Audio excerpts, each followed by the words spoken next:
Dun dun dun dun dun dun. What's going on, everyone? Another day, another you, another me.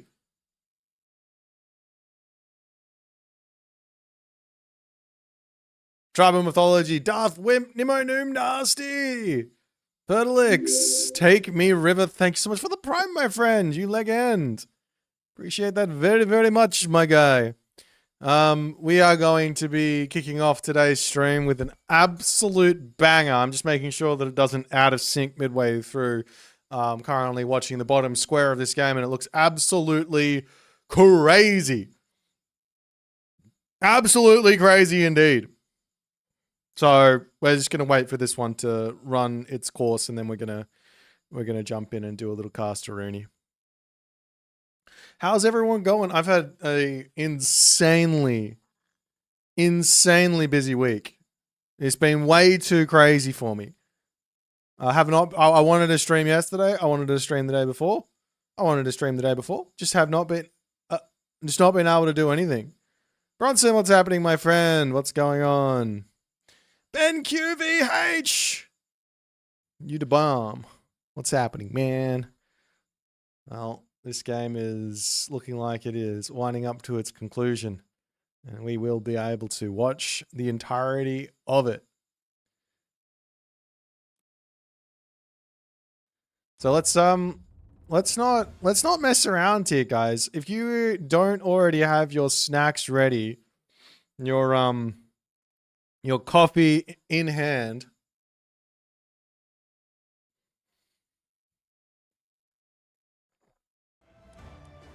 now's the time to go and get it, because we're about to watch ourselves a game, and this one is going to go down in history as one of the games that we've watched on this channel.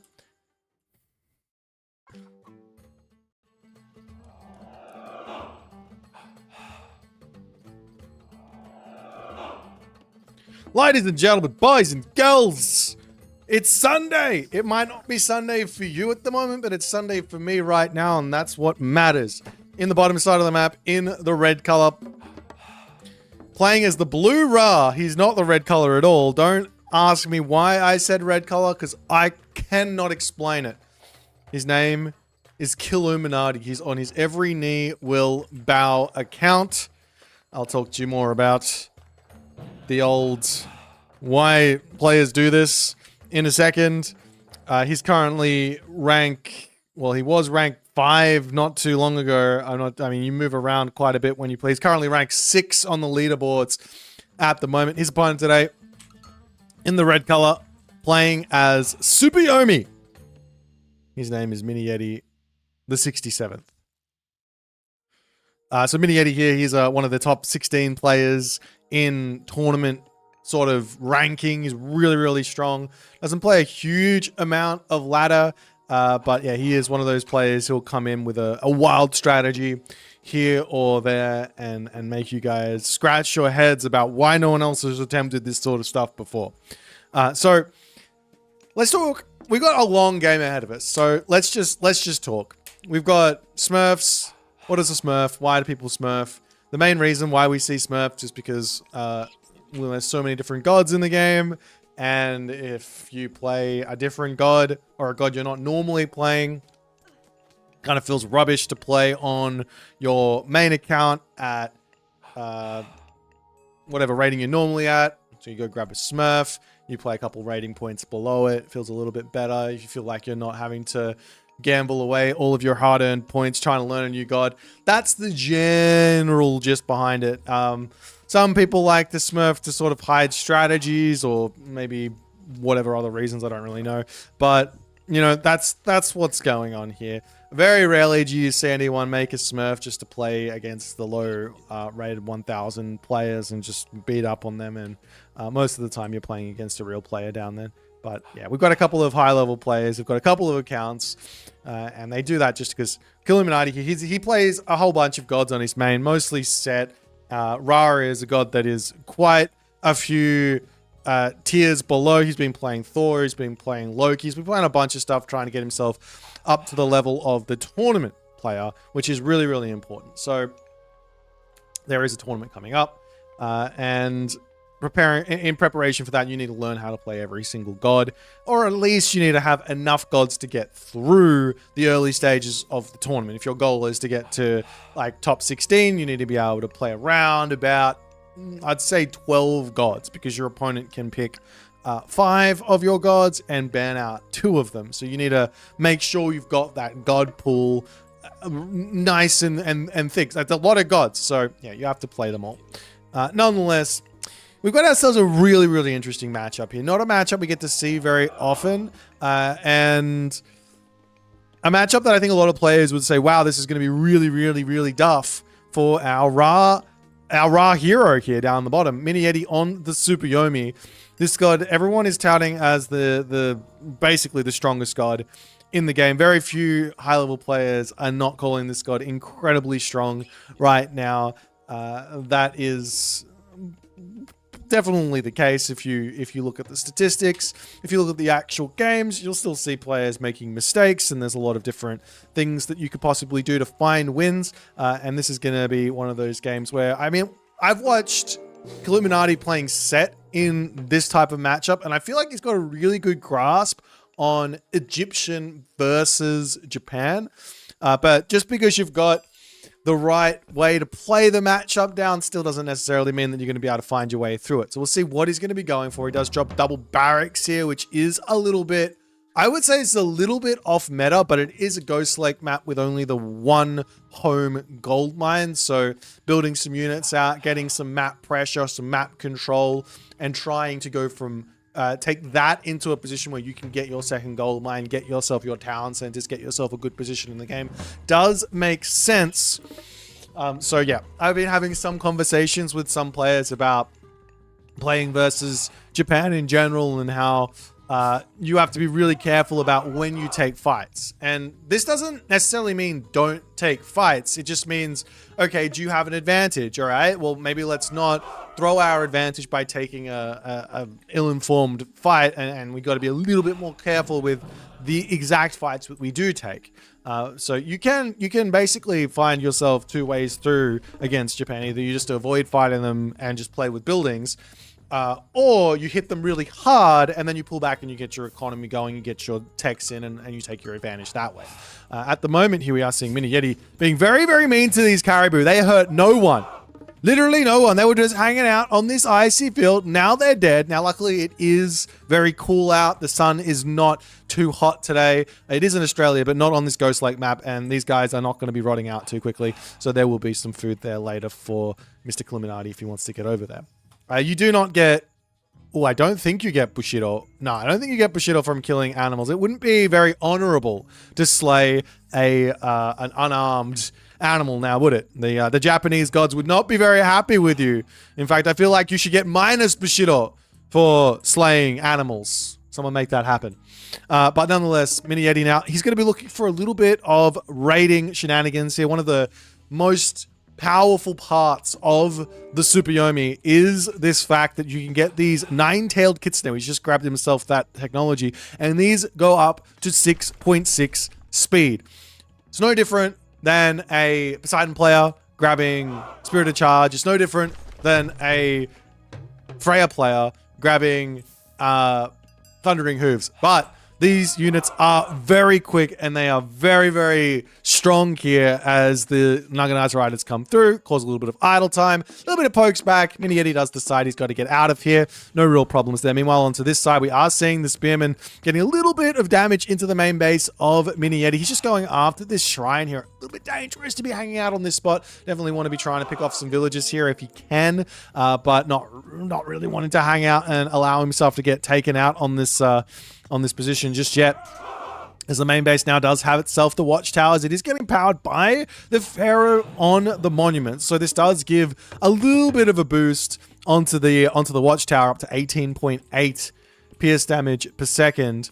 I don't think I can show you what it would normally be at, but I do believe that's a tiny bit faster. You can see over here it goes from 1 attack interval down to 0.85. So a little bit, I can show you now. So we got over here 16. So there you go. Just a tiny little bit. Anyways.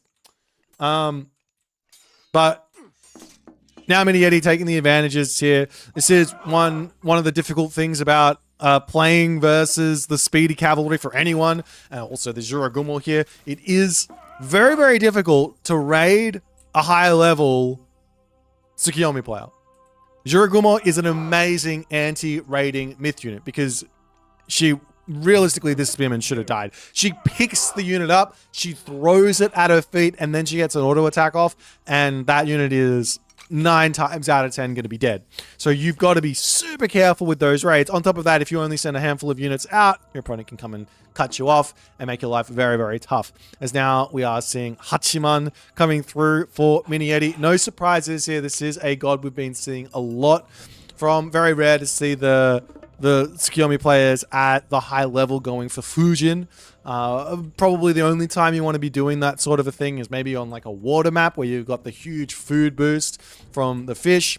Can be very, very strong to go that way. But on the land maps, Tengu and the wood that comes from Hachiman and the Shogun and all that stuff is very, very powerful. As we see a couple or more caribou getting slain, Mini Yeti is not happy with the caribou in this one. Not happy at all. Does spot himself a obelisk over here. Going to take that one out, limiting the line of sight here from Illuminati, who has actually managed to get himself quite a bit of information on this map for quite some time. It might not seem like a lot, but the fact that he gets to see this town center or this settlement, see this settlement means that Illuminati knows what's coming for him. He knows he can play in a very specific, turtley way and get away with it. If those town centers were taken, then all of a sudden the things start flipping on their head and you have to do something a little bit different. As now Mini Yeti swinging around, there is no entrance over onto this side. It's villages.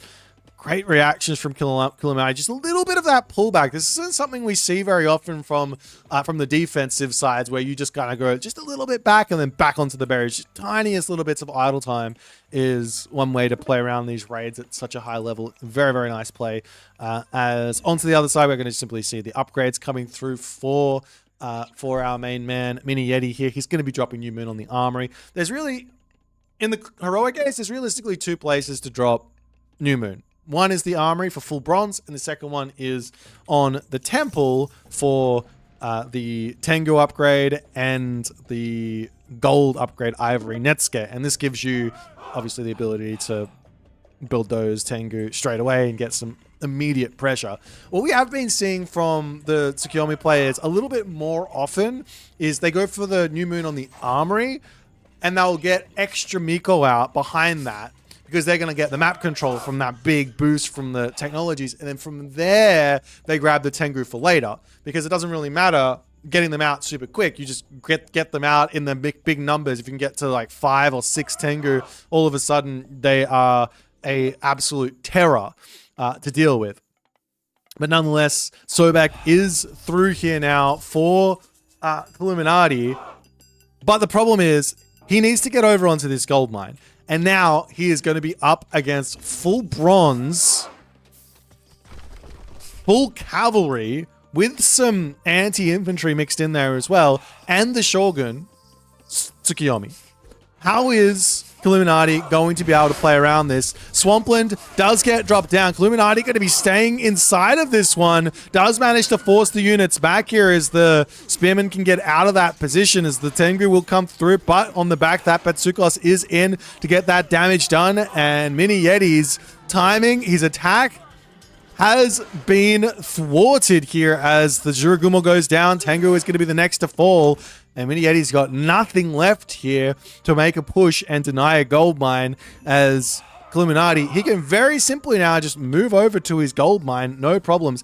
He has been selling some resources here, a little bit of food getting sold, a little bit of wood also getting sold there. It looks like, actually, maybe someone's bought some wood in this game. I don't know, but there's still some time to move out, and Illuminati's so patient here with this. Like, he's got a tiny bit of gold in the bank. He's making himself wadgets as well. I love the wadget tech in the heroic age. You want Petsukos. Realistically, this is the unit you want in the heroic age. It's such a powerhouse unit. But if you don't have gold and you do have favor, instead of just sitting there having 1,000 resources worth of favor, get yourself some wadget, and they can be just as effective as the Petsukos.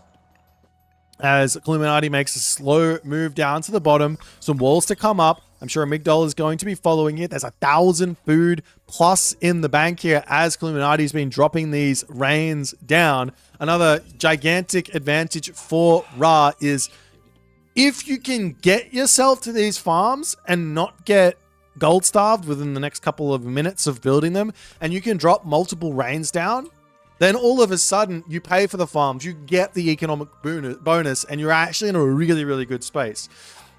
That's the difficulty, right? Like, just making sure you don't get gold starved. And I think so far, Illuminati has done a fantastic job of playing into this this disadvantage, this advantage, this strength of Ra. He's in a great spot now. Migdal Stronghold going to be popping up now for our for Illuminati, and that's going to be a little bit of a difficulty now for Minieti to push forward. The walls are up, and the Wadjet. I mean, the thing is, the Wadjet, they do have the range advantage on those Yumi Horse Archers, but the Yumi Horse Archers they do have some bonus versus Wadjet. I don't think you want to get too close to them, though. It's going to be pain. Now, Migdal Stronghold up. Minieti can't push this. Needs to move to the next part of the game. Now, for Illuminati, it looks like he wants a Mythic Age here, which makes a lot of sense. A Son of Osiris would be an insanely powerful thing for him to get, as the Spearmen coming through with the shifting sands, a huge amount of damage to come onto these villagers here as they have to delete the stable, and the Rock is in to bail out on this position. A couple of Spearmen over onto this side to cause some retreat problems here. One villager goes down, another villager going to be going down as now the army to come back in. Illuminati, he needs to bail out on this position here, otherwise he's going to lose everything. Whole bunch of Spearmen go down. A lot of idle time lost there. But Shifting Sands is gone. A little bit of shit all over to Minieti. I'd say that's pretty much a win for Illuminati, because it's not just the fact that he got the idle time there. It's the fact that he's managed to not take any pressure while that's going on, which is going to allow him to get this Mythic Age in. 2,400 resources, takes a while to spend that, but he's going to be able to get this one in. He's going to be able to have himself his Son of Osiris. He's also going to be able to go in to Mummies here, which I think is an amazing unit to be building versus these relatively low HP archers. If your opponent's ever got an Archer Ball, Mummies are an amazing way to deal with the Archballs, because low HP, get those minions in, it's beautiful.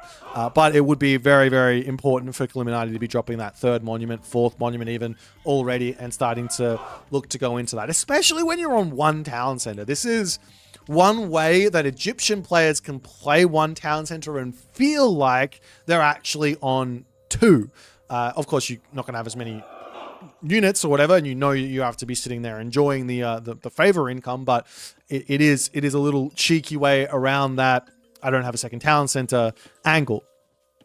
But yet again, bringing it back up, Illuminati, after the raid, after the Rock getting in there and all the obelisks, he knows he's playing against just a one town center Tsukiyomi, and he probably knows that he's going to be playing against a one town center Tsukiyomi who's going Mythic Age through Okuninushi. So the first timing was dealt with. That was the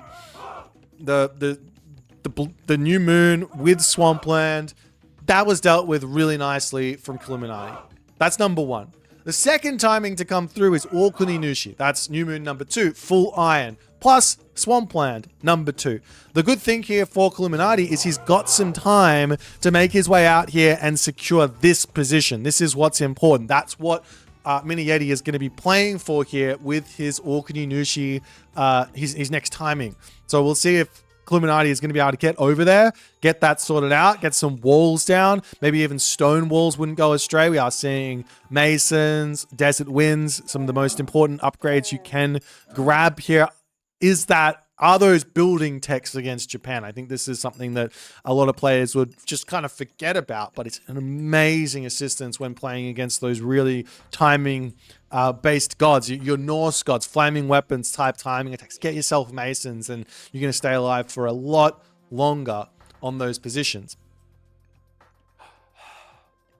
As Illuminati now going to be looking for the raids. We are actually seeing Ivory Netscare coming through. So there could be an angle here for Mini Yeti to be going actually into the Onmaraki.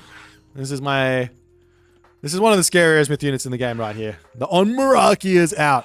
But Ivory Netscape, plus you have to get the Plaguebringer technology there as the Sacred Gate coming down, and the New Moon comes through, and the Armory is fully upgraded here, and Mini Yeti is in an incredibly good position, militarily speaking. But Illuminati doesn't have to fight. This is the big thing. Yes, this is incredibly strong. Illuminati does not have to fight. He has the speed advantage. He's got 6.9 speed camel riders. He's got the stronger death ball at the moment, in my opinion, as well, when in position. All he has to do is be slow. Move forward. Grab this spot. Grab this spot. Grab this town center. Grab this gold mine on the side. Get this corner locked up. Grab himself sun-dried mud brick. All of those techs, very, very important. We'll see if he's going to be able to make it happen, because Mini Yeti, he is indeed deciding that the Onmaraki are going to be his unit of choice. We've got the Yumi Horse Archer plus Onmaraki. The Yumi Horse Archer pick off all of the enemy heroes. The enemy heroes are going to be very, very difficult to use in this position. You go, oh, only 12 range. How much range does this... How much range does a priest have? I can't even remember in the Mythic Age. I've got a 20 range priest.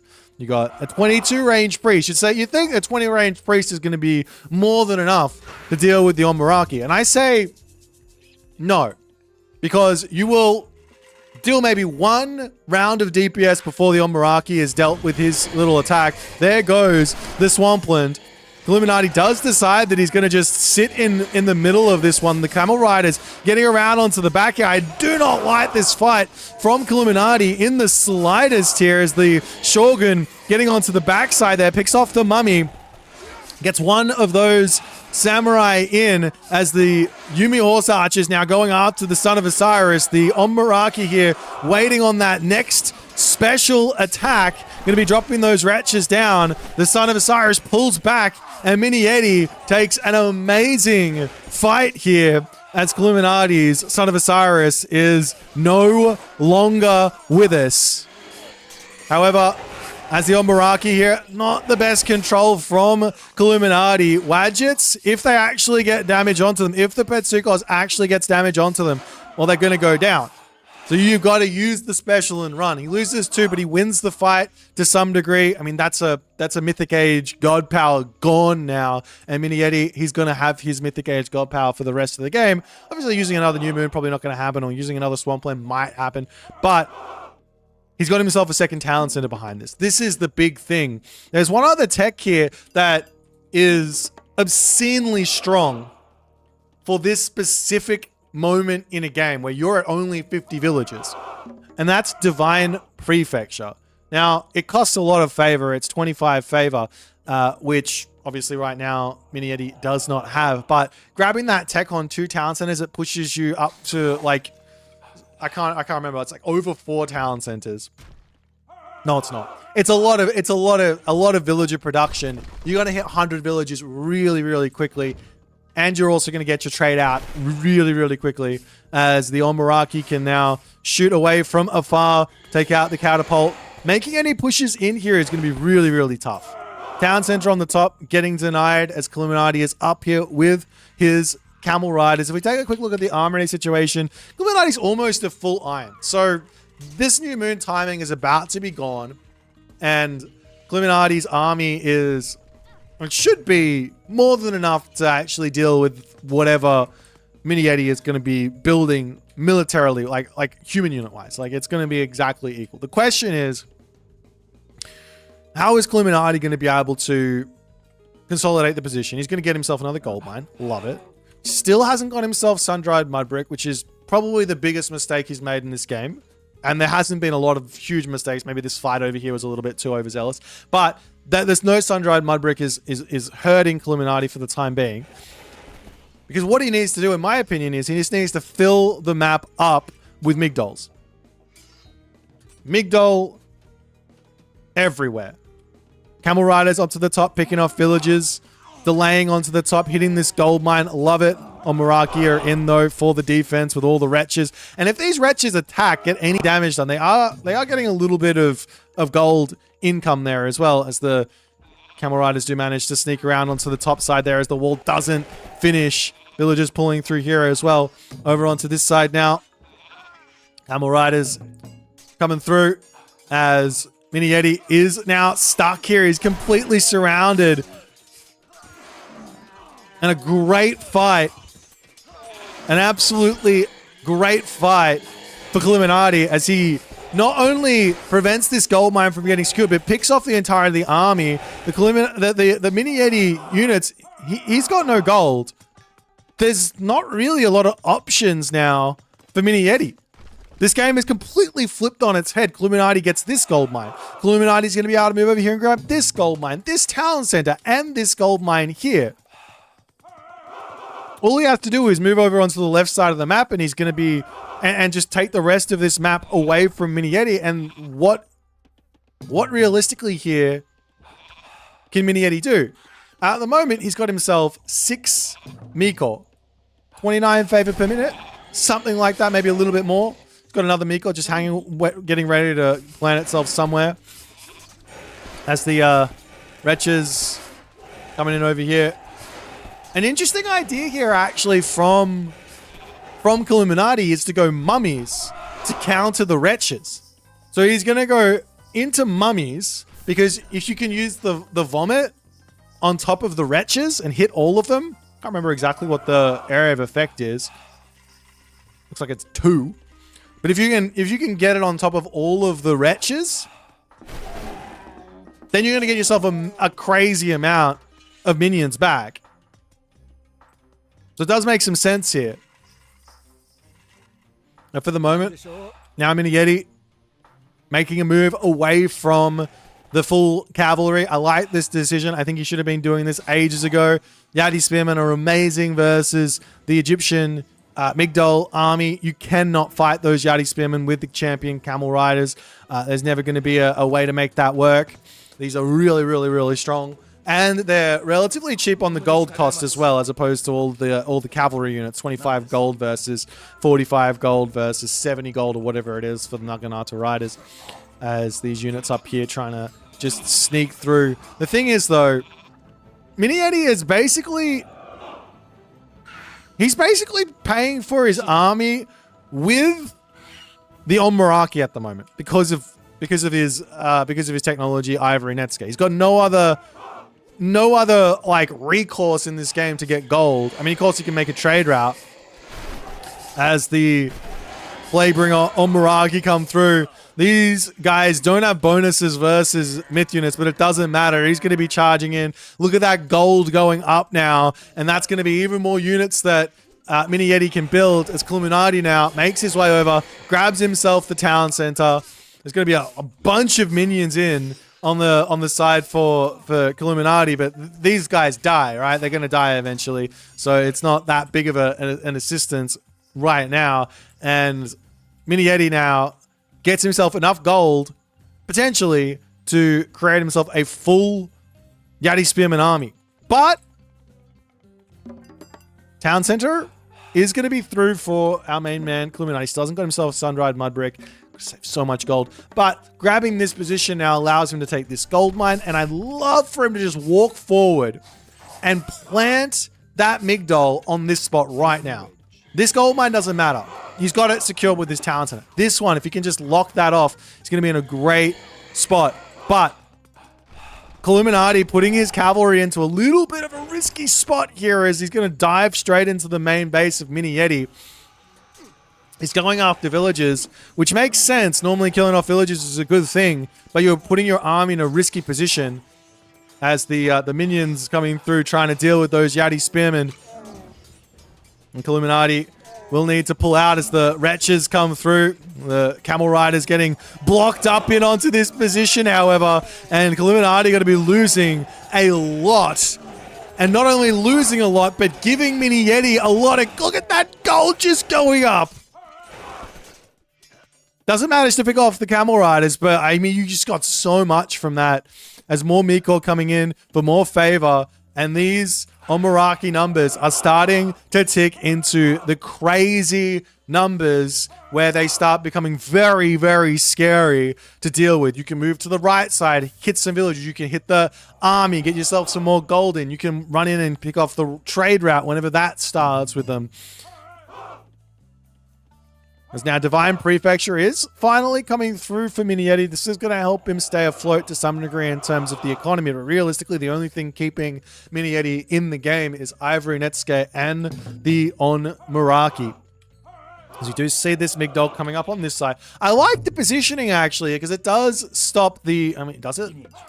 I don't think it quite hits the gold mine, but it does give him the option to move up here and be somewhat protected, as now he's going to run around with his villagers to get this other Migdol up, get the walls up onto this spot, onto the back here. Naginata Riders searching. We still haven't seen a trade route even attempted here, as the Onmuraki coming through.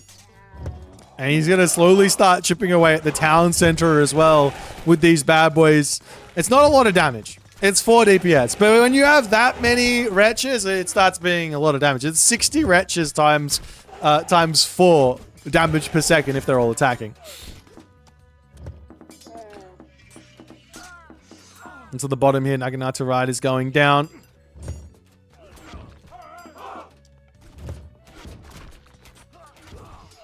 And Illuminati trying to make use of his walls to take out the castle and keep himself going.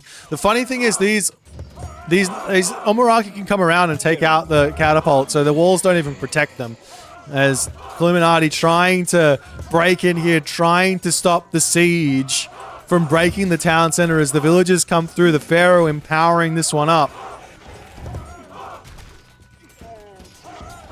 And Illuminati does really need to start thinking about... I mean, maybe he doesn't, but I would say thinking about going into a unit like a Spearman here makes some sense. A Spearman or an Axeman, just so you've got a bit of a front line against the Yati, but then you have to figure out how you're going to deal with the wretches.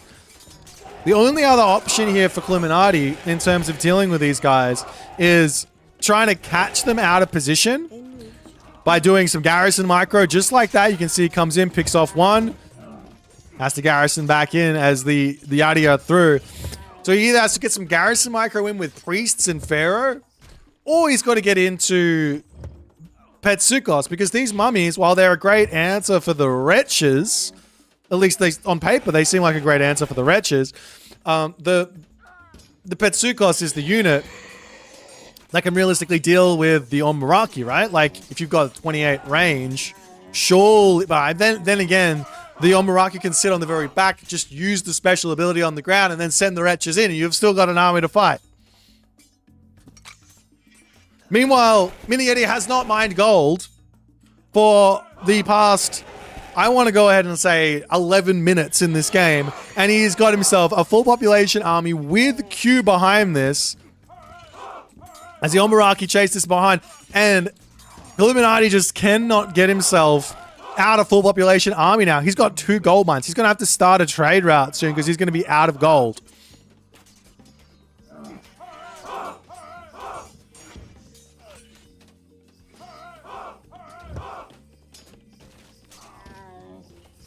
Meanwhile, Illuminati is pushing into this corner. So, I mean, if you can secure the corner here, at the very least, all you've got to do, I'm saying all you've got to do is just kill off the Onmuraki. And you do stop the gold income of the Tsukiyomi here.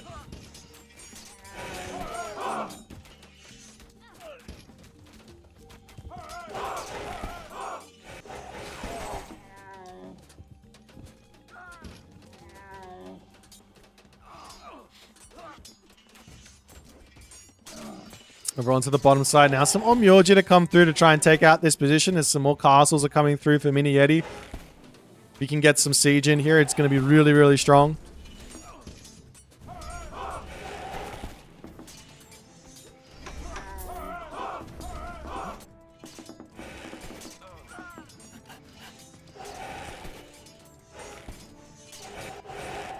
You can't mine the gold mine because of the Omaraki rates. Okay, but he has to. Mini-Eddie does need to start focusing down onto this side. He does have to get a town center in this sort of a position. Up onto this side now. A couple of markets are going to be getting sprayed up as the gold will be expiring, and I think, given the gold problems for Illuminati right now, and the fact he's got no army, and the fact that he can't deal with these birds, he's going to lose the town center. And Mini-Eddie here, Mini-Eddie still has got a problem. The problem is still, if these Omaraki die, there is no options for Mini-Eddie in this game. He's going to have no gold. I mean, of course, just build a market and make some trade route. But if he loses it right now and loses all of his army in some way, shape, or form, the game should be in Illuminati's hands, because Illuminati's got gold income.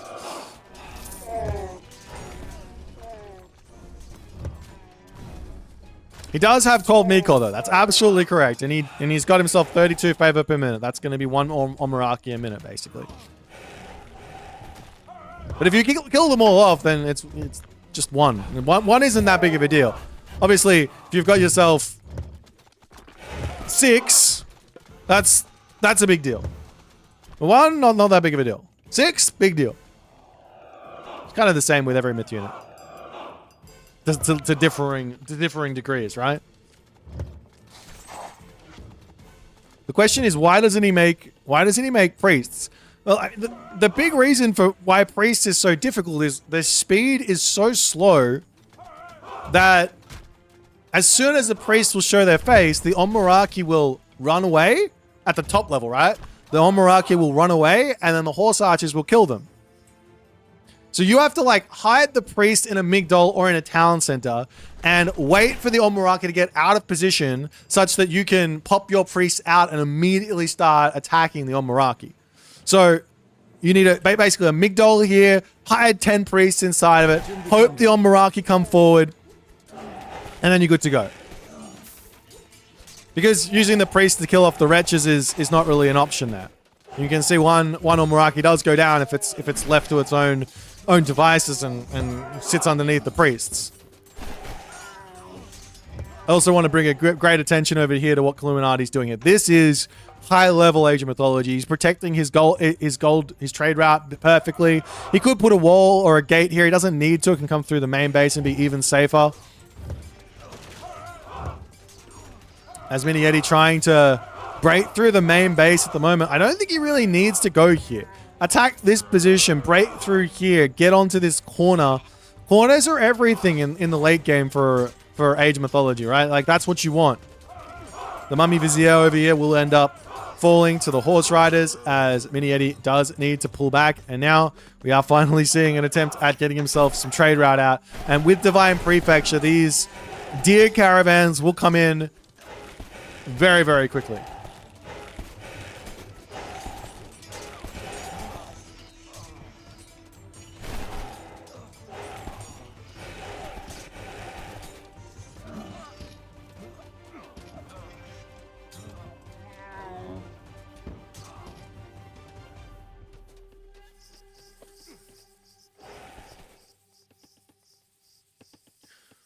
Now, technically speaking, we've now reached like an equal game. Technically speaking, right? Both players full upgrades, both players trade route. So there's still an angle here for Illuminati to bring this game into his own advantage. He just has to figure out how to deal with this death ball, basically.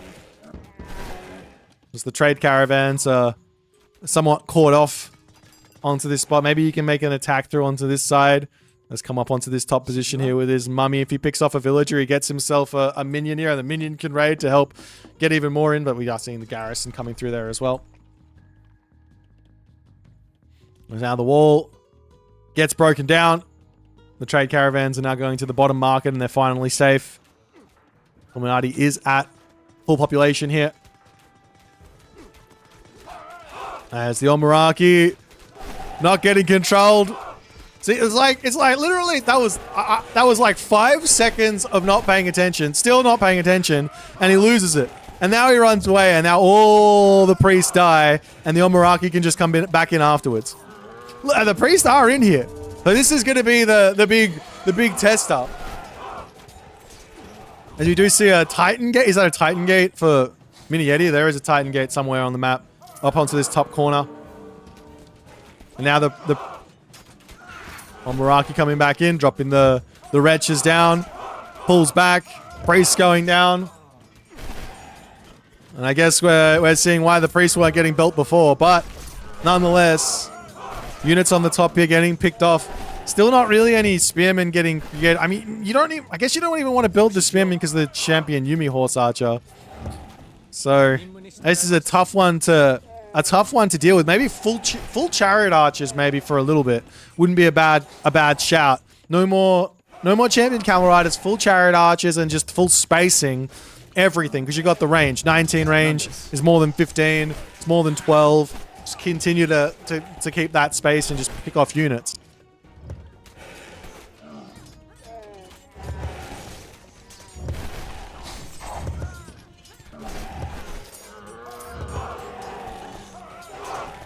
So villagers falling onto the top here, and Illuminati's third town center going to be falling here momentarily. Shifting sands with a whole bunch of priests is a good try. That would make a lot of sense. You can get right underneath the Omaraki with 20 priests and shifting sands there. You probably pick off a good chunk of them. But I mean, even at this point now, there's 16 in Miko. There's 57 favor per minute. That's two Omaraki. You pick off one, and then 2 minutes later, the ball of Omaraki is back in.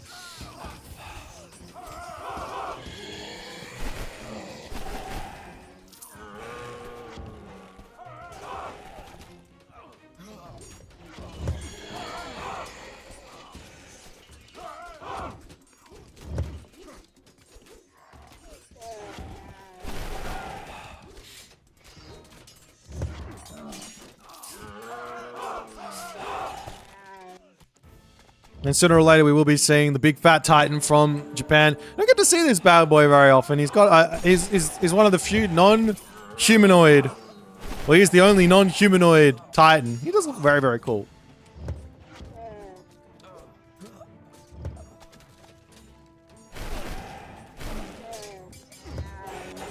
So now the wretches are still retching all over this. And I guess one other option for Illuminati, he's only got the one temple, is build yourself 3 temples and then you can at least get the priests out. Maybe build priests into this town center, pull back underneath it, pop out, pick off the Omaraki.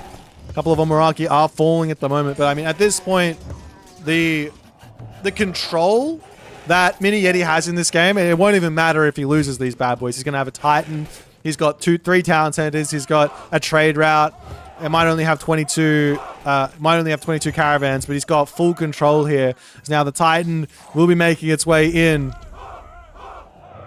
And now Illuminati needs to deal with the Wretch army, a Titan, and a handful of late game Japanese units. I guess the ones saving Grace series, these guys don't really have any unique upgrades at all. Maybe just the Sashimono Bannerman and Golden Kite. These guys do, though. Or Yumi do. Mechanical Artisans is in, so that's going to be somewhat of a difficult thing to deal with.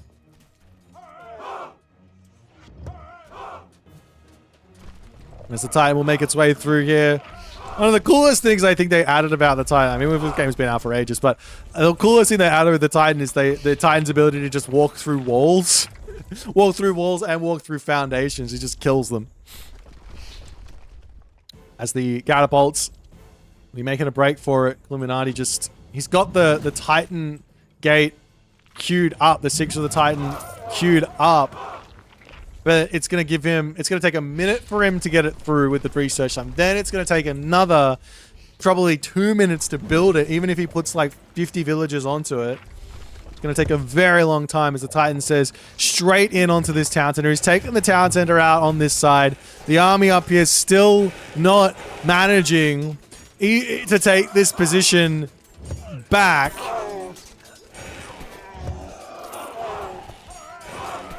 As the chariot archers wandering in, doing what they can to take out these units. The Omaraki just pull back, and those priests are now in the front line getting demolished by a tiny army here, to be honest. But still, and once this town center falls, the trade route's not going to be dead, but it's going to be significantly reduced. He just pops it over onto this town center. We can continue along, but now it's 1 town center versus 3. Attempting to get this one back. It looks like he will be able to do so as the wretches continue to come through. Some towers coming up as well from Mini Yeti. These are going to be the guard towers with the Tsukiyomi bonus tech here as well. So they are incredibly strong. 35.2 pierce damage per second on that one. As the Titan comes into the center here, he's going to try and take out all of the monuments as well as the town center. Lots of priests now coming in to try and deal with this Titan. I mean, he can stay here and take the town center out if he wants, but the better move is to just get up to the top with the rest of his army, and then he's able to take out the priest with his army and everything else with the Titan. Meanwhile, text that I haven't really seen much of coming through. 8 banners. Some hero units that aren't really needed on the side of the Tsukiyomi here.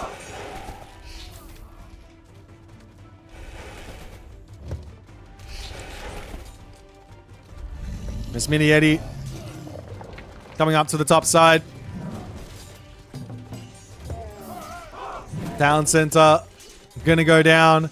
The towers are up, and now life is very tough to take this position down. We do see a whole bunch of Migdols are actually up now for Illuminati here, but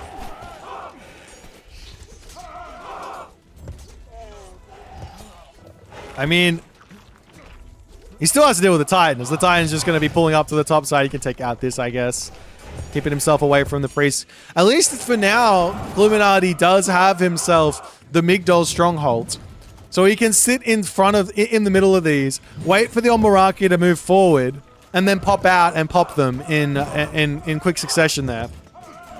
But another option here for Mini Yeti is to go onto the trade route with these bad boys. Fly over this, over here, hit the trade route, ouch.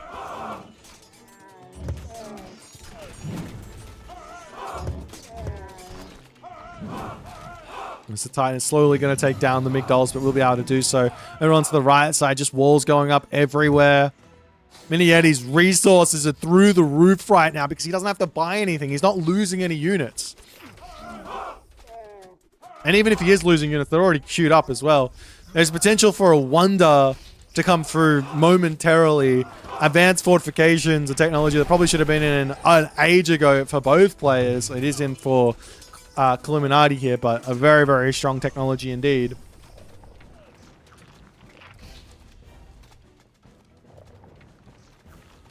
And the only negative to building a wonder is the fact that you don't have those villagers gathering anymore. So you could just put a handful on there and just say, yo, I've got this many resources. It's time to tap out. Is the Omaraki just going to hang down over onto this side and just rain some fire from the skies?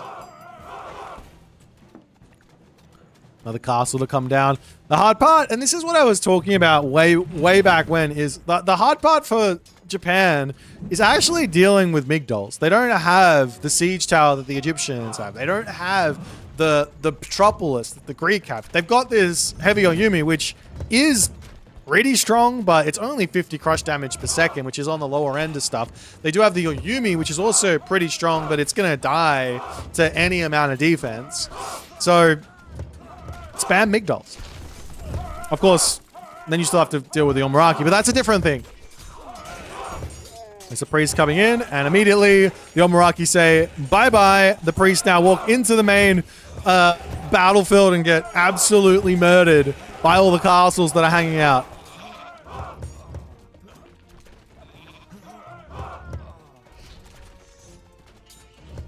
Town center now coming up for Mini Yeti. Illuminati is one of those players that is very much the game ain't over till I tap out type player, but he is in a very tough spot. He's got himself a trade route. He's got himself decent amount of population to actually use, and he's got himself a Titan to boot that he can use behind all of this. I don't know if he does have the Titan Gate available to himself. He does have to deal with the actual Titan first and foremost, but there is an angle here for him to make a comeback, and that is kill the Titan off, get himself the Titan out, his own Titan out, push forward, grab the Talon Center back, fill up the map with all the buildings he possibly can, and go from there. But dealing with this Titan is seemingly too difficult at the moment, as Mini Yeti is going to get himself 4-2 Talon Center advantage. He's going to be literal steps away from the trade route. The wall's getting broken down by the Titan era as well in an instant. And Mini Yeti is still raining wretches from the skies here, making Illuminati's life very, very difficult.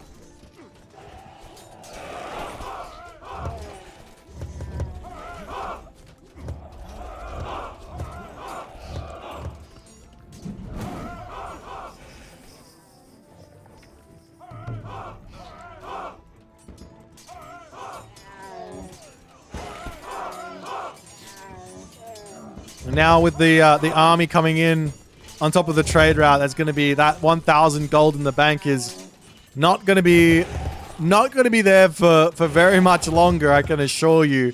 Pharaoh goes down. Mini Yeti says it's time for a wonder, as he does drop that one down in his base here. He's got so many resources, it doesn't even matter.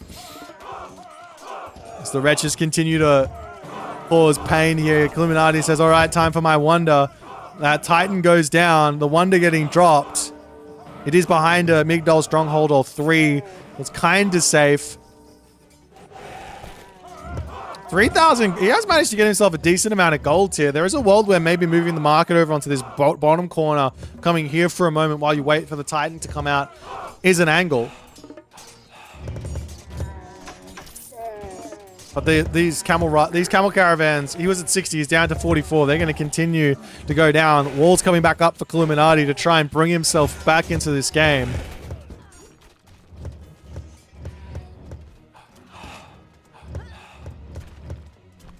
And the market for Illuminati finally down. The castle's just all over the place. The red sprawl is in.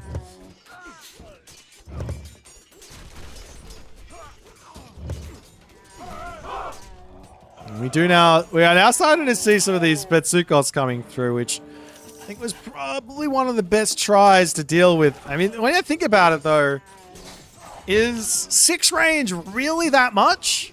The speed is even less on the Betsukos, no? Is it the same speed? They got the same speed, so I mean 6 range is 6 range.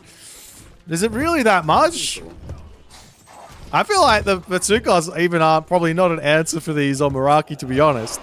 I think the only way to pick them off for Egyptian, and potentially for some of the other civs as well, is basically garrison micro, where you either send siege towers forward with the priest inside of it, put them into a Migdol, and wait for the Meraki to get out of position, pop out, and take them down.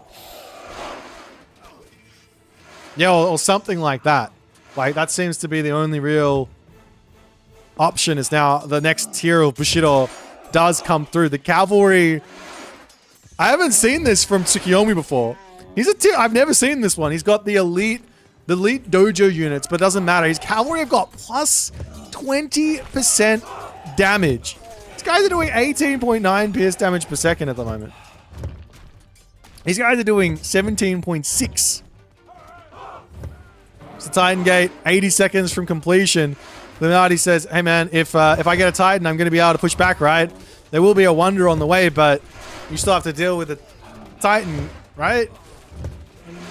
Then again, on the flip side, you have no trade route, you have no gold income, you've got barely any villages, 40 villages. And Japan's got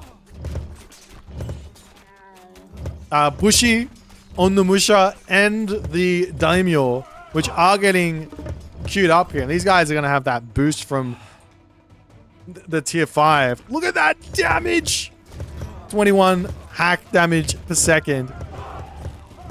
As the villagers do get spotted on the Titan Gate, and the Meraki sacrificing themselves in here.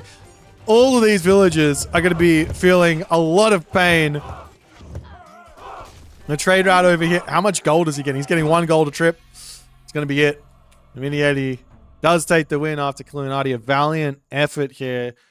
I think for all intents and purposes, Illuminati was and should have won this game, but a certain unit here was absolutely and inarguably insane in this game. I don't know exactly what else you want to call this thing, but this thing is a bonkers unit with bonkers abilities. Look at this guy. If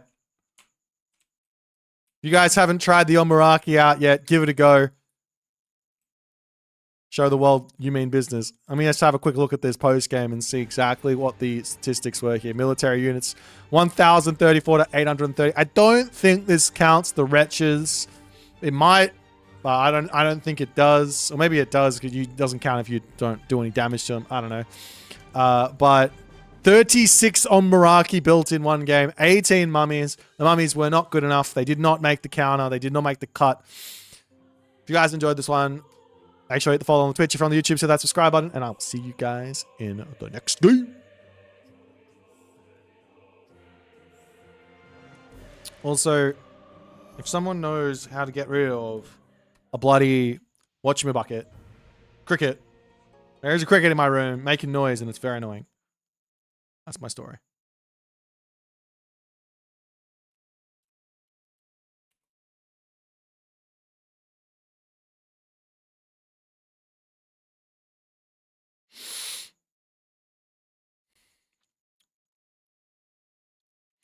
All right, so Dagon from DOD is asking for a rec review, so we're gonna do a quick one.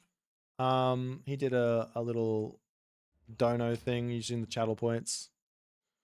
If you want to compete in the tournament, signups are coming out tomorrow, so you have to wait for that. Let me quickly. How do I do this? Can you guys hear that cricket going?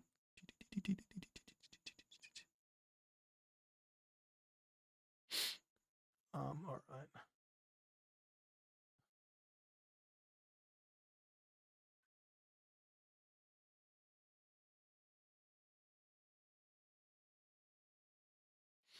All right. So, generally on these ones, I'm doing these to give advice.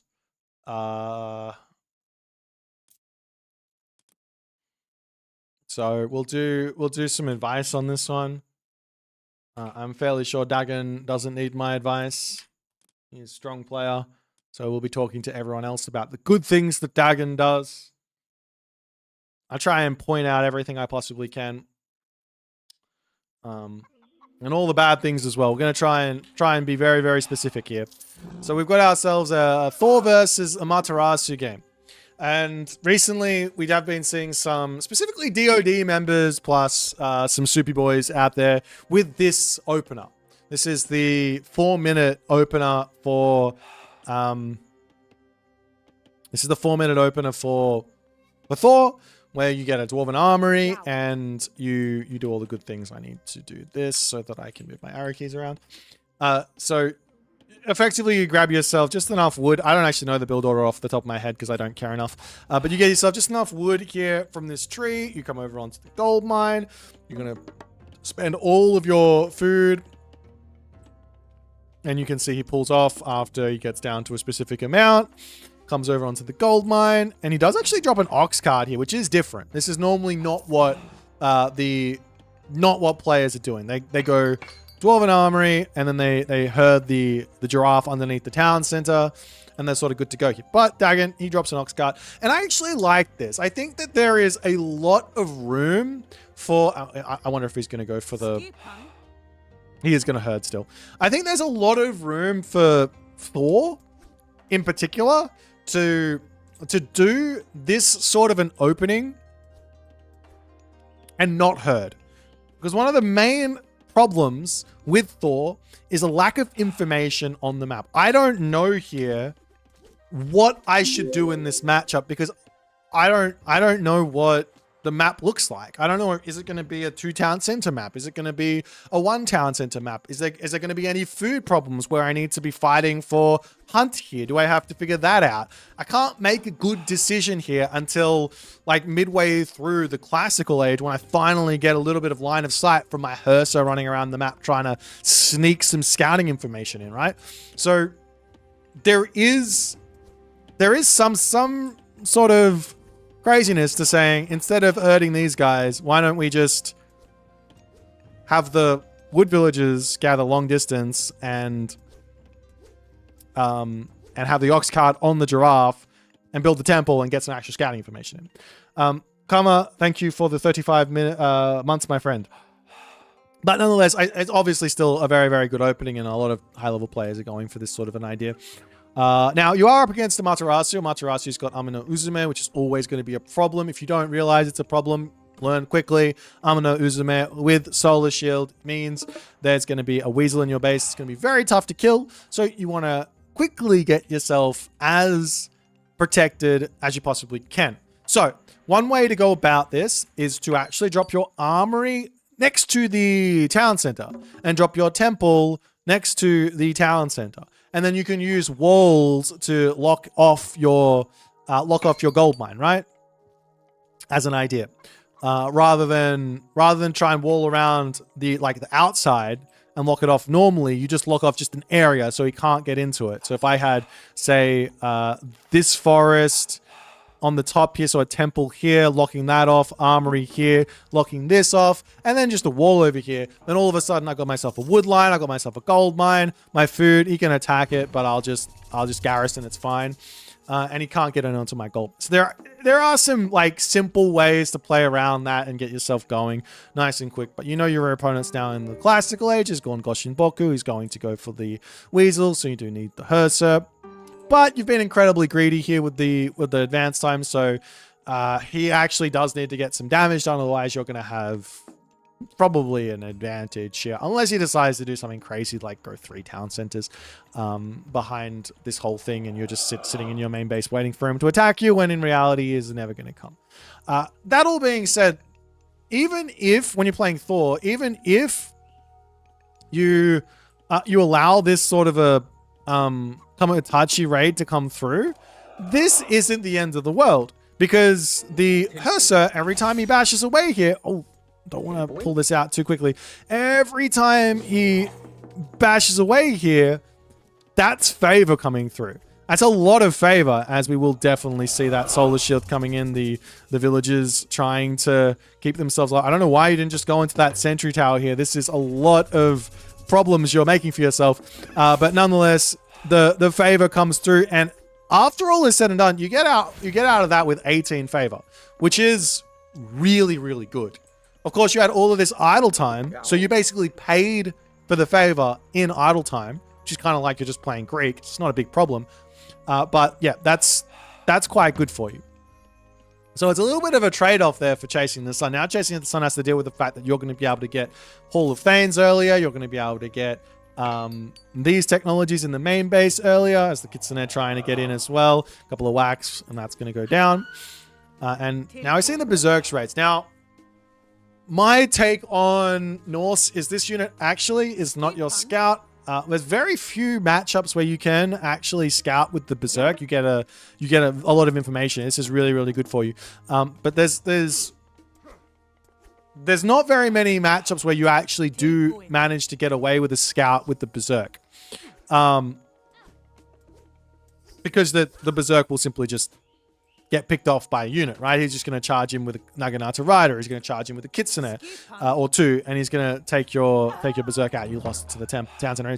Better is to actually send a Hersa forward to get your scouting information. That can be really good. But we're still sitting in this position, because we didn't scout early on, where I'm like, what the hell am I supposed to do with this map? I now need to move forward and take, okay, I've got a gold mine here and a town center. Should I grab this town center? I don't know. Well, there's Hunt over here. There's a gold mine here. Maybe I can grab this. I guess I can. Slowly starting to get more information. I can grab this town center I don't know where the gold mines are. Do I want to take a back town center? I don't know what resources are on that. So it's like all of that decision making we can't make because we didn't scout. Makes us kind of in this position where we just sort of have to guess what's going on. But nonetheless, it is going to be a town center, and you come over here. I like this town center, but I also hate it.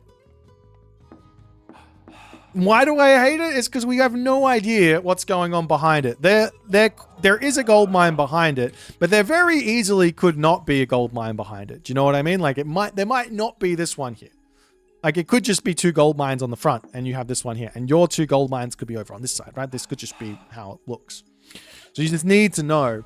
But this has got great hunt on it. You've got the rhinos behind it. Of course, it's fine. Getting a town center a little bit after the Japanese or the Greek is generally a fine approach.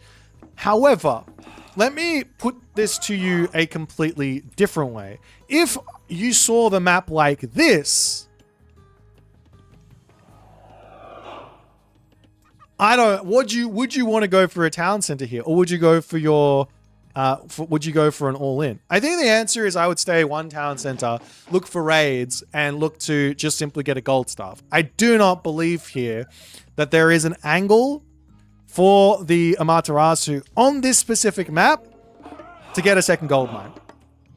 With Thor's economy, with the way that Thor plays with these upgrades, effectively I would stay 1 talent center here. If I'd seen the entirety of the map, I would stay 1 talent center here.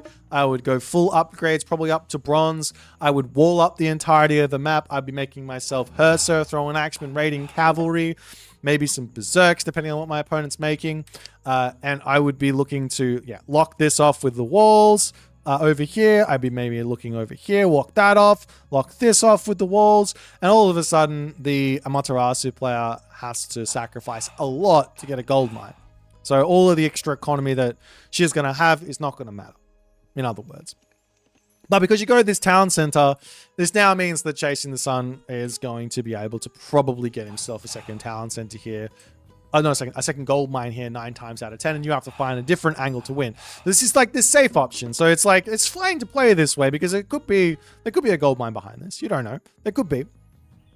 So it's fine to play a little bit safe here and play the more, the safer route.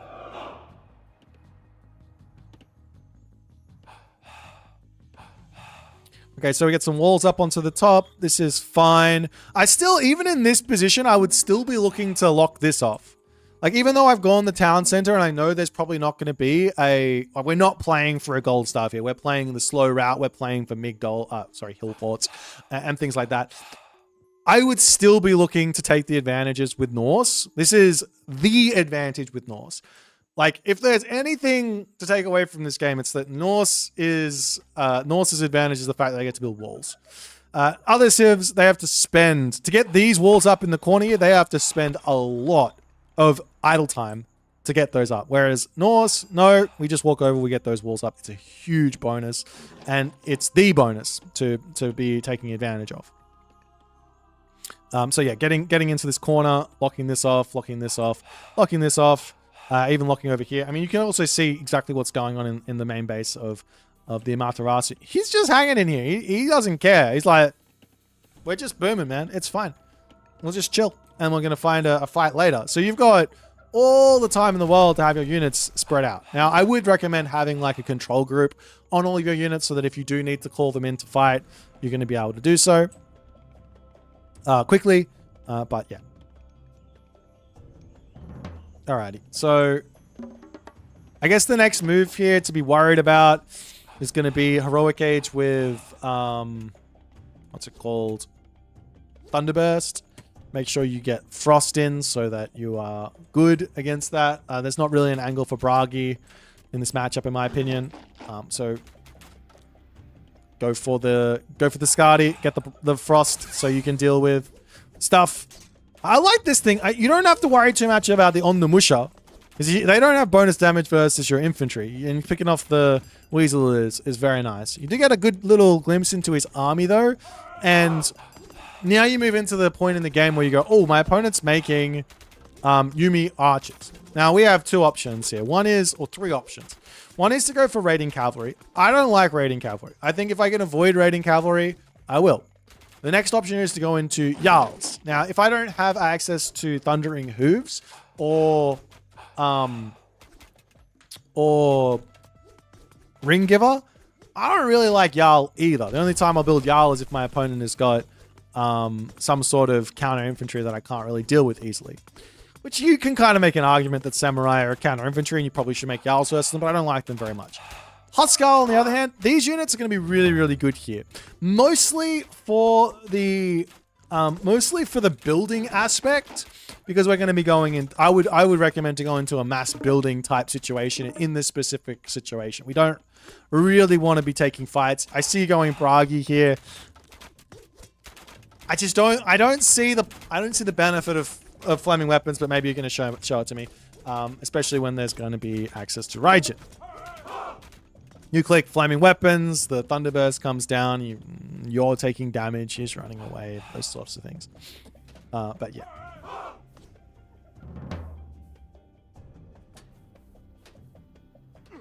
Alrighty, let's charge.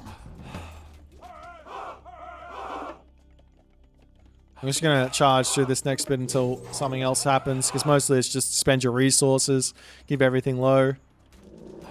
Okay, Hill Fort number 1. This is really good. And, I mean, you look at this and you go, economically, we're equal, but I think you're so far in front. This Healing Spring is the biggest waste. No. I got to pause. This Healing Spring, this is not a good god power.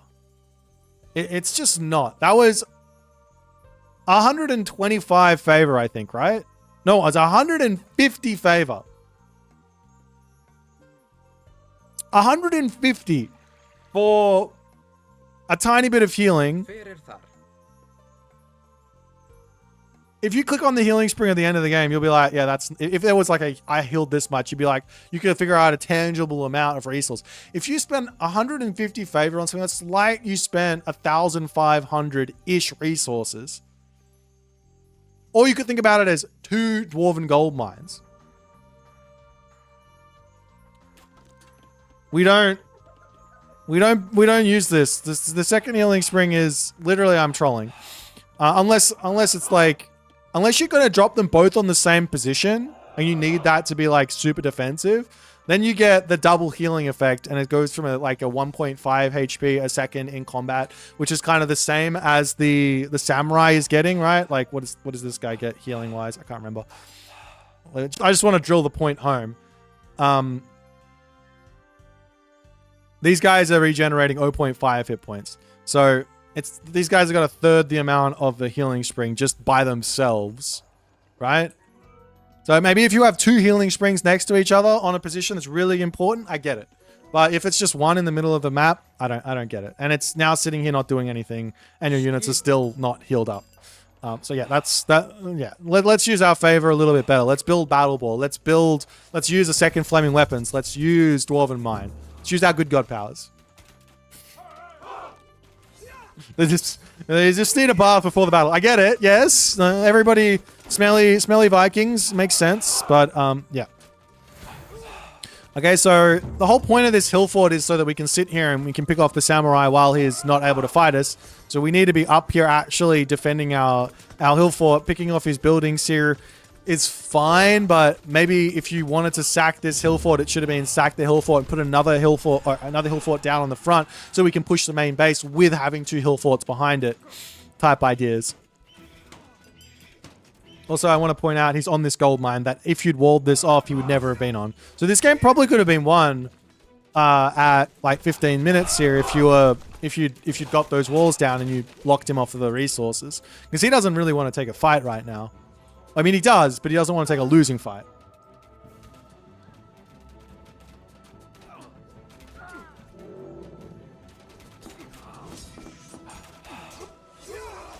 All right, let's speed up a little bit here. Okay, so this here is a really, really great example of what we're trying to do with the hill forts. This is fine to go this way. Just make sure you get... Okay, well, you're probably going to get stuck here. I would have gone straight out this way, right? And then run around. But this sort of a hill fort is a great example of what you're trying to do with these buildings. It's basically my opponent now has to fight the hill fort rather than my army, and he doesn't get Bushido for that. So we're trying to play around that Bushido with all these hill forts, and it's really, really good. A little bit of speed up as this one's back up. All right, here's one option for when Healing Spring is decent, and it is as a counter to Thunderburst. So when Thunderburst or an area of effect damaging God Power, if all of your units get hit, right, and you've got yourself, say, 4K, 5K military resources and all your units get hit, sure, Healing Spring. It's going to hit every single one of those units, and it goes from being a 1.5 HP per second in a fight up to 3 HP per second out of the fight, and you're hitting, say, 50 units. So now we're going 150 HP per second. Now we're talking about returns for that God Power. It's probably the only time where I would say Healing Spring is good. So if you used it after the Thunderburst, I would have said fine, but yeah, that's probably the only real situation. Okay, Flaming Weapon's now down because he wasted his Thunderburst. This is fine. Gold Staff is in. This is great. God, I wouldn't... The thing about Flaming Weapons and why I wouldn't recommend it is it makes you feel like you've got to fight. Do you know what I mean? And we want to be really careful when we fight against Japan if we can. Because the more this goes on, the more our opponent is going to be getting closer to champion, and the harder it's going to be to actually break through here. If we just frosted this army and then ran up onto the top side and pick off all the villagers, and then put a hill fort down in the face of the army, then we would have been in an even better position. Not to mention also the battle boards could be Frost Giants, which would be an answer for the Raiju as well. And on top of that, you also need Throwing Axemen in this matchup with more range, and that's nice too with the Hunter's Axe. Anyways.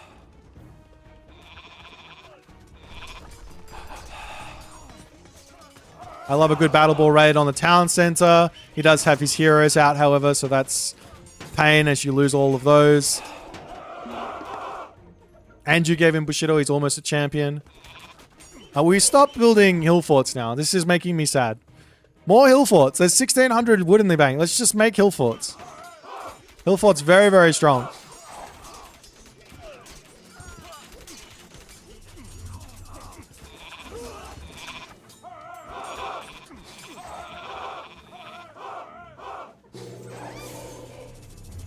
Okay, Fimbulwinter, this is fine. You have full map control now, and these are the positions when you can start letting loose on the Japanese. It's basically when you're in the Mythic Age and you have champion in. This is when we can start looking to actually take the big fights, and it's totally fine. Of course, you always want to take good fights, and I think the way that I'm talking about playing with the hill forts is arguably that's the right way to play in general as Norse, but. Anyways, your opponent, one little cheeky way that Chasing the Sun can maybe bring himself back into this game is with Asura, but you are in with the Godi already, so that's a nice little defense. He's up onto this gold mine. If we can just kill him off that, then there will be 0 gold for Chasing the Sun. You probably overdone it on the Throwing Axeman, underdone it on the Huskal, but... And it comes down to it, archers don't really do anything in terms of pushing. They only can kill off units, so almost don't care as long as we just keep on building buildings. So you can't really make any ground with all of these units anyways.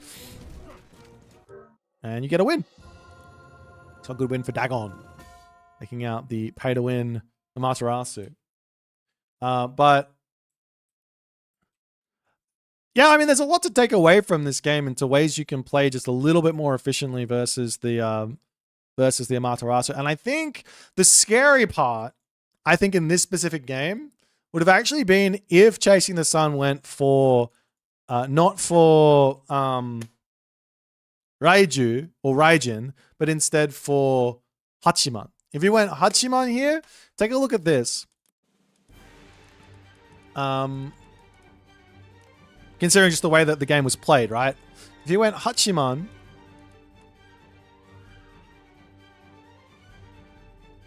there's 142 favor in the heroic age, which is equal to 7 Tengu. 7. And it costs wood, so it doesn't have to care about the second gold mine. And you didn't have frost to deal with the Tengu. And all of a sudden, all of these throwing axemen, which are the unit that I would say Amaterasu struggles against, are now hard countered by the Tengu. Because I just jump onto them and they all die. Even if you have a whole bunch of Godia, it doesn't really matter because they got such high armor stats that I can just jump in and I can take them out. And he wouldn't have been able to block off the flaming weapons, but I don't think it would have mattered in this case because he would have been turtling. You can't really attack into the Townsend even with flaming weapons and the Tengu coming out. So that's something to be very, very aware of, that this is one of those, like, maybe the next tier above, like, reasoning for why Skadi in this matchup, even though you got the dub. So, yeah, nice win. Happy days. Yeah, Chasing the Sun's really, really strong. So getting some dubs against him it's got to feel good.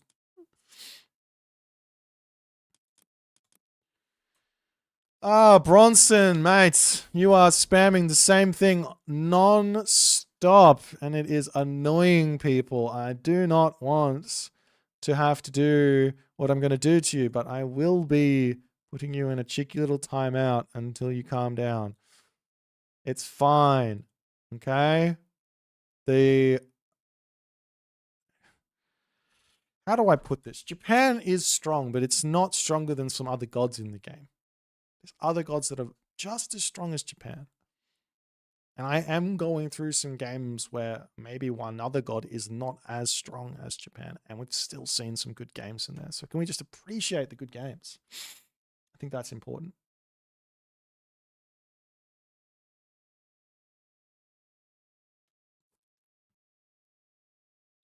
Alrighty. Let's keep going with some Castaroonies then, hey?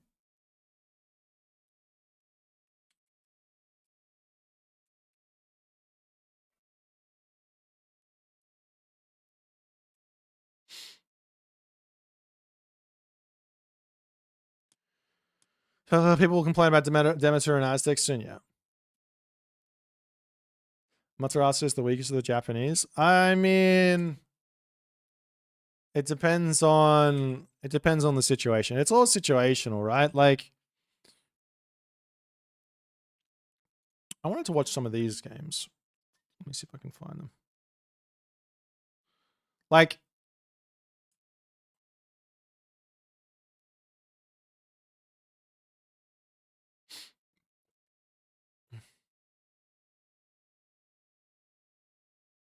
how do I put this? Okay, Aranos is really strong on a nice open map where he gets map control and he's going to be able to put his sky passage down everywhere, right? If he can get that happening, then he is insane. He's like unbeatable, right?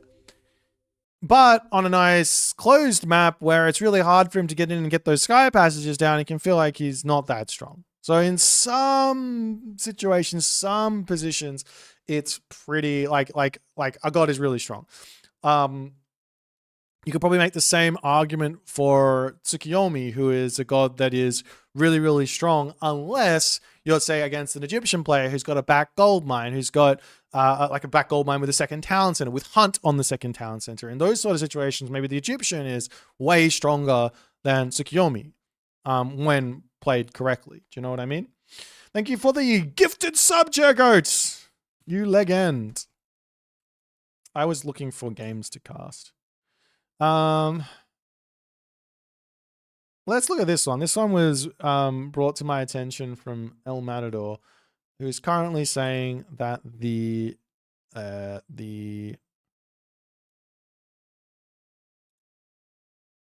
Hades myth units are indeed too strong in the classical age. He wants to streamline the boost so that it hits. So it goes up like every age, 5%, 10%, 15% instead of whatever it is at the moment. I don't know.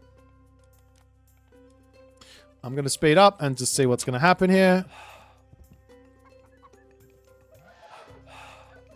This is looking like Matador is going to be going for a...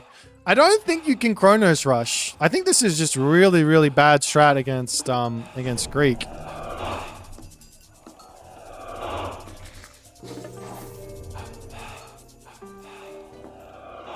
So, here's the thing, right? here's my take on this. I'm specifically talking about the strength of Myth Unit in this situation. One very clear weakness that the Prometheus Eco Boom has is Myth Unit. This is a clear weakness. Why? Because you're spending all of your favor on valors on your economy. You want to be dropping all of these onto your villages so you get extra economy, but that means you've got less favor to use on things like heroes and all that other good stuff. And you try and counteract that by building out a whole bunch of oracles behind this as well. The problem is that now you're spending that economic edge to try and bring your favor back into the thing, and you end up not actually having the economic edge to deal with the actual myth units.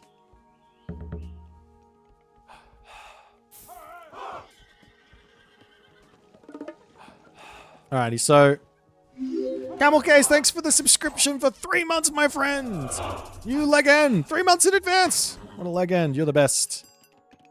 Okay, so we're just gonna zoom through this a little bit, because this is literally just me looking at a game that stuff's happening.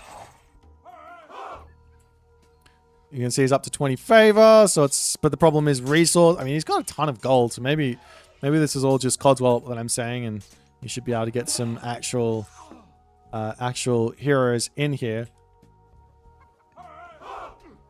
But yeah, it's just macro wise, it's just way too much gold.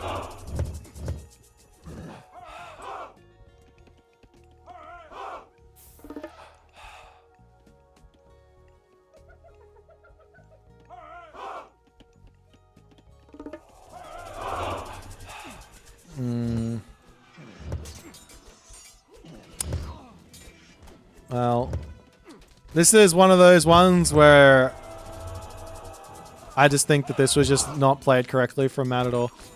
I think this should be able to get beaten, or at least defended, and the game continues. But this is like the whole thing here. You got so much favor. The whole thing here is that the myth units are supposed to be an answer for this eco boom. So I like this sort of a idea from Firefox is supposed to be strong versus this.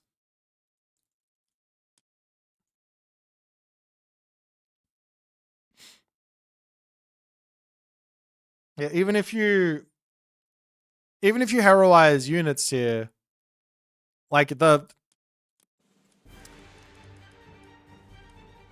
we'll just go through this. This is the difference in eco at this point, right? This is about 1,000. We'll just call it 1,000 resources. You build 3 oracles, just 300 resources. Now your eco bonus is only going to be like 500 or not even 500, like, so yeah, something like 500 resources, 600 resources. And you have to then say, well, your opponent's also been spending on getting favor, so there's something going on here. Like this isn't something that's supposed to just be like, oh, I build hero, I beat myth unit. I think this is fine. I think Matador just play better. Would I say Hades is a good counter to Kronos overall or not? I think I prefer to play Hades than Kronos in that matchup. I think.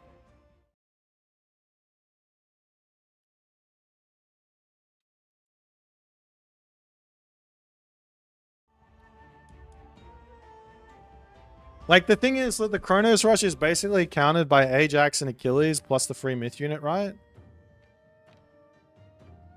You think it's a fair matchup? Nah, I don't think so. I think Hades wins that one.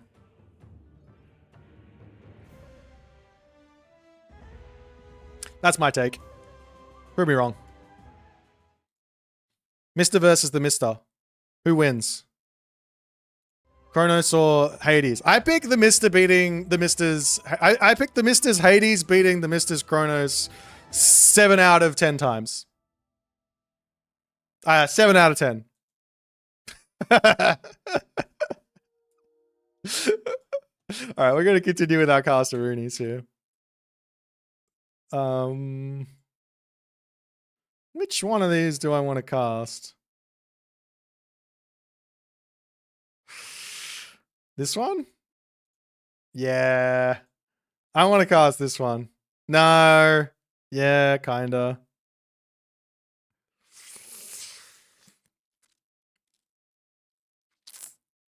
Oh, come on. There's gotta be one that it looks really, really interesting. This one does look interesting, actually. We have watched already one of Illuminati's games, though, so I don't want to overdo it on his games. We could watch this one. We haven't watched a Greek mirror in a while. Let's watch a Greek mirror. I used to really hate these in Legacy because it used to just be a 2 town center boom war into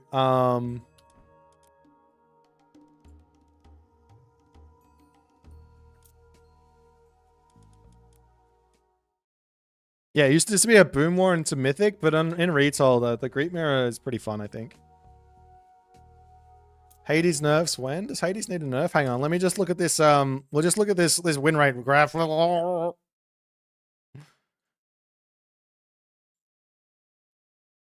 Is the handbook gonna? Well, I mean, this is all up to my. I can put the handbook out right now if we need to, but yes. So the handbook will be out before the sign-ups start, but I'm just hoping that it gets beautified before I put it out.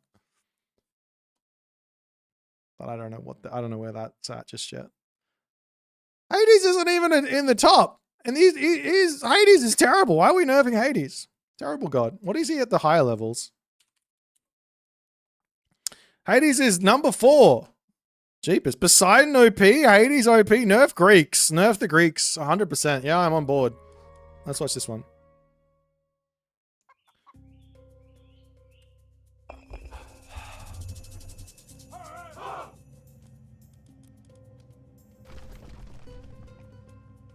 Mate, don't you tell me what the schedule is, Mr. Darthnox. I will... I put the schedule out as a draft. That doesn't necessarily mean anything. You don't hold me to nothing. I hold the keys to the kingdom right now. Let's go. Another game, another you, another me. It's Shoutcast Sunday for me. It might not be for you. In the left-hand corner of the map, playing as the horse god, man of the seas. Could you imagine being the man of the seas and horse? Like horses don't really like the water, do they? They get scared. But then you're the man of the seas as well. Anyways, it's Poseidon here. It's Matador from the NOC team. His opponent today is none other than the man amongst town here. He is our number 1 ladder aficionado, number 1 Hades player in the West. His name is Firefox. And he's actually on his Firefox account. This means he's full serious. He is full serious. Nonetheless, we'll see what Firefox is going to be able to come up with here. Let's check some relics out.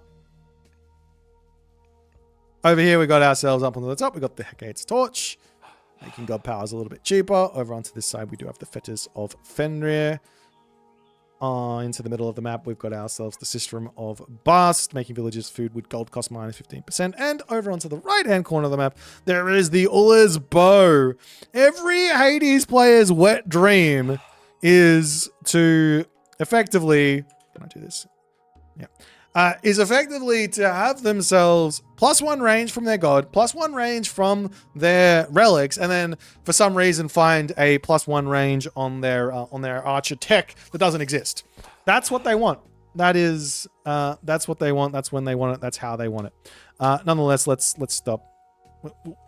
Let's run around the map like this. Oh no, not that one. No, not that one. This one. There we go. I really wish that this was a lot more smooth. Do you know what I mean? Like, it's like jittery when I click this button. Like, if it was just kind of like, you know, in League of Legends, when you go into panning the champion, it's very smooth. Maybe they'll update it for the Demeter patch. Who knows? But nonetheless, Hermes coming through now for our main man, Matador. No surprises there. Athena on the other side. No surprises there either from Firefox. We have seen a little bit of Ares in this matchup, but generally speaking, the advantage of playing Hoplite with Sarissa, and also having Aegis Shield is so good for the Hades that Ares just doesn't really work for him. And it's such an advantage over the Hoplites that the Poseidon can make, even if the Poseidon player goes Ares. Though, to be honest, Ares does seem somewhat appealing. I guess the only other issue with Ares is that Peltas is such a good anti-archer that you can't really make too many Toxotes in the matchup. And you also have access to the Centaur, which is going to be good throughout the entirety of the game regardless. But we've got our stable coming up for Matadors. He's going to be getting into some early game pressure. Firefox going to be running around with his Minotaur, Minotauring about as just a little bit of defense here, a little bit of delay, waiting for the Achilles to come through. Doesn't quite have the resources for it, as up to the top, the Ajax is looking for the relic. In fact, he goes for Gates Torch first instead of going for this Ula's bow, which is sort of wild to me, as the Minotaur is just going to be slowly taking damage.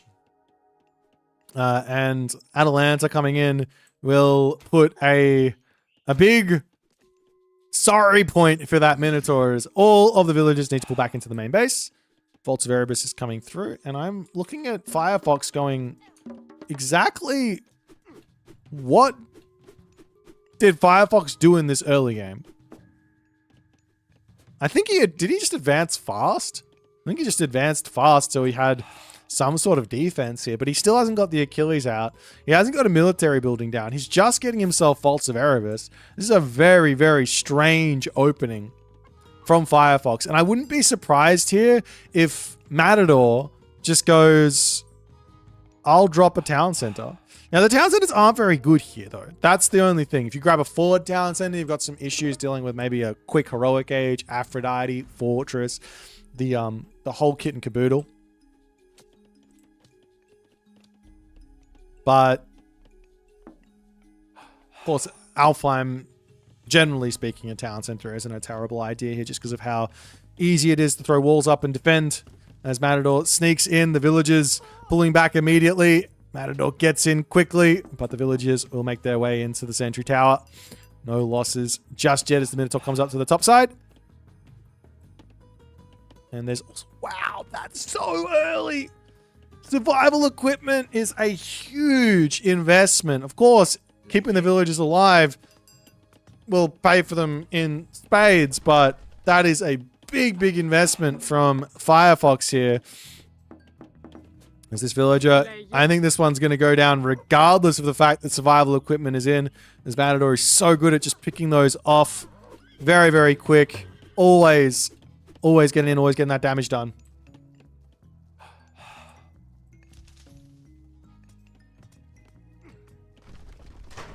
As the stable's coming up.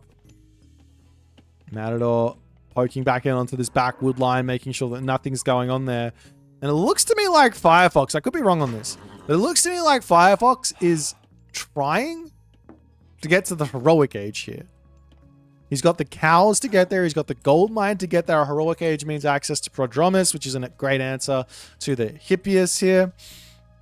It also gives him that answer to deal with any random town center that gets dropped as well. And there's the market. So, yeah, this makes some sense on the side of Firefox. The question is, what's Matador going to do as a response here? Town center doesn't sound too appealing because of the Fortress Petropolis, which he's not going to be able to really deal with the curse as well. But full walls to take full map control,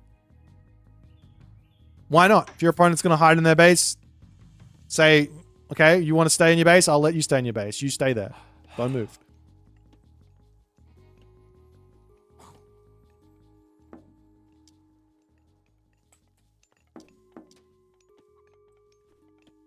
At the very least, the walls are back up for Firefox. The market has been scouted, so Matador has to have some sort of an inkling that there is a heroic age coming through. And, I mean, Firefox has gone through the worst of it here. Firefox has gone through the worst of it. Like, he's lost one villager.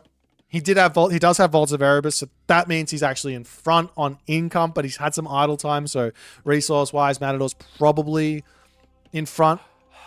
Matador can now just go Heroic Age himself, probably through Dionysus is the general god of choice.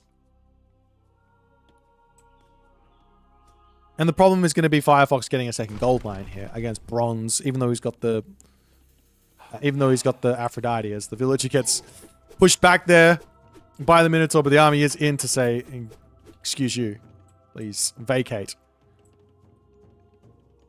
Now Achilles coming through, Aphrodite almost in, and it will be a Dionysus in for Matador. Matador also going for the market here. This is, I mean, I guess the market's cheaper, but you do want an armory. And the market here, I mean, you might want to be considering for just like the late game approach where you just drop the market in the corner, save yourself on a tiny bit of wood. And nonetheless, stables coming up. We are going to be having that Spirited Charge technology coming through for Matador. We've got the Prodromus now on the way. Chiron as well. Curse well and truly available here as it's fire getting dropped. Matador's like, nah, you stay in here. You're not allowed out. I'm going to finish these walls. You wanted a turtle. You wanted to stay in your base. Now you stay in your base. That's what's going on. But a little cheeky wall over here from Firefox to secure not only this gold mine, but also give him a little bit of time on the hunt. But Matador, he can sneak through. He's got the wall here that he can just turn into a gate and get in there. Nope. Centaur goes down. Wooden wall onto the back here. Getting broken down as well. For some reason, this looks like it's open on the mini-map. I don't know if you can see the little blue and the forest, but it's definitely locked off there at the top. So no problems. This wall will end up getting finished. And Matador now says, all right, time to go into Prodromus. So Firefox now kind of needs to move into hoplites. He doesn't want, you should not go too heavy in onto these Prodromus. Even though he's dropped the double stable, probably should have only gone one and been ready to build hoplites straight away. Because Hermes, Poseidon, Hermes, Dionysus cavalry are very, very strong.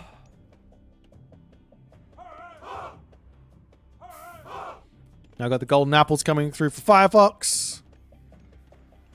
We can start getting just a little bit more favor, and he can start moving villages up to that. So he's still got so much gold left in his main base. So there's really plenty of time here. It's these villages up onto this top corner from Matador. Is this going to get scouted by Firefox? Answer is just no.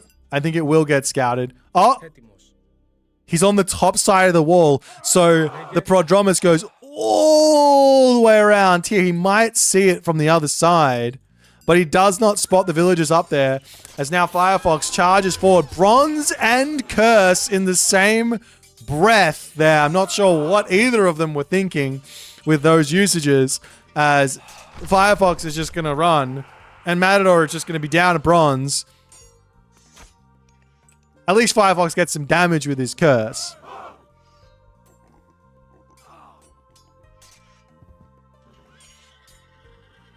Did Firefox actually see this? He does see the ground and he sees the wall up here, but now Matador has pushed Firefox back into his main base. There's not going to be really any advantage here. No way to raid that. Restoration now does get dropped, and Matador will have to pull back. That was a tiny restoration. Very few units here. There's not Thracian horses, but there is going to be that Spirited Charge. Armory situation for both players is non-existent as the Hydra goes down.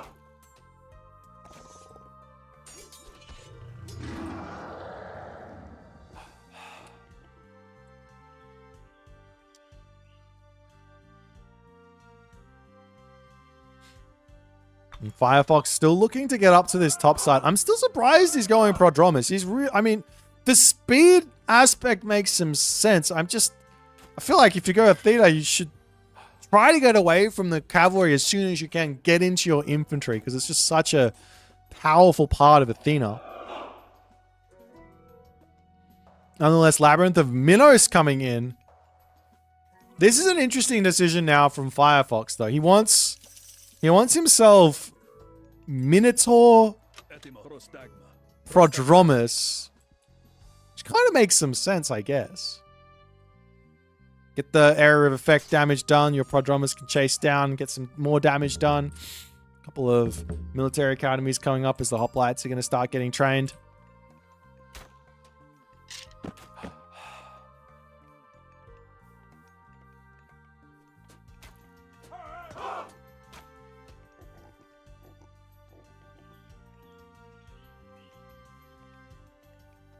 Why Minotaurs when you have access to lions? Why not both?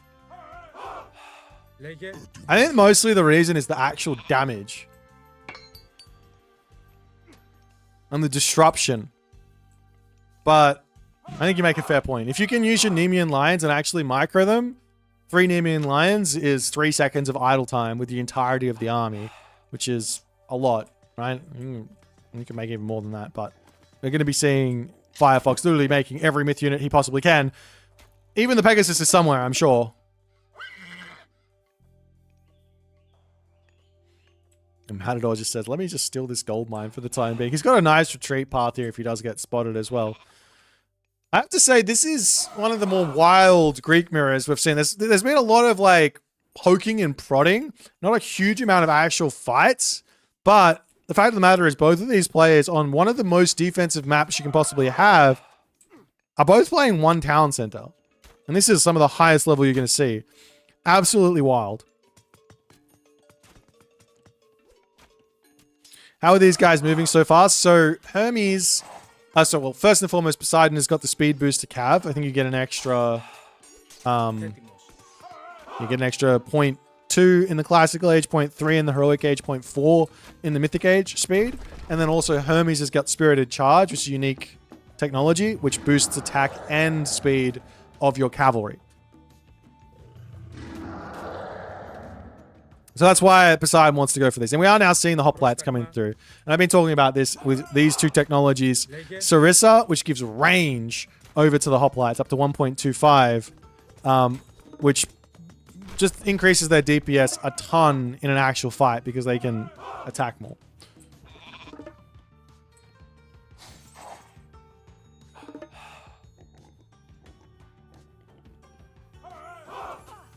So now the Nemean Lions popping out. Atalanta charging in here. We're onto this side. The Prodromi just chilling on the back.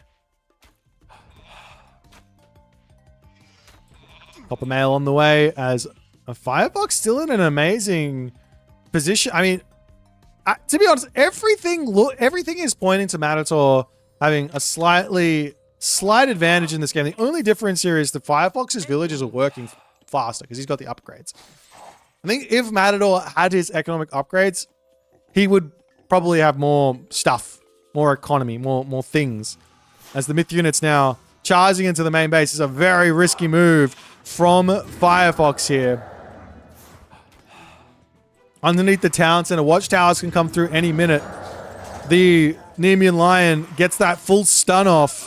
Minotaur's not getting their special off, however. Is Matador trying to take this fight? The problem is he's majority Prodromus, and this is majority hoplites now. As the fight coming through, they do have Thracian horses though, and yeah, Firefox, he can't be taking that sort of a fight there. He does have the better quality of units for sure, but this is not a fight, not in a position he can really take. And now the Nemean Lion numbers, they have become incredibly big. But you do have to micro them. He's going to be using that special as he can, but he's got them on autocast, so you're going to be overlapping. This is really, really hard to do, mind you. But the way that I figured out for my myth units is either I have this select all myth unit hotkey. If I click it properly, select all myth unit hotkey, and then I can hit Alt Q, and then I can use them as I go. Or you click on the myth unit, and then you hit select all of that unit, and then you go Alt Q, and you're good to go. But nonetheless, Firefox does not find any advantage there. And Matador, he needs to start thinking about how he's going to deal with the hoplites. Because this is, if I'm Firefox right now, I just go, all right, everyone onto farms. Let's spam out hoplites. Let's get out of here. The one advantage that Matador has is he's got all the herdables in the world. He's still got all of this food on the map to grab. He does not need to farm for ages.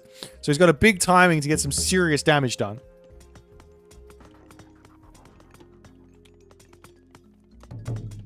That's the fortress coming up for Firefox.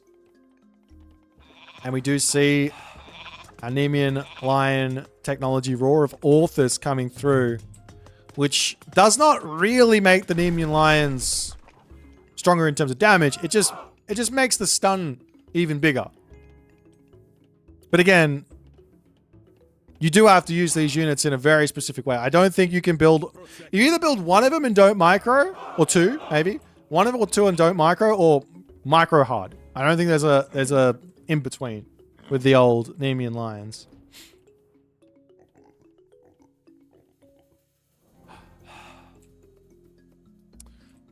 There is a technique called speed walking in Age of Mythology and Age of Empires 3. I think it's might be called something else in Age of Empires 3, but we call it speed walking here. And it's effectively if you've got two army balls, say for example right here, two army balls close to each other, and then you select them all and you select the location in between, one of them will move faster than they're supposed to increase their speed. So there is a speed walking. I wouldn't call it a bug. It's a feature that people do use to speed their units up.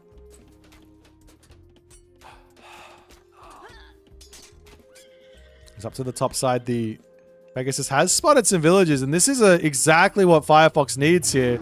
He comes in, big damage. Nemean Lions getting that stun in, and all of the village of Matador here will end up falling. Advantage for Matador is that he's going to be able to get to the Mythic Age first. But Firefox has got himself the hoplites out. Firefox either has to go through this way to this gold mine, or he's got to go all the way to the top side of the map to get that gold mine.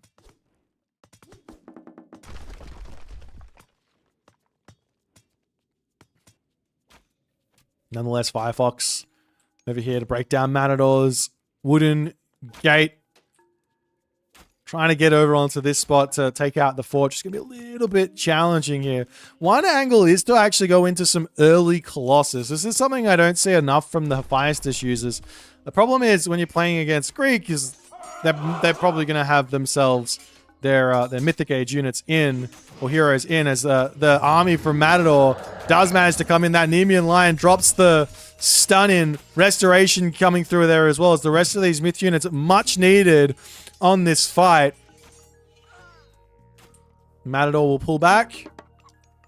Town Center now up for Firefox as you can come grab this gold mine. At the very least, there's still 3,600 gold there. But realistically, what Firefox needs is actually more farms. He's only got 19 villagers on food, which if he's going to be going for this amount of... how many farms? Yeah, 20 farms. If you're going to go for this amount of hoplite, he definitely does need a bunch of villagers on those farms.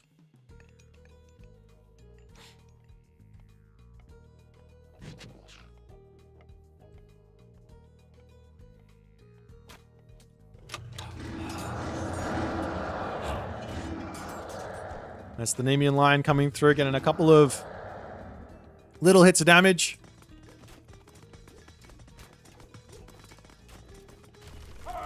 Stable goes down. It is 2T. Oh, there's... Wow.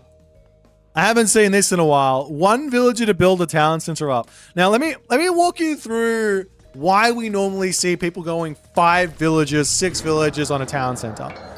The reason is the faster you build the town center, the faster you start getting villagers training, which means more income for yourself, right? But the more villagers you put on the town center, the more it costs you to actually build the town center because the villagers aren't gathering. What Matador says is, I'm going Mythic Age right now, so 1 villager for the town center, the rest going to be gathering, means more resources for me now, which means I can spend them all and I can take more advantage. I don't know if he's actually thinking this or if it's just something weird happened and he took the villagers off. I don't know. Anyways, that's the big decision to weigh. As now Mythic Age hits, and it's going to be straight into Tyroi. Colossus, well, 1 Colossus is in, 58 villages, or 58 favor here. armory. Both players have got the plenty vaults and all the other good stuff.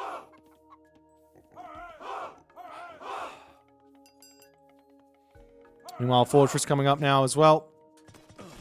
And Firefox is full send on this town center. Right now, Matador can't really fight this army that Firefox has assembled, this death ball. As soon as the Polyphemus comes in, however, things get very, very different here. Now, luckily, the Nemean Lions, or Rexes here, they're fast enough to just run from the Polyphemus. Only 4.1 speed. Just stay away from him.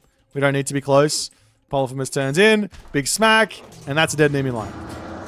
But still, the stuns coming through onto this position. The Toxotes, however, on the back should be very, very useful. But Firefox might have overstayed his welcome here. I'd love to see Matador drop a wall down across here, prevent these units from retreating, because this is a huge amount of resources for Firefox in this spot. While this is all going on, however, Firefox is moving forward. He's grabbed this gold mine, a fortress in the middle, keeps his Colossus alive. He's going to be eating his own gold mine to do so. That's a lot of gold lost to make that happen.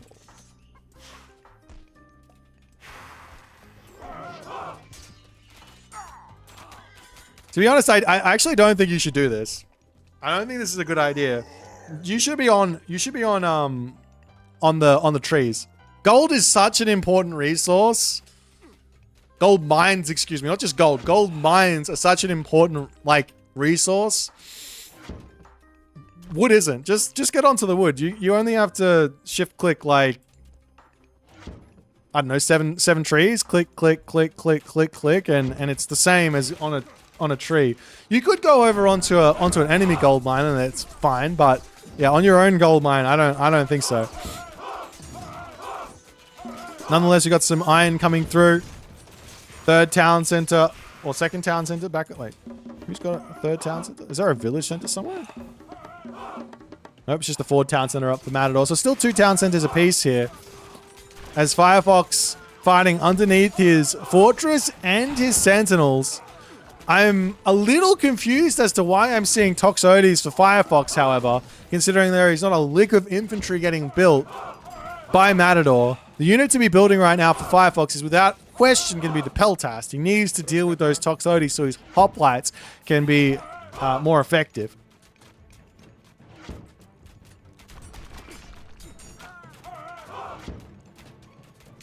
And nonetheless, the Petropolis going to be rolling back here. Another Heliopolis to come through for Matador as he's trying to make some stuff happen.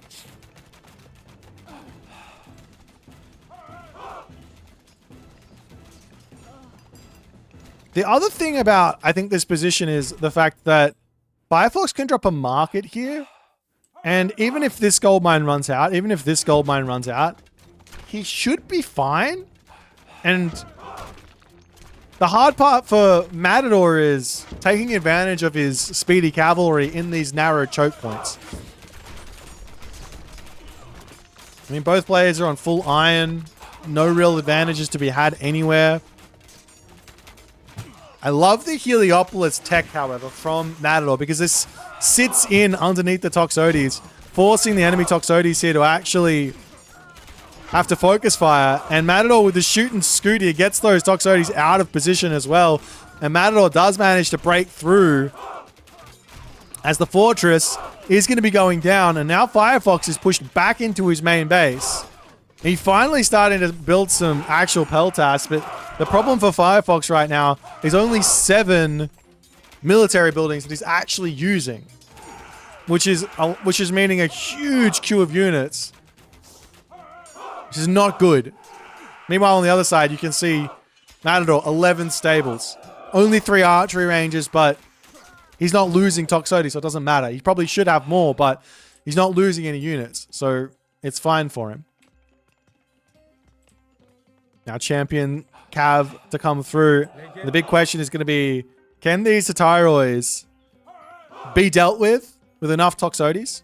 Can Firefox get himself out an army that can actually hold on, push back, keep himself sustained here, get himself out of this position? He's fully gold controlled. He's fully cut off of the map. This is full map control for Matador. But there is an amazing market for Firefox. But he doesn't really have the time, I guess, now that he's lost this gold mine. He does have this one, but this is about to be finished as the Tyroid charging up to the top. A whole... What do you call a group of hoplites? A pod? A school? A gaggle of hoplites? Restoration comes down here from Firefox to try and hold on to this spot as the Tyroid getting around onto the backside here. If these Tyroid get onto the Toxotes, they get absolutely massacred. These Tyroid doing 1.5 area of effect damage. Plus they've got that 1.5x versus archers. So if they actually get onto that backline, they are a phalanx? Is that what it is? A phalanx? Phalanx? Anyways, gold now finished up. Firefox needs to move forward and grab this gold mine. He just used his restoration, but he does have access to a curse momentarily, which could be enough to help him at least secure this one. The problem is he needs to get over onto this side to get a gold mine. This gold mine's getting mined out by Matador. And I don't know if... While Firefox's army is insane here, even if he secures this gold mine, I still don't know if he's had enough time to get himself a proper trade route sorted. But there is going to be time for this curse. There's another 37 seconds on a restoration if he can wait for that.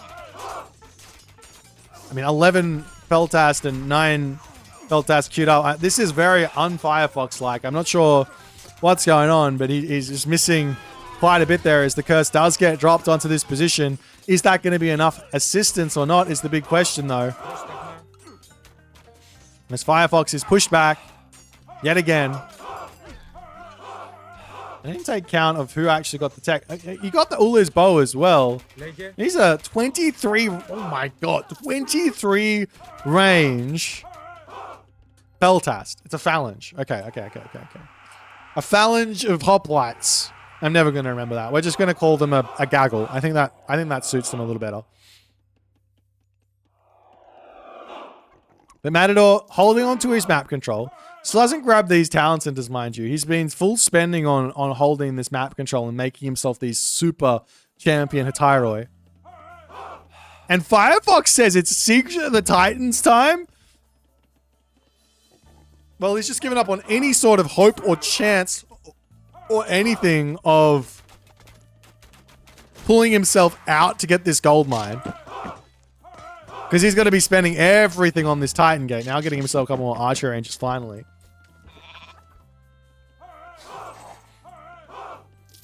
I mean, a Titan might be enough. Realistically, because of the God path, because of Athena versus Hermes, generally speaking, the Hades is going to have the advantage if they can get to an equal position.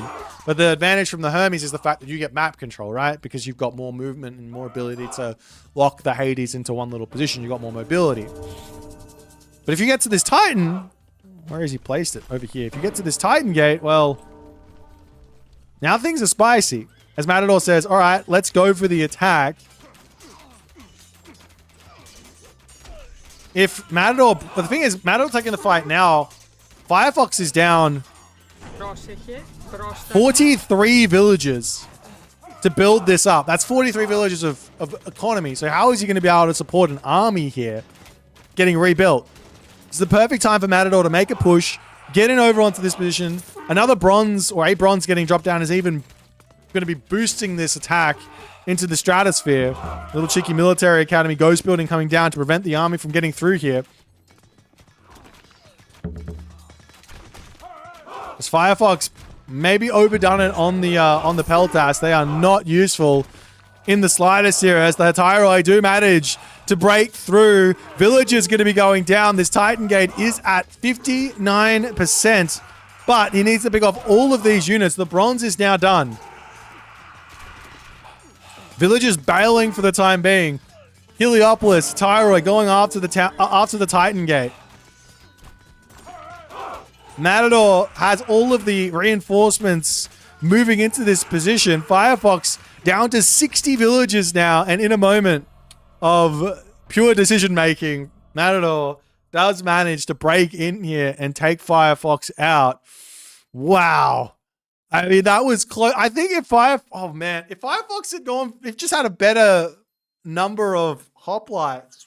Like that many peltas, you only really need, I would say, like 10 peltas total, because you're not going to lose them ever, right? And your opponent is only going to have a handful of archers, and if he has a ton, then maybe you can make some more. But even then, you probably don't need them. You just need a handful just to be trimming the Toxote numbers. And the hoplites are needed to take out the cav. What a game here from Matador. I love this game because it shows exactly how to take map control and use it so well. He just said, get into your base, you turtle, okay, I'm going to wall you in. You want to turtle, you stay, you be turtling.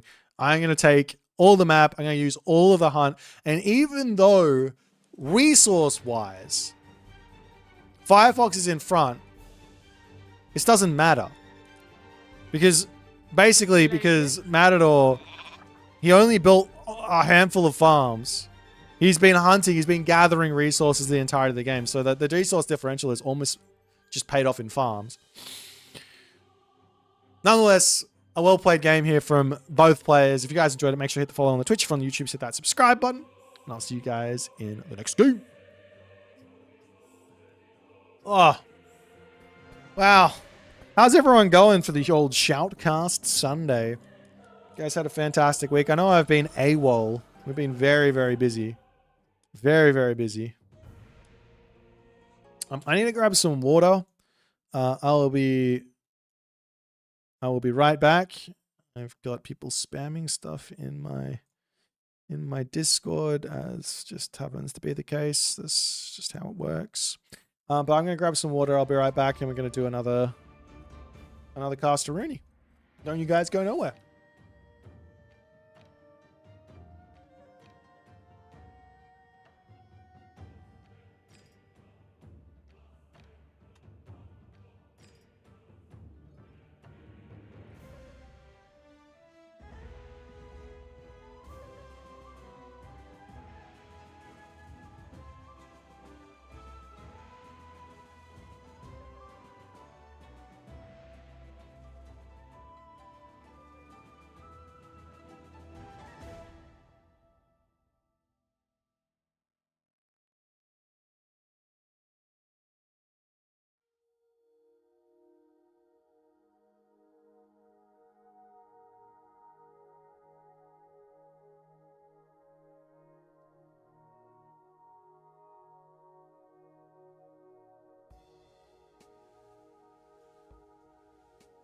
I found it.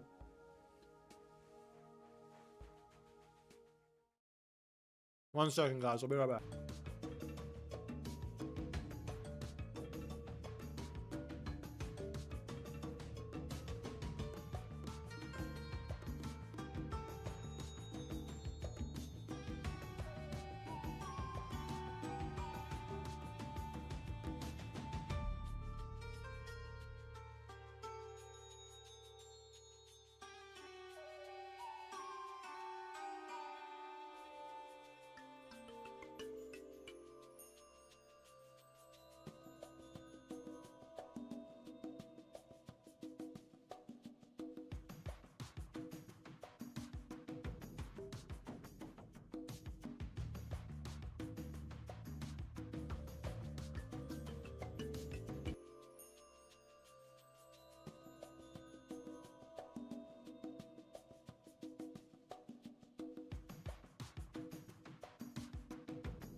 Alrighty, guys. Apologies for the old, the be right back mid program. I bring you back to your regularly scheduled content when we watch Age Mythology games together.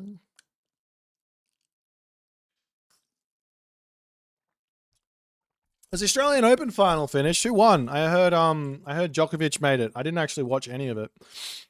Who won? Spoilers. I need to know.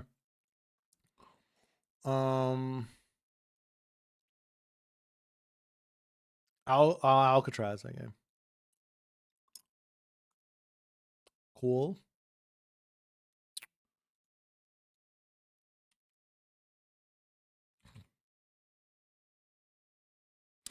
Alrighty, what are we gonna watch here?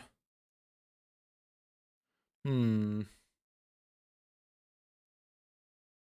one? We watch a Deceive game? I feel like we watch a Deceive game. Nobody escapes from Alcatraz. Yeah, that guy's real good. Can you cast my EE games versus the Rapple? What's EE? I don't know what that is anymore. I want to watch a Count game. I watch Count winning, right? I watch Count winning games. I don't really watch his losses, right?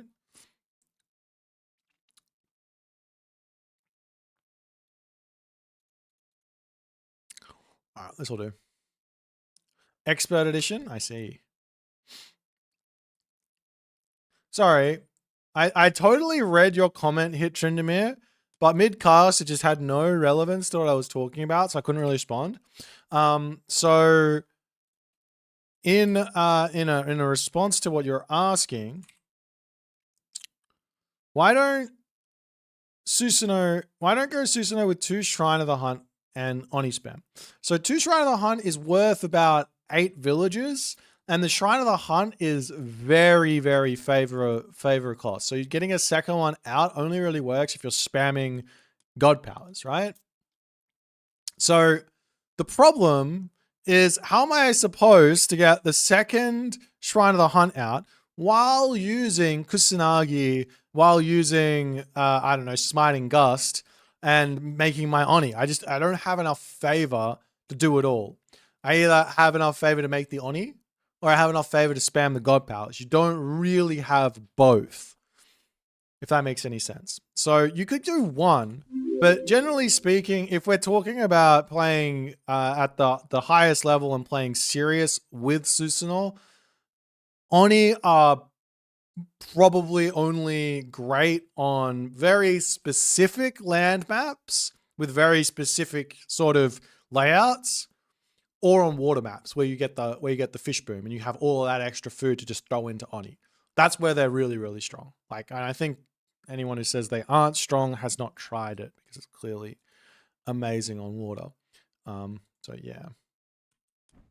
Parents, what's happening, my friend? Thank you for the prime. You get extra favor with bush. Yeah, but it's not enough. It's just not. Like you're cutting in. You're just cutting into. You're cutting in too much into the actual. Like, you have to pay 16 favor here, 25 favor here, 10 favor here. Then you have to pay. You click this straight away, right? So it's going to be 100 favor.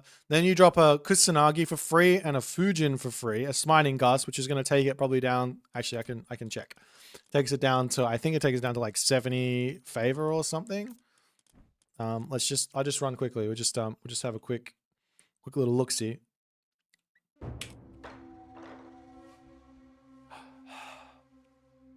Oh no, I can't type.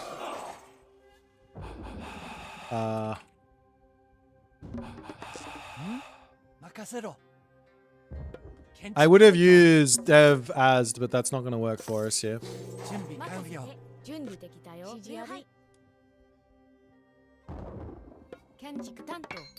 Okay, so basically we use this thing, right? And we get ourselves our 1. Then we use our Kusanagi, takes it down to 75, and then we use our Smiting Gust, takes it down to 57. So I have to spend 57 favor on a second Shrine of the Hunt, which is equal to 3 Oni. Oh, sorry. So that's 3 Oni. Or I drop another Kusanagi for 19 favor.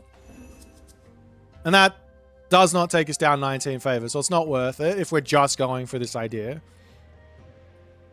So yeah, it's unfortunately, as cool as Shrine of the Hunt plus Oni is, it's... I don't know. I don't think this is the way to go. I'm doing it wrong? How? What do you mean? Didn't I do it right? Oh, I should have used Smiting Gust and then the Kusanagi? No, I think I did it right.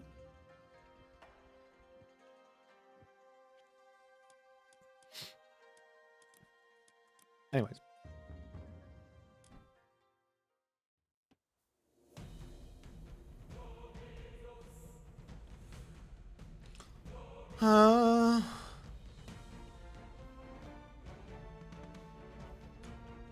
Yeah, I definitely think that Oni are quite good. Oh, our next Pantheon pinup is Gaia.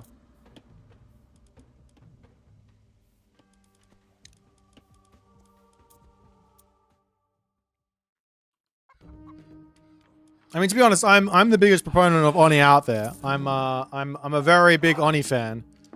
Oh, Oni fans. That's me. I'm a part of Oni fans, the Oni fans fan club. But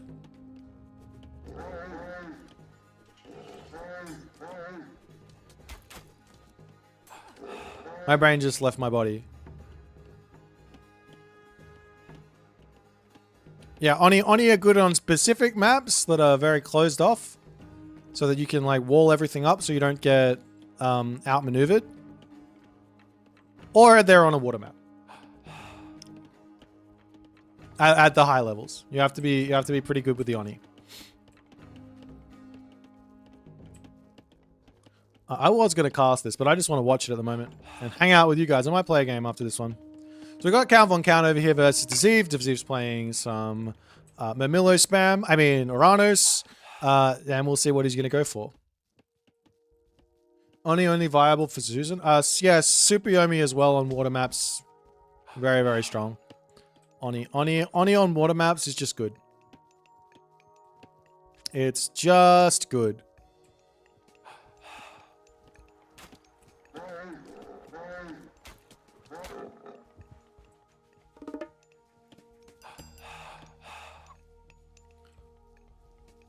I want to see how Deceive plays this one. People have been saying Thor's OP. But if you can't match Oranos, then how can you call yourself OP? That's the question.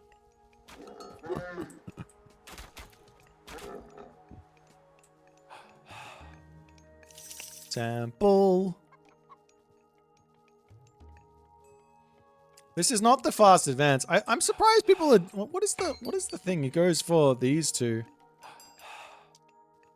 I guess you get more economy by going into gatherers than you do going into dwarves. By how much? It's by 0.2 per dwarf. So if I have, hang on, I just wanna know if I have. Can I select all these? If I have 11 villages, or if I had 12 dwarves on the thing, 0.2 times, so 22. So I get 0.22 more rest per second by going for the... Yeah, I guess the other thing is you want to have your gold mine drain a little bit slower. I guess it makes sense against Oranos. What about on the wood? You'd think I'd know this stuff, but I just never cared. It's still 0.2 difference, so... You have a 2% weaker economy by going full dwarf. But you have a lot more food in your base if you go full dwarf. You have a lot less gold in your base if you go full dwarf. Anyways, Deceive is going for mass Mamilo, because that's what he does. That's what he knows. That's what's good. That's what's strong.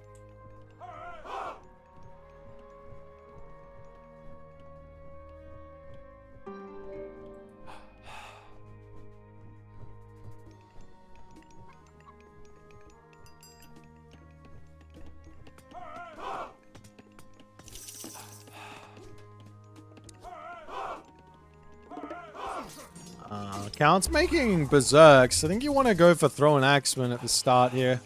Especially if you're walling up and playing defense like this. Get yourself out 10 throwing axemen, and then the Terma come through, and then you can make berserks, I guess.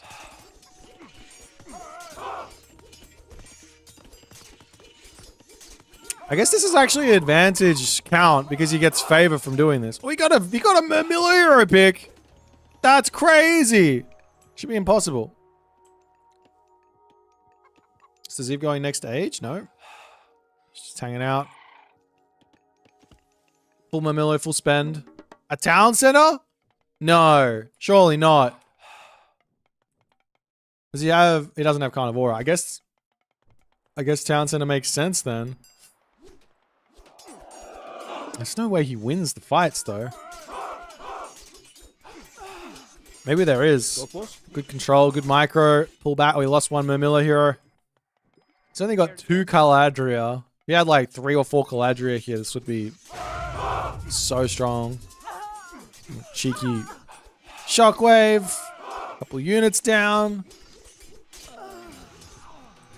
How do you lose a Caladria versus Norse? What the hell?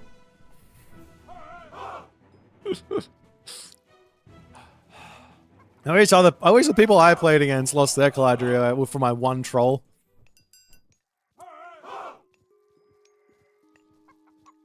Okay, now if Count can just get, I mean, this is easier said than done, but if Count can just get heroic age, he gets a dwarven mine, and he is like good for days here. But Deziv should be like going, okay, great. Now it's time to put Sky Passage here, Sky Passage over here, Oracle here to scout out this. Oh, there's a gold mine here. That's a nasty gold mine. I guess that's why he's gone for the Talent Center. Maybe some towers actually for Count makes sense.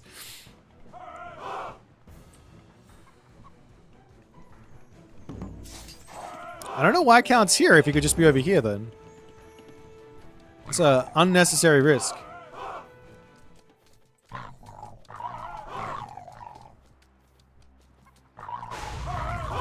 Little cheeky shockwave. Gotta get a couple Vil picks. Always nice. So much skill being an Uranus player. Okay. Forward citizen for the Sky Passages, I guess. How many does he have? He's got 3 already. Oh, one's on the front. I like this. You really don't need a Sky Passage in your main base. Unless... oh, maybe you do. I mean, if you've got Huskal, you kind of do, I guess. I mean, Berserks are pretty speedy with... I guess the Murmillo can chase them away. Anyways. A town center in this economy, I know. Oh. Okay. Okay, a little cheeky frost. See if Count can survive here. Carnivora, Terma getting in onto the action. These units are all sort of idle over here, so this fight shouldn't be terrible for Count, but it's not going well. So much favor in the bank as well. I mean, this is also one of those times, you've got yourself 15 dwarves, just pull all the dwarves off of whatever resource they're on and send them over to the gold mine.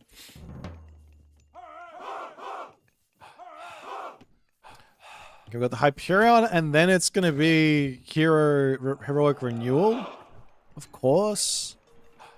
Death Ball Deceive reporting for duty.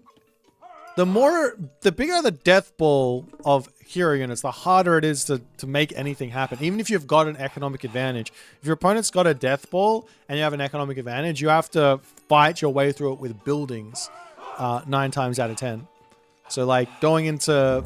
yeah, multiple hill forts here or towers and pushing forward and taking more of the map slowly has to be the way forward here.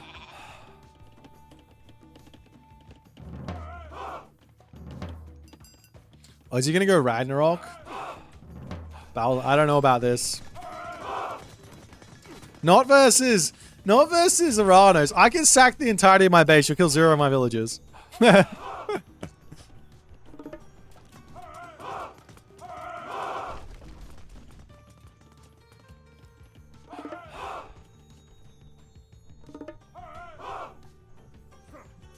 Just extra armory upgrades? I mean, you can go up to more armory, but... I mean, this is... These units are, like, super buffed. 49% hack armor.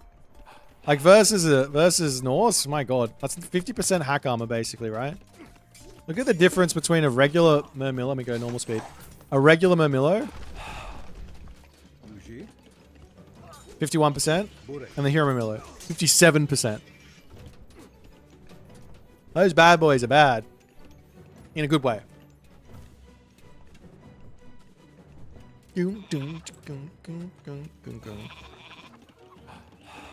Okay, but Hecate is the god of choice for Deceive, which will force Ragnarok. Wow, the wall's also crazy, man. He now goes up to 2 TC. There is a... Like I said, there is an economic advantage here for Count. He really doesn't have to click the button. I think this is probably... This is probably the scary part, or the most scary part here for Count. Is the fact that he... Well, okay, he didn't... He just clicks it. Well, we'll see. Bit of a chaos, a bit of a runaway. A little bit of a fight. Count's got to do so much damage here, though. And the Sky Passage is just going to pop over to this side. He's got citizens all over the place. So you kill off one position, Sky Passage goes down. Another Sky Passage is elsewhere. How much trade does he have? That's 7. 7 trade caravans. Armory situation? Oops. Nearly full bronze. It's the same armory upgrades for both players, basically. Cheeky Chaos. The Fire Giants are still here pretty good. Did he drop Tartarian Gate? I think it was just killed. Whatever it was. But the army now dead, and yeah, Deceive is gonna take this one. Yeah, unfortunately that type of Ragnarok just doesn't really... Even if it wasn't Uranos, it doesn't really work. You want to wait for your moment to use it, like when there's no gold left on the map. Take the fight, kill them off, kill the trade route. Now compare this to the Yeah. I'll see how many military units. Actually, that could be an interesting thing. It's 100 military units for Persephone for that god power, right? The one that it's 100 extra military units, so it could be just like a slightly weaker Ragnarok. Count is back up to 47, and he does have a trade route going. I mean, he's still got a chance here. No, he doesn't. He says he's got a chance as he taps out. What was the military value? Not the value, the military units. So, that's civilian units. I want military units. So he went from 50 up to 134. Actually, we could see even more specifically. He was at 85. So he had 85 extra military units. So Persephone, with 100 extra free units, in this specific situation... but there is a caveat here. There is a caveat. If you haven't lost 100 units, you do not get... Well, I don't know how it works. Do you get 100 or do you get 80? If you, like... At the moment, you can't really tell how many military units have died. It's hard to tell. But I don't think we've had 100 military unit deaths when this rag happened. So it could be much weaker.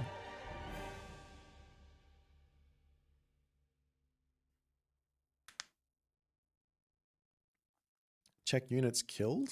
I don't think there's a tab there for units killed. You can see it, obviously, at the end, but, I mean, this is not going to be when the god power is clicked.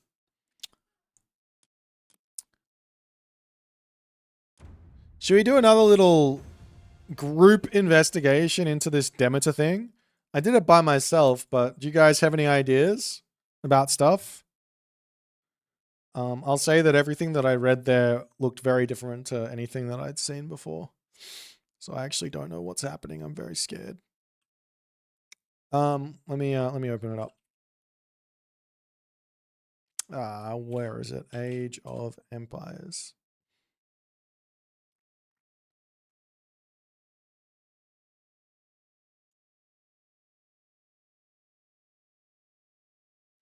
News. Latest news. Click. All right. Let's come over here. So the things to look at here. I clicked that on the wrong screen, didn't I? Do this. So right in this little thing, one thing that someone pointed out here is take a look over here. A little green circle around this tree. I missed this. So this here has got to be this unit. Where is it? This guy. Where is it? This one, right? The hammer dryad. This one turns into a tree when idle. So this here has to be that tree, right?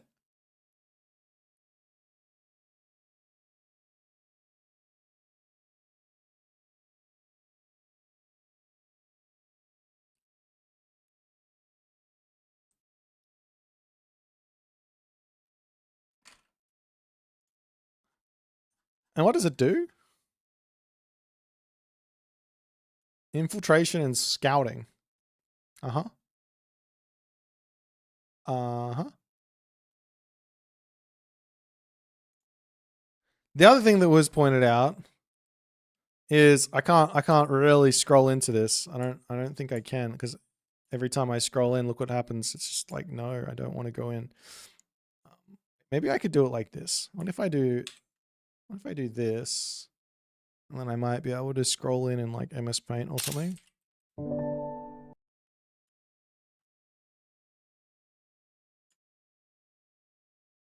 Right click.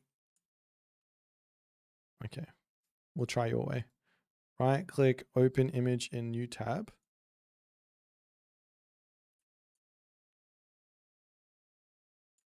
Ah, so over here, there's this guy right next to Chiron.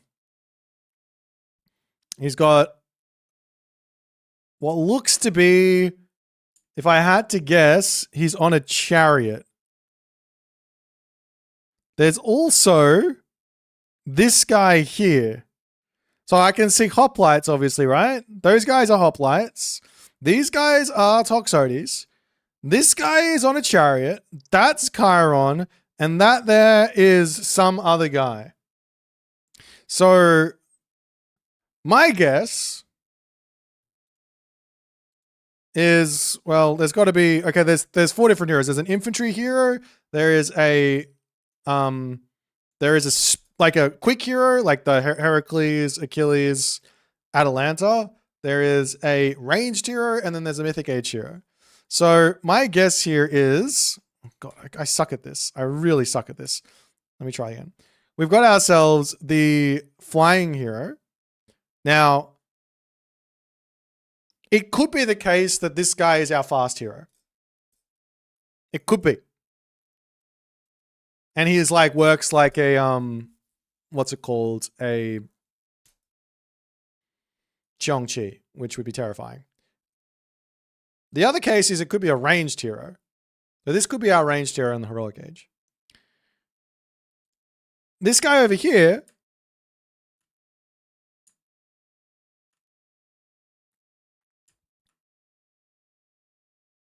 he's on a horse, no? So that's got to be our speedy hero in the classical age. This guy here, he looks like he's an infantry unit. So that's got to be our infantry unit, no? Our archaic age guy. He holds a spear, yeah. So, I mean, he could throw the spear. He could be our heroic age, like Chiron. He throws the spear. I don't know my Greek mythology anymore. I only know what age mythology taught me, so I don't know anything else. The other question is there another unit just hanging around here? Because there should be 4 heroes. And I don't think we've seen the 4th one. Unless there's something over on this side. Greek Regan Leaf? Yeah, could be. But, okay, so that could mean that this guy is our 4th hero as well. That would make sense, right? A flying 4th age hero does make sense. Because that's OPAF. and OPAF Greek flying hero, that fits the bill, right? Yeah, the Chiron is not the hero. There's no way. That's part of the campaign. This is a campaign mission, I think. This is like the one from the mission. Or a photo from that. The other thing is, this guy could be the Mythic Age hero, and he could be having some sort of aura that makes everyone into heroes around him as his like ability or whatever. Do you know what I mean? Because everyone's heroes. Everyone's got gold around them. Or it could be this. This has also got gold coming off of it. So maybe the communal hearth, this thing, is that what it's called? I think that's what it's called. This thing here could turn everyone into heroes that's around it for a little bit.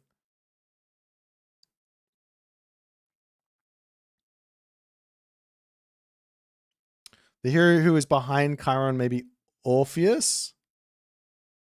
This guy. Well, that doesn't really help me.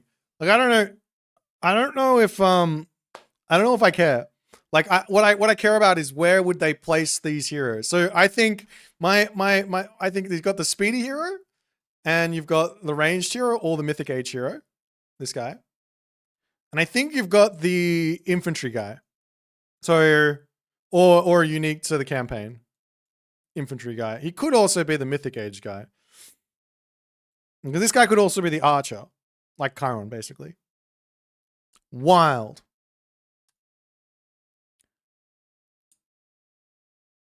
You guys got any ideas? Icarus as a flying hero would make sense. Icarus died though, and really nothing heroic about him. The flying one is probably Icarus. Not many other mechanic wings in Greek mythology though. Polyphemus wasn't a hero either. That's true. Is there anything else in this photo that's worth looking at that I've missed completely? We got the tree. It does look like a tree, but that's kind of, I'm not gonna lie, this tree stands out like a sore thumb. Look at this tree. It's a cherry blossom. I don't see another cherry blossom anywhere else. Or maybe that's done on purpose.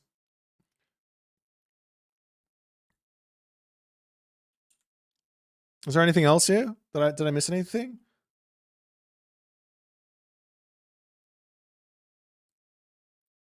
These guys, yeah. Sorry, I think I brought these up in the video. These guys are the wolf. They're farming.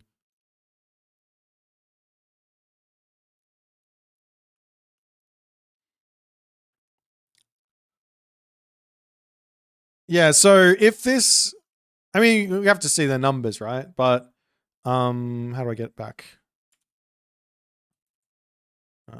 Control tab. Here we go. So these are the heroes. They're the myth units, right? You had the, I don't know how to say this, Lycan.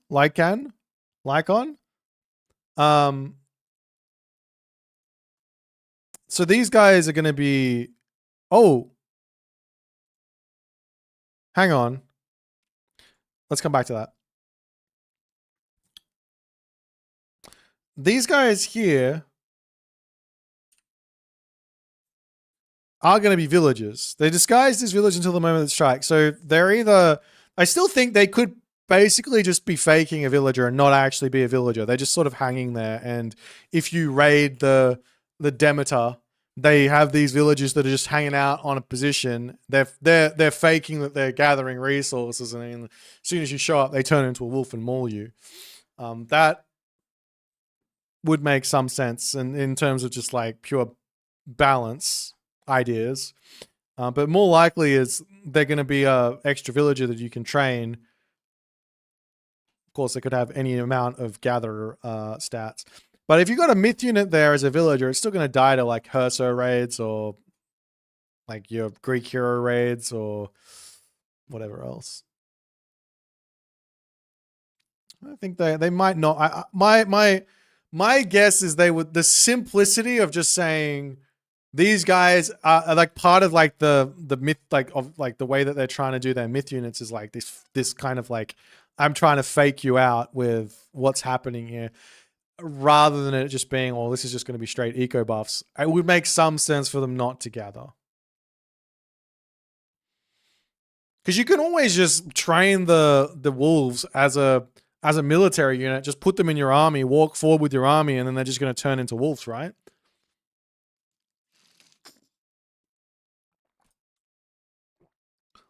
I mean, that's what I would do.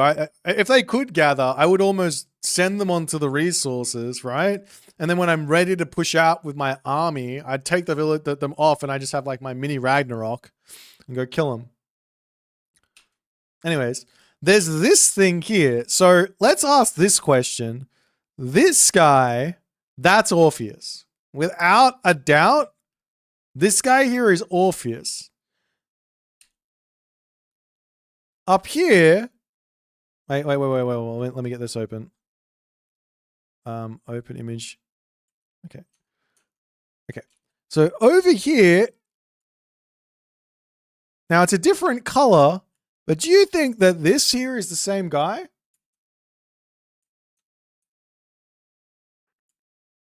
As this guy? Same guy? Different color. They both got a cape on. They've both got a cape on. I think they're the same guy.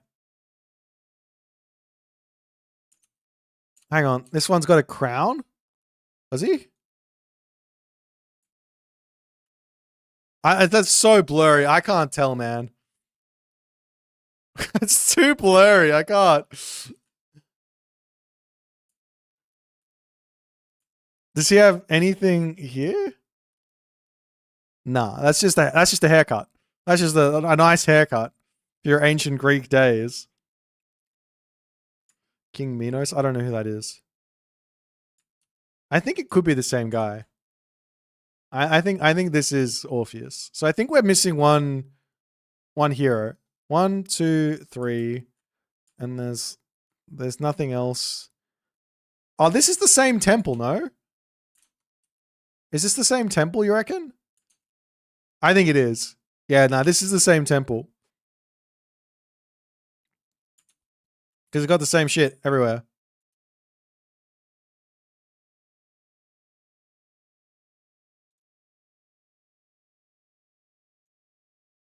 The dude who trapped the Minotaur in his bait, mate. You guys know too much. We got to read this book. I'll be right back. I got to read this book.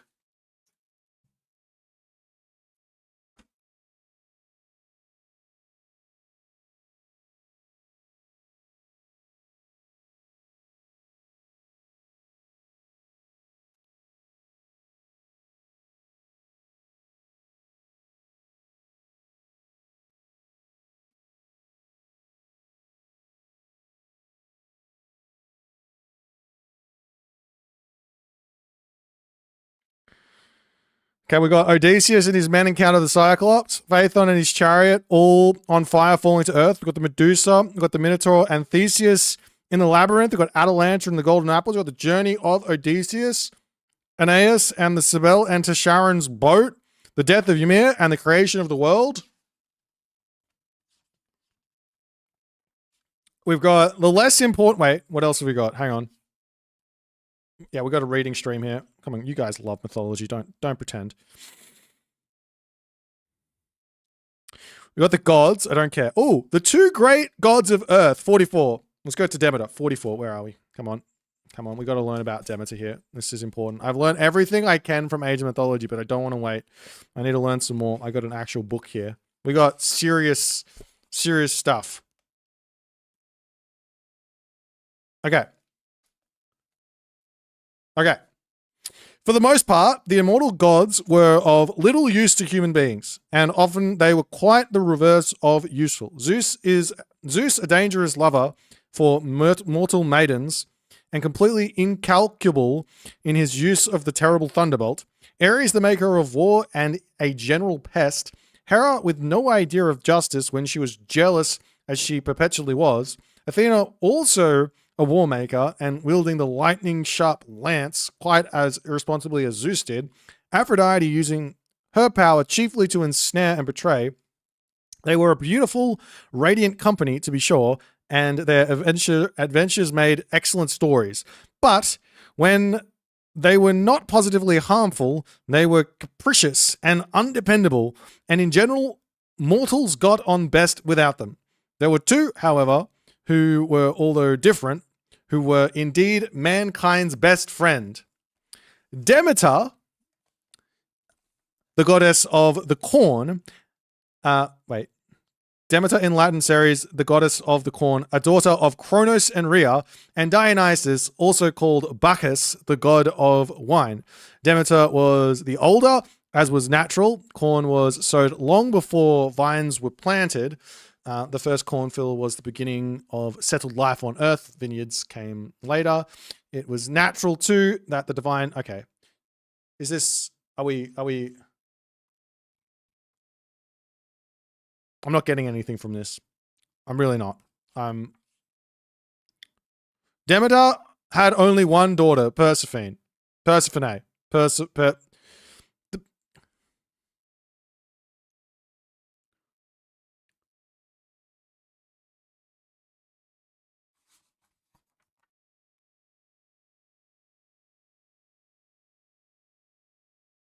Good book. I want to play some games.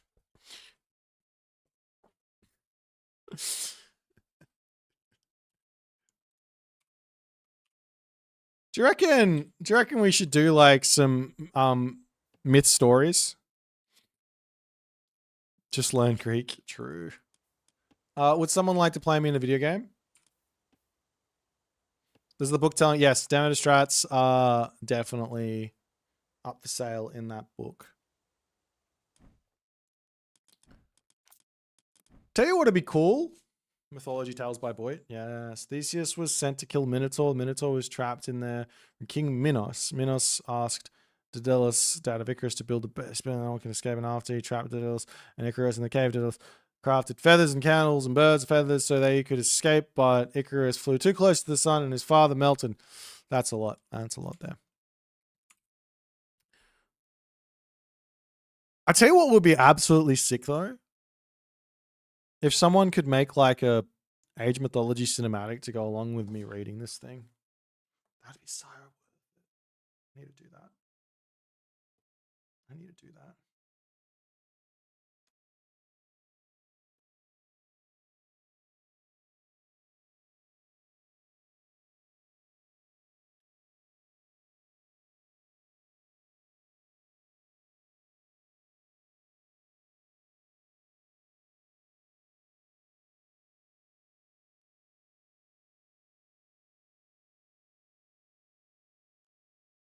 It's got cool pictures.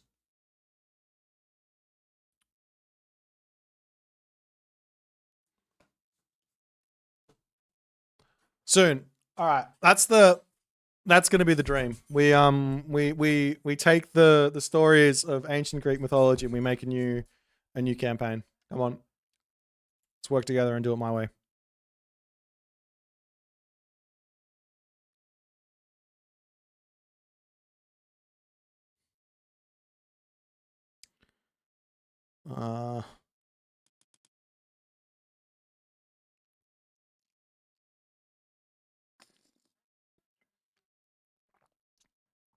No one wants to play me? Okay. I'll search for a ranked game. Yeah, I'm finally learning about actual Greek mythology. Sheesh. That was quick.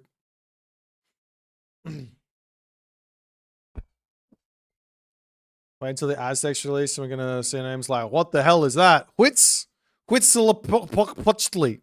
Oh, fuck. I have to learn how to speak Aztecian. Oh. Firefox as raw. I don't particularly want to Chronos Rush. Chronos rushing is for the weak.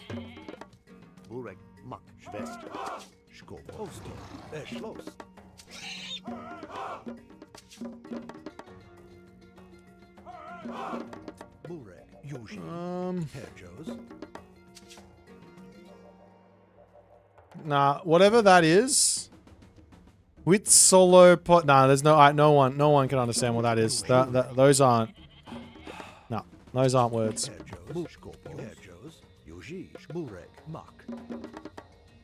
You're already scared? Yeah, you should be. Can barely pronounce the Japanese ones. The Chinese ones. I definitely can't pronounce the Chinese ones.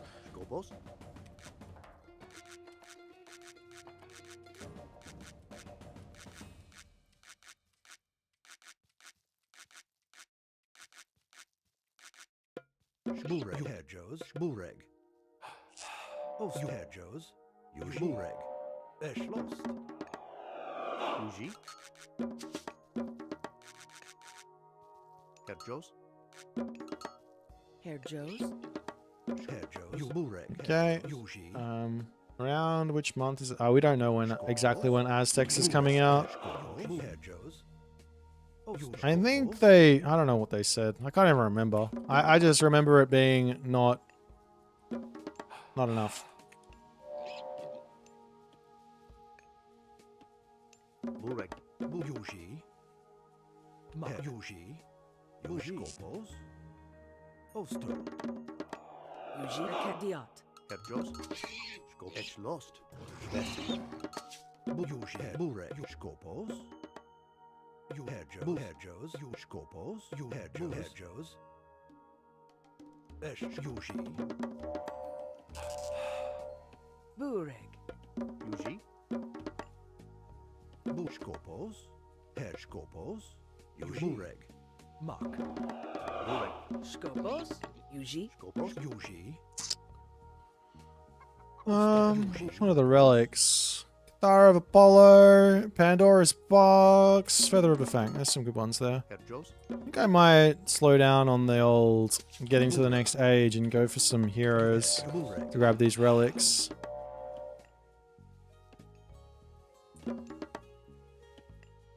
Skopos, Yuji. Herr Joes. Akadiat. Skopos, Mak. Yuji also. Yuji, you have Bureg. Yuji, Schlost. Skopos. Bur Aked. Schwest. Bureg. Yuji, Skopos, Mak. Skopos. Burosto, Mak. Schlost. Yuji. Oster.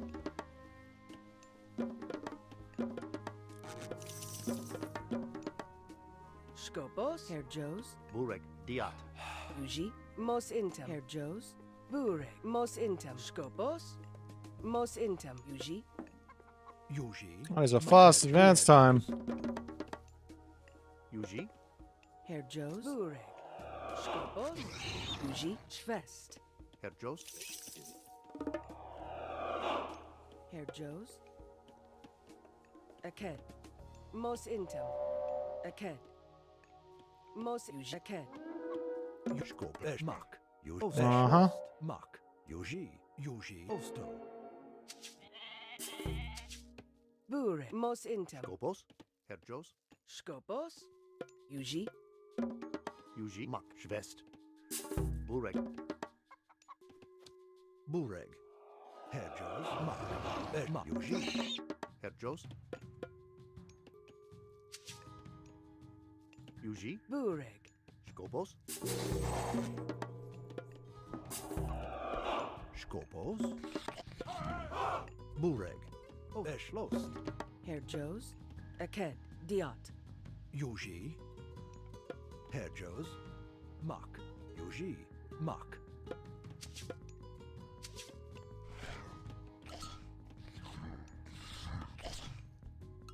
I mean, he might have gone for a whatchamajigget. How much does this cost? 12? Bureg. Skopos.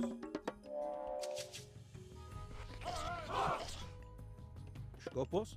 Bureg. Osmak. Osmak. Osmak. Osmak. Osmak. Osmak.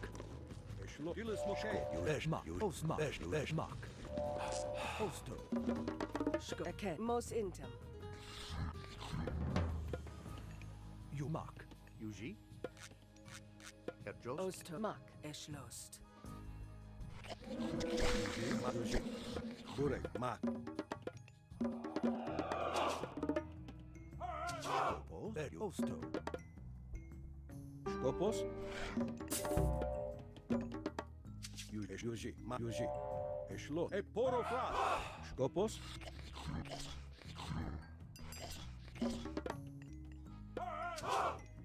Burek. Yuji. Mak. Yuji. Mak. Eshma. Yuji. Mak. Esh. Yuji. Mak. Esh. Yuji. Hmm. Mak. Yuji. Eschlost. Yuji. Mak. Yuji. Eschlost. Mak. Yuji. Mak. One barracks, two barracks. Yuji. Mak. Burek. Eschlost. Yuji. Burek. Mak. Yuji. Skopos. Eked. Diat. Yuji. Eschlost. Skopos. Mak. Yuji. Eschlost. Yuji. Herr Joes. Bureg. Osto. Yuji. Yuji. Yuji. Osto. Skopo. Mak. Osto. Mak. Eschlost. Yuji. Eschlost. Herr Yuji. Yuji. Eschlost. Skop. Mak. Skop. Mak. Eschlost. Yuji. Bureg. Yuji.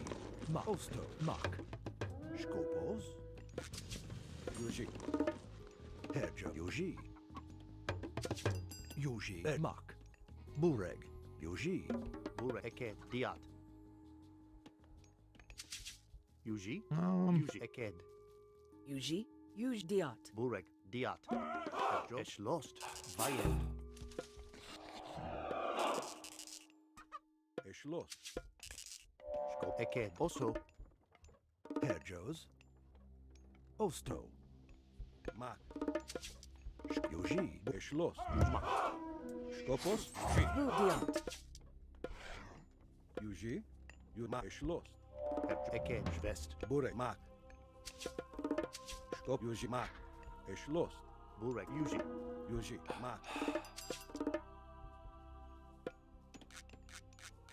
Skopos. Mos ekech fest. Herr Herr Jost. mak. Mos intem. Yuji. Eke. Mos intem. Yuji. Bureg. Yuji. Eschmak. Yuji. Eschlo. Oso. Schwest. Herr Mak. Oso. Eked. Skop. Bureg. Skop. Yuji. Mak. Eschmak. Yuji. Bureg. Yuji. Yuji. Mak. Yuji. Bureg. Yuji. Bureg. Herr Eschlost. Mak. Bureg. Eschlost. Yuji. Eschlost. Yuji. Mak. Eschlost. Herr Eschlost. Bureg. Mak. Yuji. Osto. Mak. Osto. Mak. Yuji. Mak. Osto. Eschlost. Yuji. Mak. Eschlost. Yuji. Mak. Yuji. Mak. Bureg. Yuji. Mak. Yuji. Mak. Yuji. Mak. Yuji. Mak. Eschlost. Yuji. Mak. Yuji. Esch. Yuji. Schwest. Bureg. Bureg. Skopos. Yuji. Mak. Eschlost. Burek. Eked. Eked. Okay. Vayen. Bureg. Yuji. Yuji. Eschlost. Mak. Yuji. Yuji. Bureg. Mak. Yuji. Yuji. Eschlost. Herr Jost. Oso. Yuji. Eschlost. Schwest. Herr Jost. Mak. Yuji. Mak. Yuji. Mak. Burek. Eschlost. Oso. Mak. Skopvai. Bureg. Esch. Diat. Eschlost. Yuji. Dilis Mokay. Mak. Yuji. Esch. Yuji. E poro flat. Eschlost. Yuji. Mak. Esch. Yuji. Mak. Yuji. Eschlost. Skop. Yuji. Mak. Yuji. Bureg. Burek. Yu. Mak. Yu. Os. Esch. Mak. Os. Volia. Yuji. Mak. Yuji. Mak. Yuji. Mak. Yuji. Yuji. Dilis Mokay. Yuji. Bureg. Skop. E poro flat. Eschlost. Yuji. Skop. Dilis Yuji. Bureg. E poro flat. Svoli. Burek. Mos intem. Eschmak. Eschmak. Eschlost. Yuji. Mak. Eschlost. Herr Mo. Yuji. Os. Eschlost. Yuji. Mak. Yuji. Yuji. Eschmak. Eschmak. Skop. Eschlost. Bureg. Diat. Yuji. Bureg. Mak. Yuji. Eschlost. Mak. Yuji. I need more gold. Yuji Burek Mak Eschlos Yuji Mak Eschlos Yuji Eschma Yuji Yuji Eschmak Also, it's lost. Burek Yuji Mak Eschlos Yuji We just got absolutely owned by that, didn't we? Osto Herr Joes Yuji Burek Yuji Yuji Mak Esch Yuji Yuji Le Smoke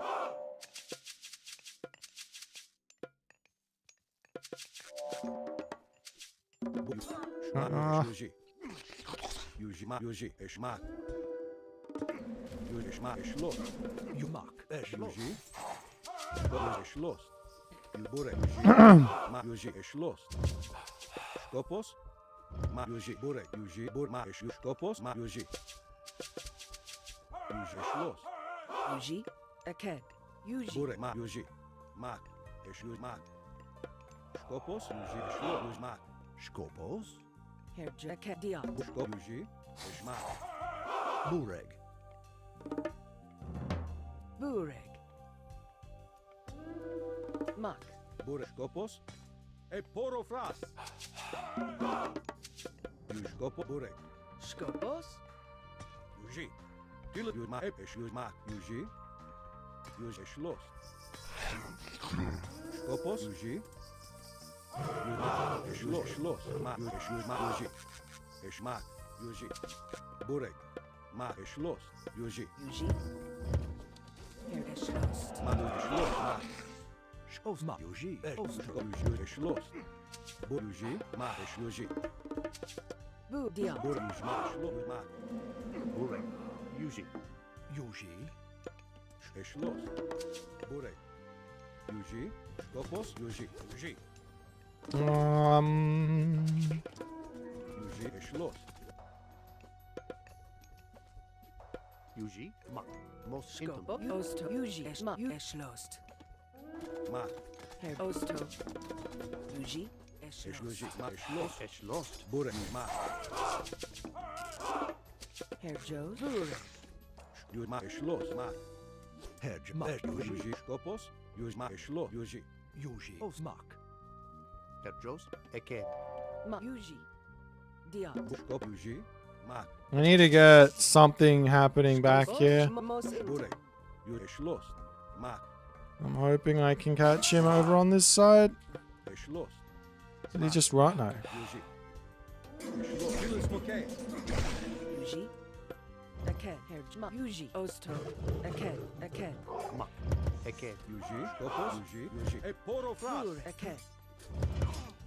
Burek Yuji Mak Esch Yuji Herr Jma. Osmak. Burek Eschlos Burek. Yus. Eked. It's mak. Diat. Mak Esch Yuji Yuji. Os. It's lost. Mo. Also. Burek. Mak. It's lost. Diat. Eschlos Mak Yuji Eschlos Skopo Yumak Terjos. Eked. Also. It's diat. Yuji Burek Yuji Mak Skopo. Yumak. Odiot. Bur Yuji Yuji. Aked. Diot. Yuji. Burek. Eked. Diat. Burek Yuji Esch We are in trouble. Burek Yuji Esch Yuji Skopos. Use diat. Mak Yuji Esch Mak Yuji Terjos. Mak. Also. Yuji. Diat. Burek. It's lost. Eked. Bur Skopos Yuji Mak Esch Herr Mak Joes. Eschlos. Mos Diot. Burek Yuji Yuji Esch Mak Esch Yuji Eschlos Mak Yuji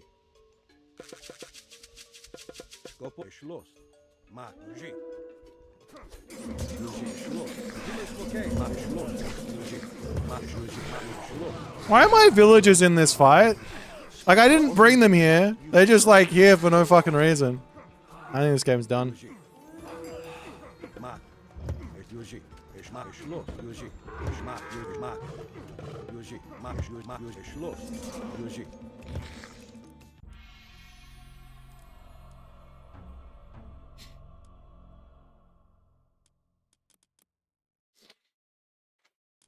No, I better buff Kronos.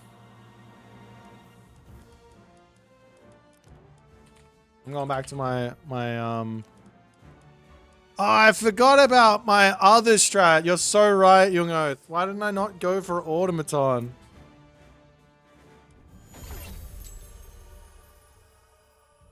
Oh, I'm such a silly Dufferdan. I went for the wrong OP Chronos strat. I need to get scouting happening before I do that.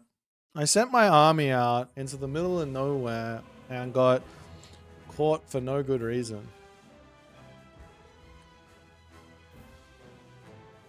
Yeah, I should have done the thing. Trindamir, I've already played Susanoo with the fucking Shrine of the Hunt. I've done it already. It's not. I wouldn't be trying Etheria. I'd be doing stuff I've already done. But yeah, I play Random God. Random God is my god.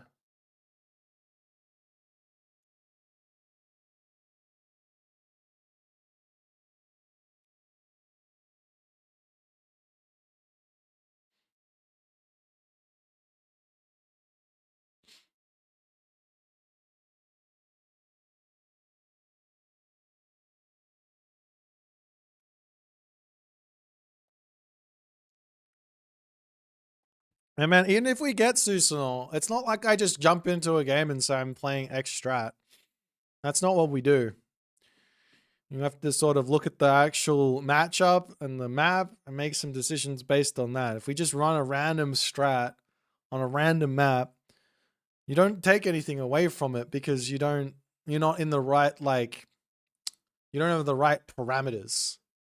You need the right situation to do a strategy. Otherwise, it's just, what's the point? You just like limit testing, I guess. I don't want to play ranked.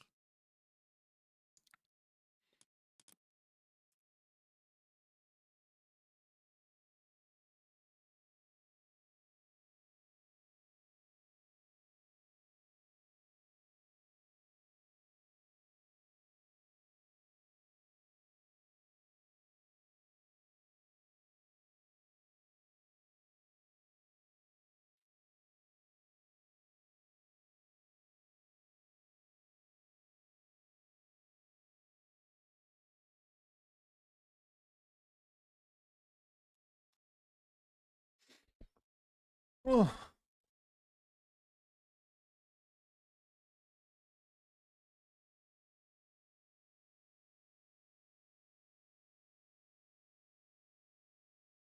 They want to take the route of a support hero. They can make him Caladria like. Oh, the flying the flying hero.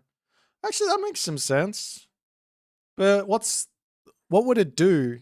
Like a hero has to be able to kill myth units. You can't have one of the hero slots be a hero that doesn't kill myth units. Doesn't really make sense.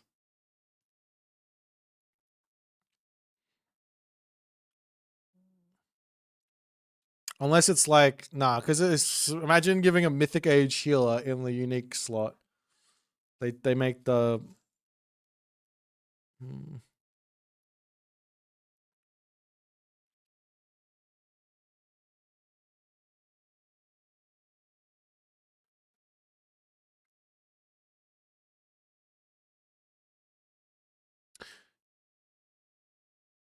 If you have an oracle in the corner of the map, he gathers the same. No, I think he gathers the same favor, Karma. Oracle off the map versus Oracle on the map is the same favor. But if you're playing... I don't believe you.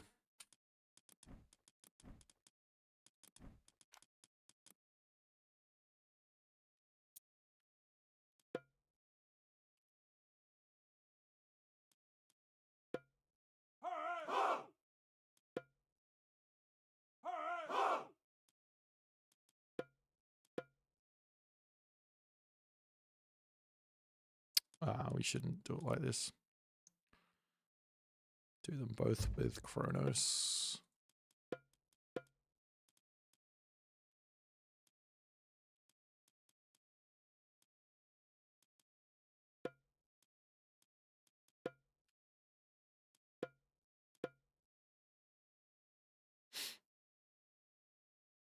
Herr Joes. Yeah, do a prediction on it.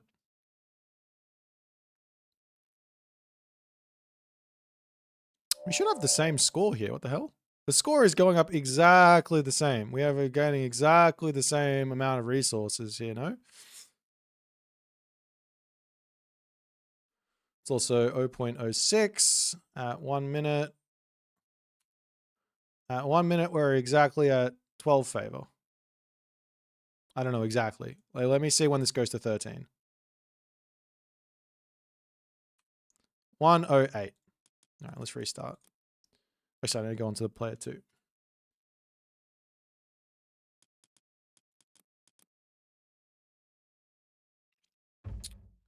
So 108, we're at 13 favor. Yuji. Oh, I started with an extra 10 favor because of reasons with the editor. This is literally exactly the same favor. Karma, you have lost your privileges. We will go up to 3 favor at 108. Karma, your privileges in this chat have been revoked. You are no longer allowed to say anything about the favor gather rates of oracles. You say sorry. Now, what I will say is there is a reason why people would think this, because this game doesn't make any sense some of the time. If we play, if we do this, if we go Fushi, for example,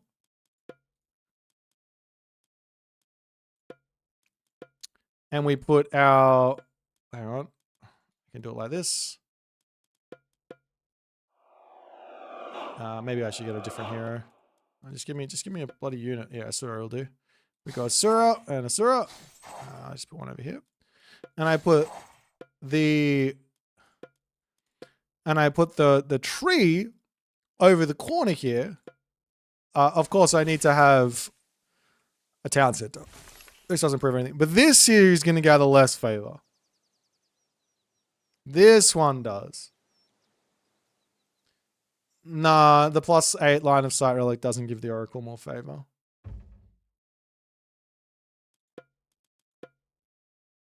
So you got to be careful with the Chinese if you go off the edge of the map with buildings, because you get less favor. But with Atlanteans, nah, they see into the beyond.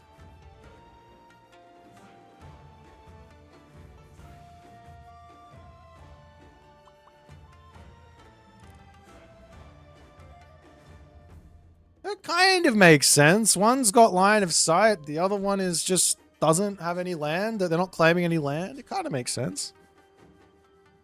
Buff guy, I agree.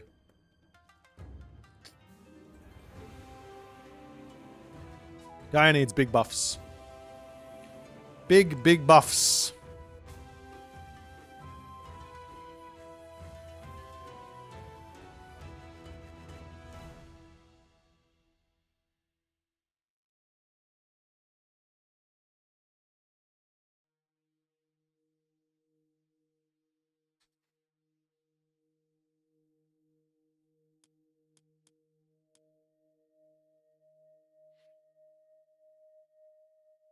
Leto's perception upgrade doesn't work on normal oracles? No, it definitely does.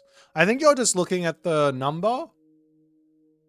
But the number is, because it's 0.06 favor per second and you get an extra 10%, it'll go up to 0.066. So you won't see it change.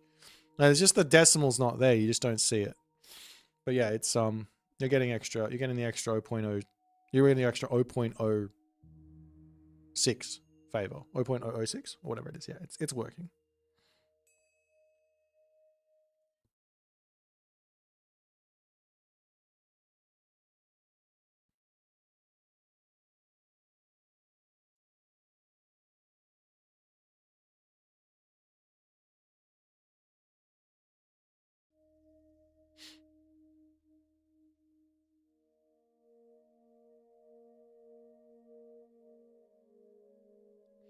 You'd love to see buffs for the late game Atlantean army? Well, look, Age of Mythology's balance works on this tipping scale of you have an advantage, my opponent has an advantage, you have an advantage, my opponent has an advantage. It's on that tipping scale, right? So what's important to realize is that Atlantean has the advantage early on. At least that they have it economically speaking. And the disadvantage that they get is that their army isn't that strong. So the late game comes around, and if you haven't already found enough of an advantage to win a game, you're probably going to lose the game.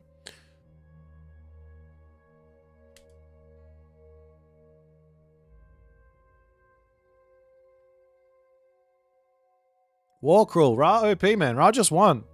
Ra just beat me. I got owned. Ra super strong. Unbeatable Ra. Oh, I'm easy. My bad. My bad. We did some editor testing. Yeah, we did. We did the Oracle testing. We proved Karma AOM wrong with the power of the editor. It's the last thing that I editor tested. Can't remember. Oh, I was editor testing whether the raiding cavalry were terrible or not. Conclusion, yes. Raiding cavalry are terrible. Let's swap the raiding cavalry for Hippias, please.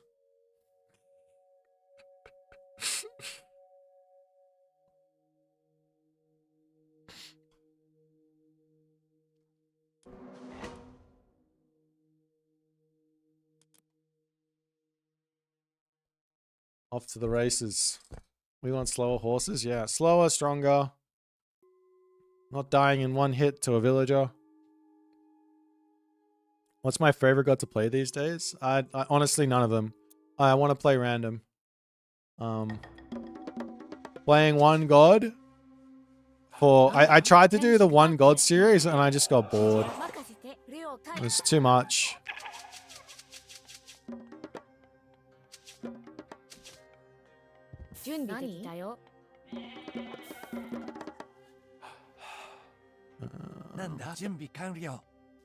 Let's go over here. Good luck, have fun! Nani? Kenchi ka tanto.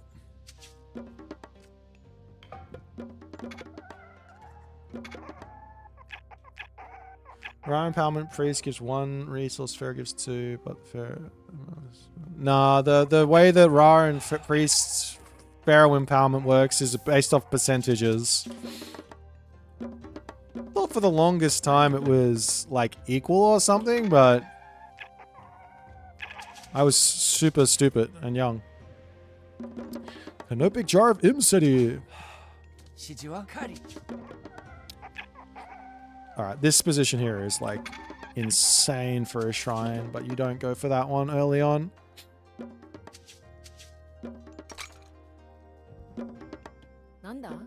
Nanda. Let's come over onto wood for a little bit more wood. I need to get myself a temple. Yes, please. And I want that tech.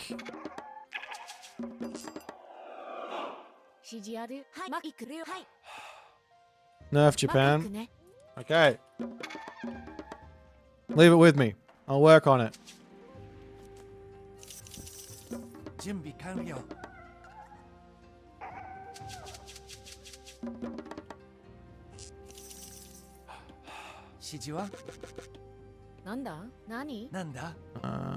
One house, please. I'm just looking for relics at the moment. I want the relics.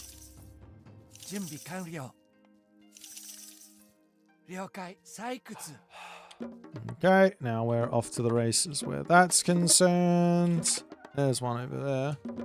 I'll go grab that. What's that one? Kui drum. Yes, please. Everyone onto wood.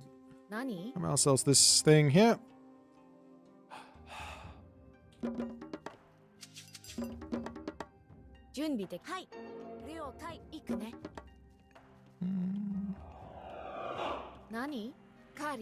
なんだ？はい、任せて。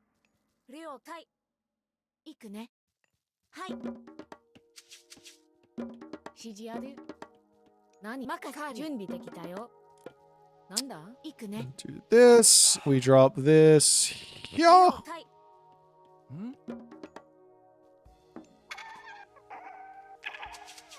We scout. I think this town center is pretty rubbish at the back, so I don't know if he's going to be able to get away with the town center. 任せて。行く。はい、了解。指示は We take some villages off of this and come over onto here. 行くぞ採掘準備。行くね。採掘。 Oh, yeah, it's Kopesh. 指示ある。任せて。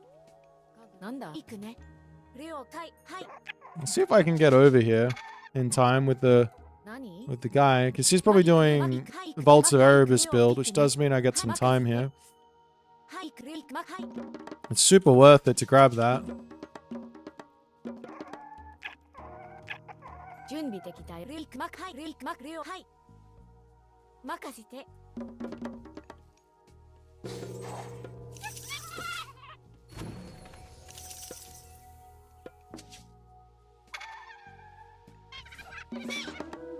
準備完了建築あり指示なんだ？了解。行くね。建築担当建築担当何？攻撃。準備。はい。行くね。任せて。はい。行くね。指示ある。了解。なんだ？任せて。何？はい。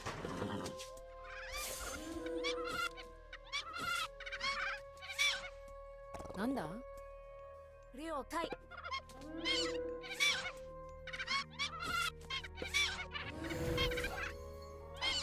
準備できたよ。行くね。なよ進め攻撃任せ。はい。了解。指示をはい了解係ご指示を出発する任務遂行指示ある。準備できたよ。何？任務向かう突撃 Okay.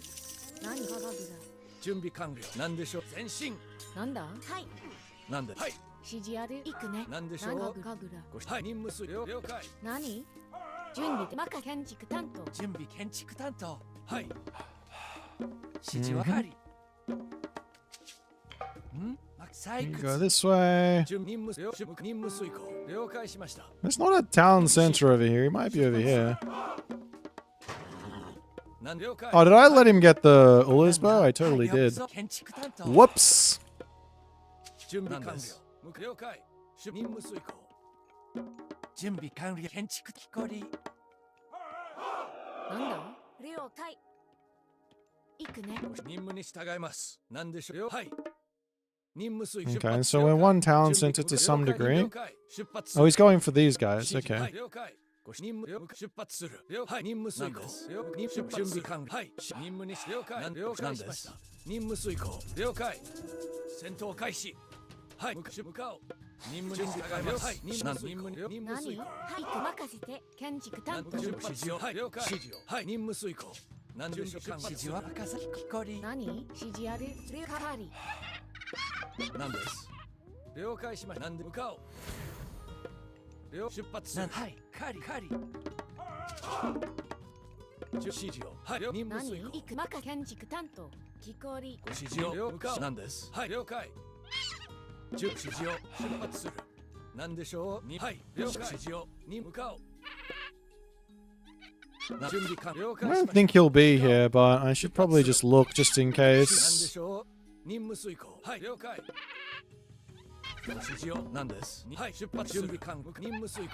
Let's just go next stage and start working towards our super units. We can grab this as well. 準備できたよ。はい。任務遂行出発するはい了解しました任務遂行何です何でしょう向かおうはい了解任務に従います出発する任務遂行はい向かおう出任はい了解しましたはいなんではい任出発 We might need to get watchtowers here. な指示を任務遂行なんだ了解しました準備をはい何任せてなんだカーリ出発なんでしょう指示や準神楽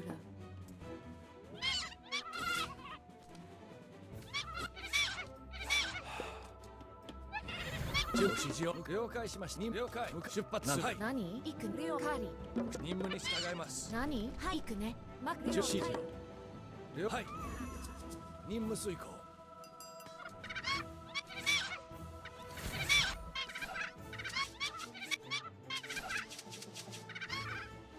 攻撃準備できたよ行くねな指示をな任務出発任務遂行はい了解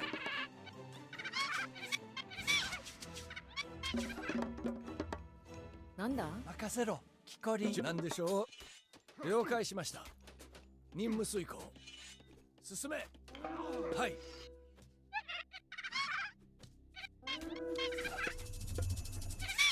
指示を向かおう了解はい任務遂出発するよ任務はい任務に従いますはい任せて行くねレオ木こりなんだ任務 I don't like this position that I put myself 準 in. 備完了 I don't like it at all. I think I should have stayed in the classical age here and just pumped. 任務に従なんだ出発する任務遂行 We'll see what we can do with the Tengu.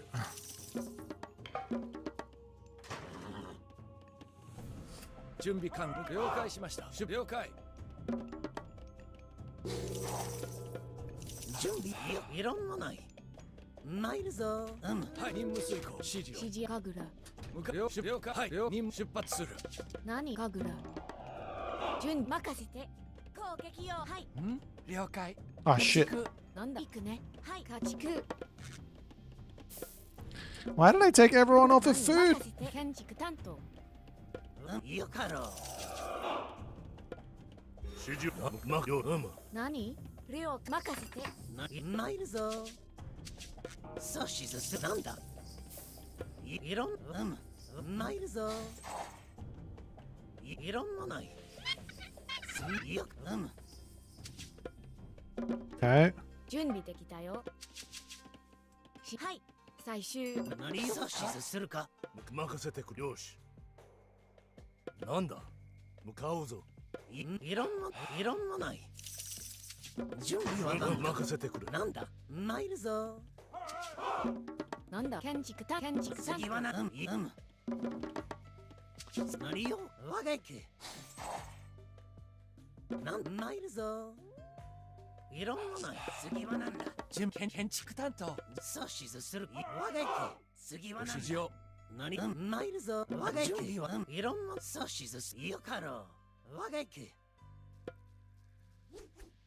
いろんなない次は何だ何よか準備は参るぞ我がいろんなんだいろんなない何建築担当次は何だ我が阻止する参るぞ我が次は何だいろんな何よか Oops. 次何よか参るぞよかろういろんなない我が準備を参るぞさあ準備するか我がよかろ参るぞよかろ我がいろんなない何さあしずなんよかいろんよし準備はばよくメッセージ撃ていろんなない何よ準備できたよ行くね採掘向かおう了解なんだ参るぞ次はなんだいろんなないさあしずよかろう何我が行く参るぞよしなんだいろんなない指示を何よかよかろう撃て我が行くよしい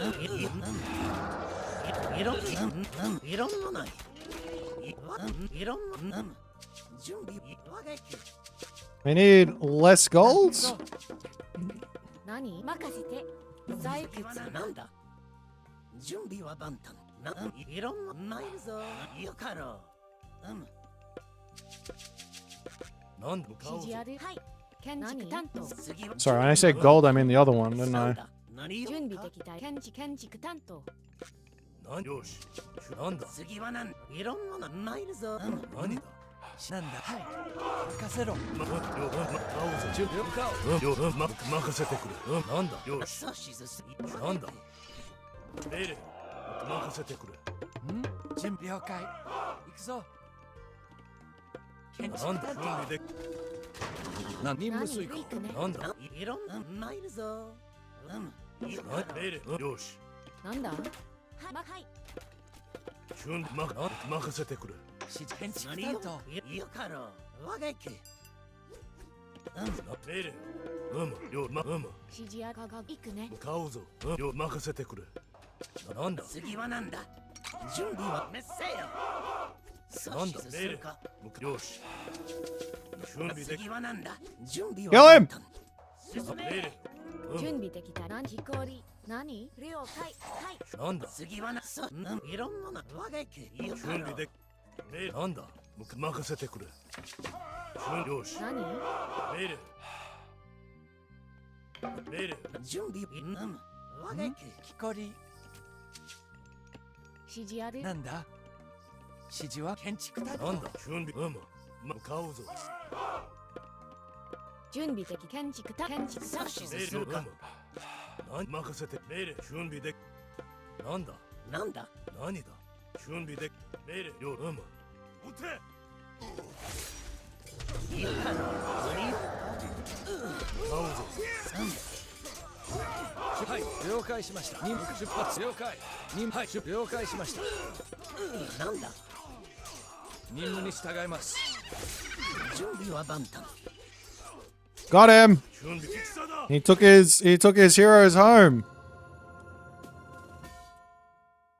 GG. Disgusting.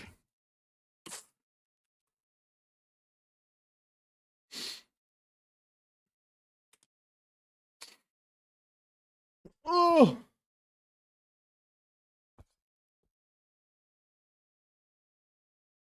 Well, we got ourselves out of that situation with the power of the Tengu.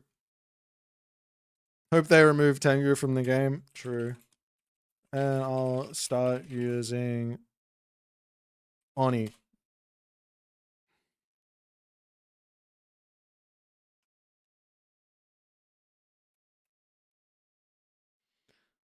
How old am I? I'm 32. Or you are someone else. Oh, you guys are just having a chat. Never mind. Toxic Hades, one tricks at it again. Yeah, that's right. Can't deal with the Tengu masters. They're too strong. How are you supposed to kill the Tengu? They're on your army. They're on your villages. Then they're on your army again. Where are you supposed to put the heroes? I don't even know. You have a balanced query, basically Poseidon dominating Egyptian centaurs. So what if we reduce their HP and buff armor? So the centaur is actually the only way for Greek to compete versus Egyptian at the top level. And even then I've got other top level players telling me that it's not that good. So, or it's like playable for the Egyptian. So I would say I don't care about anyone else, and all I care about is me. So don't nerf my units.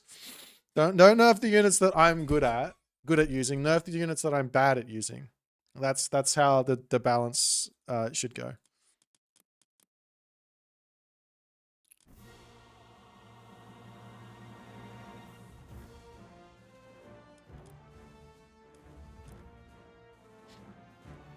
Hey, I can't see what's happening, man. You respect it? All right. Should we play a team game at this point? Why not Raiju spam? Raiju? Oh, like meh. See if we can get a 1500 plus team game going. Honestly, every time I've seen people go Raiju, I've been underwhelmed. Not in the like sense that I felt like the Raiju are weak. in the sense that they aren't as OP as everyone says they are. They're like in that same tier of power as the Tengu and as the Oni. In their own specific situations, they are insane.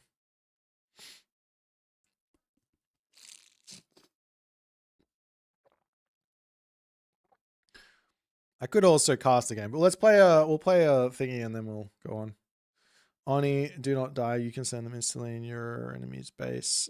Yeah. Oni obviously do die, and they aren't like, they're not like insane, but they are insane in certain situations.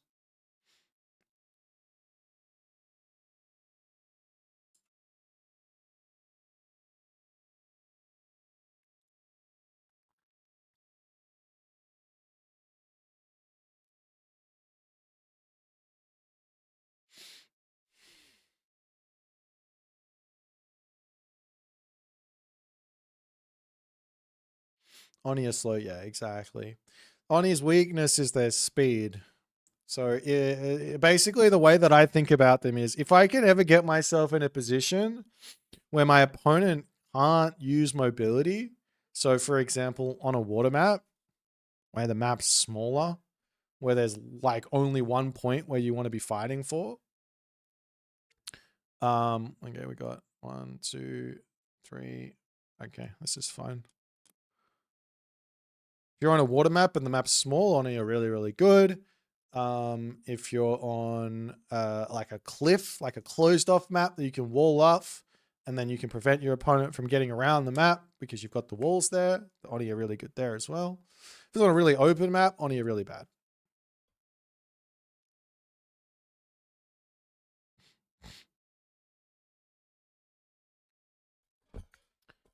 Alrighty. Let's play. Did you miss out, Warcrawl? Yes, I love it when Warcrawl misses out. He's never on his actual account. He's always smurfing. Big smurfy boy. Thor in a team game. That's always fun, right?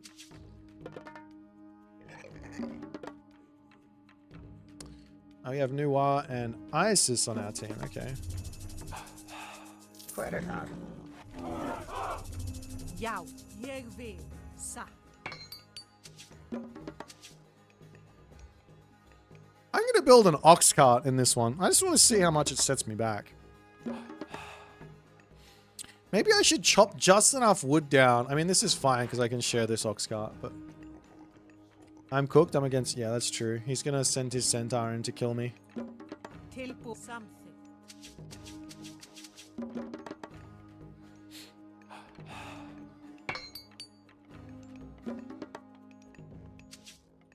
The Ares special.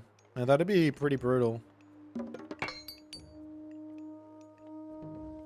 If he goes for the crazy Ares attack, I'm just dead, right? Ég vil, satt. Because I got nothing, no, oh, you know, I got no help from my teammates.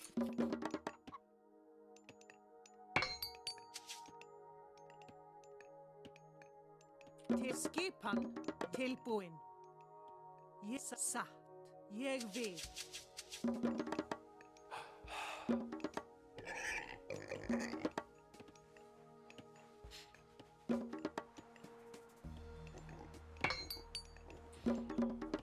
Yeah, here's the plan. I drop the ox cart on the wood line. I get all the wood that I need, and then I just move over onto the hunt. Doesn't that just make perfect sense?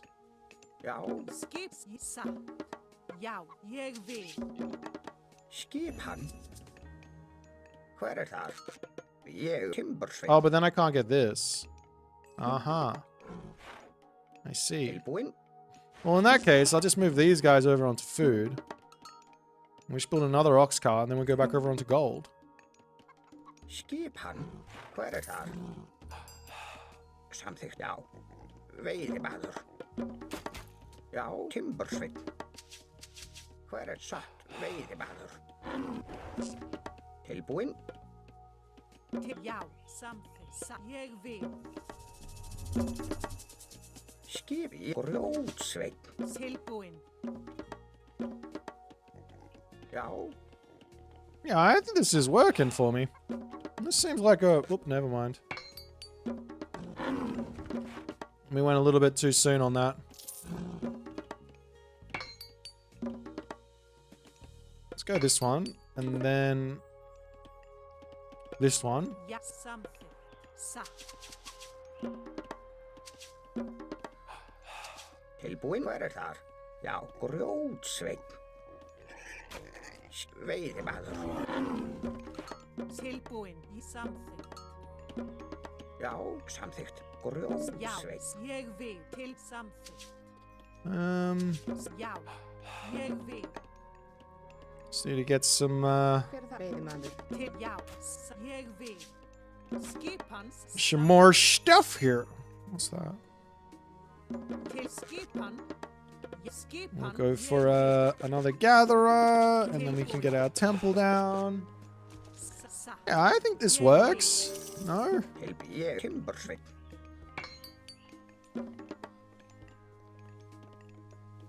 Skipan. I mean, we're going to have a very late advance time, but who cares?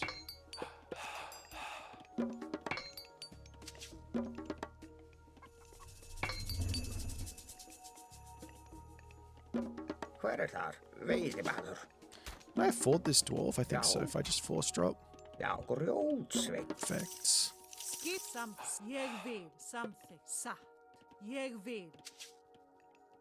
Okay, so I want to wall this off so my villages are nice and safe. Probably go over to wood here.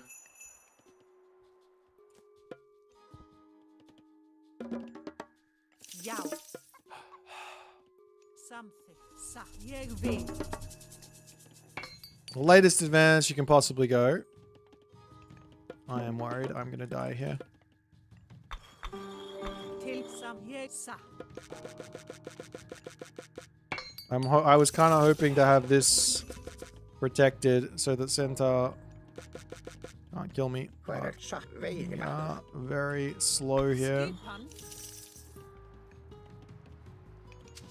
Til já. I feel like Centaur are going to be a big problem for us. Satt. Ég vil. Ég satt. Samþykkt. Ég vil. Okay. Now we're okay. Oh, the Centaur's in the middle of the map. It's fine. We're all good. Let's grab some techs. In these sort of situations, I think, where there's like a lot of booming going on, we just have to sort of go and see what's happening, Ég satt. and then we come back. Samþykkt.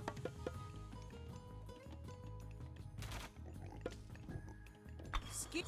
Ég vil. Satt. Til skipan. That's Lizard, Já, so satt. we're Ég up vil. against him. Hver já. Já, samþykkt. Já, til hver það? Ég já.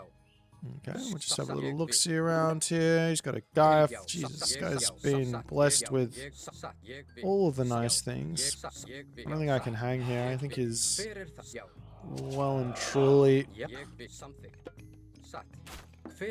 in the advantage. Actually, can you scout up here for me? That's important. What's happening over here? Okay. Til ég vil. Grjótsveinn. Skipan. Já, grjótsveinn. Já. Tilbúin. Satt. Samþykkt. Skipan. Já. Fyrir I think this is without question going to be a Tilbúin. Satt. Já. a town center. Tilbúin. Já. Ég vil. Já. Let's have a little look-see. Hver það? Til skip. Já. Satt. Hver þar? Já, samþykkt. Veiðimaður. Ég tilbúin. Já. Samþykkt. Já. Ég vil. Já. Samþykkt. Já. Satt. Yeah. Ég vil. Já, grjótsveinn. Samþykkt. Tilbúin. Já. Grjótsveinn. Já, satt. Grjótsveinn. Hver samþykkt? Ég samþykkt. Satt. Veiðimaður. Skipan. Hver þar? Já, tilbúin. Skipan. Ég samþykkt. Satt. Ég grjótsveinn.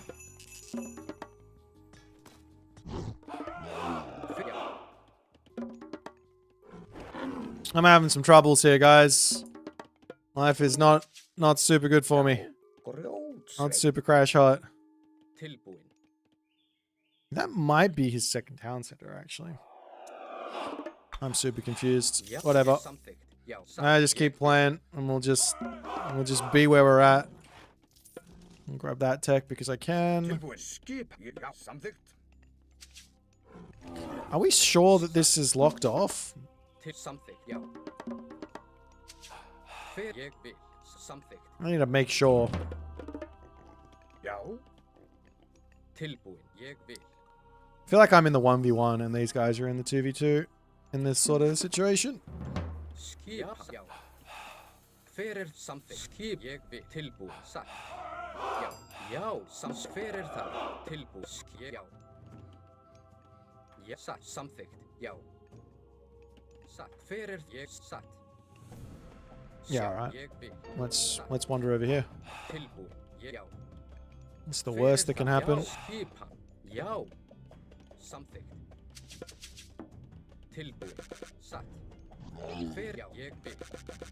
Já. Samþykkt. Tilbúin. Satt. Já. Ég vil. Tilbúin. Veiðimaður. Tilbúin. Skipan. Samþykkt. Grjótsveit. Hver er þar? Já, ég vil. Veiðimaður. Tilbúin. Já, samþykkt. Veiðimaður. Hver þar? Já. Já. Tilbúin. Samþykkt. He's getting walls up over there. Let's come over here and wall this up then. Já. Satt. Ég vil. Já. Satt. Ég vil. Já. Satt. Samþykkt. Ég vil. Já. Satt. Samþykkt. Satt. Ég vil. Skipan. Satt. Grjótsveit. Já. Já. Tilbúin. Já. Timber. Satt. Veiðimaður. Samþykkt. Já. Veiðimaður. Tilbúin.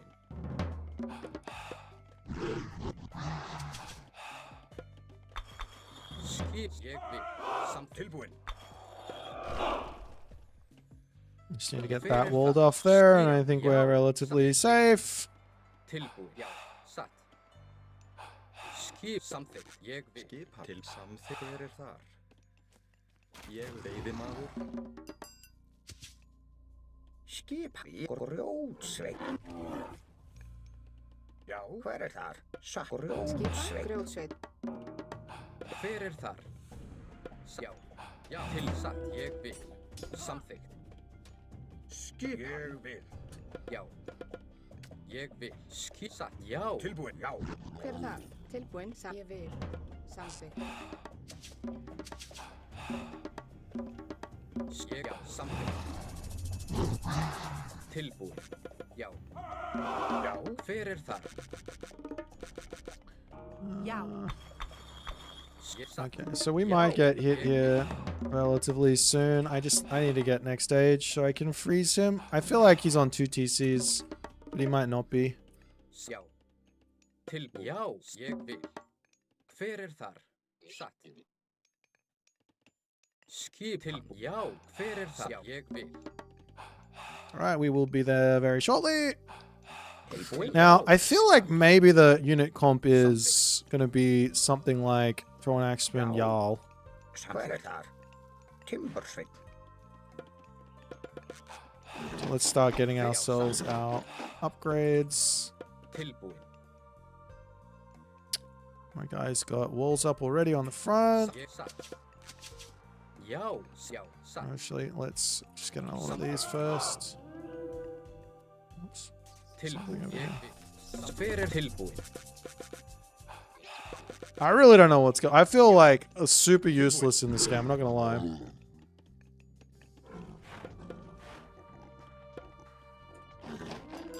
Já. Ég satt. Skip. Samþykkt. Meow. Já. We're kind of open up here for Já. getting Hver doubled. Satt. Ah, Já. whatever. Hver ég. Já. Satt. We'll get one more. Samþykkt. Já. Já. Hver er það? Timbur. Ég vil. Veiðimaður. Já. Veiðimaður. Tilbúin. Hver ég. Já. Satt.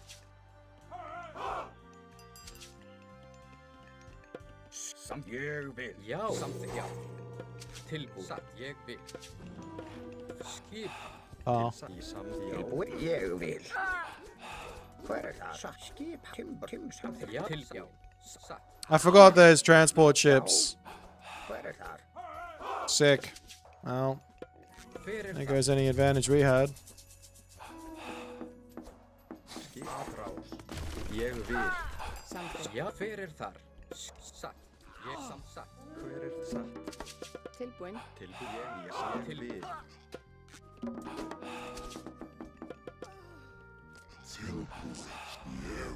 Skipan. Hver þar? Já, ég samt. Ég á timbersveit. A slimy bugger. Ég grjótsveit. Satt. Tilbúin. Ég vil. Já, samþykkt. Til orustu slag. Til samþykkt. Satt.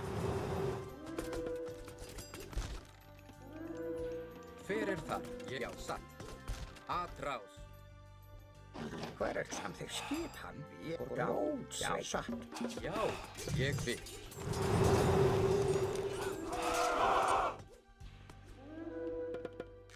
Tilbúin, samþykkt. Skipan. Ég timbersveit. Já, já. Hver þar? Til orustu slag. Já. Tilbúin, samþykkt. Hver það samþykkt? Grjótsveit.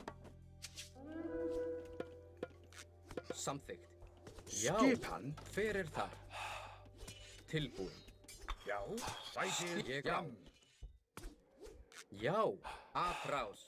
He is unironically not happy about me existing on this side of the map.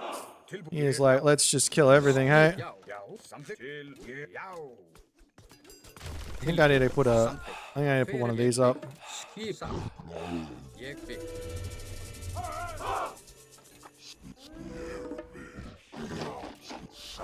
Já, samt til orustu slag. Já, ég vil. Tilbúin. Satt. Ég vil.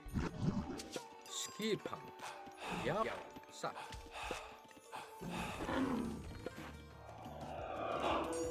Já.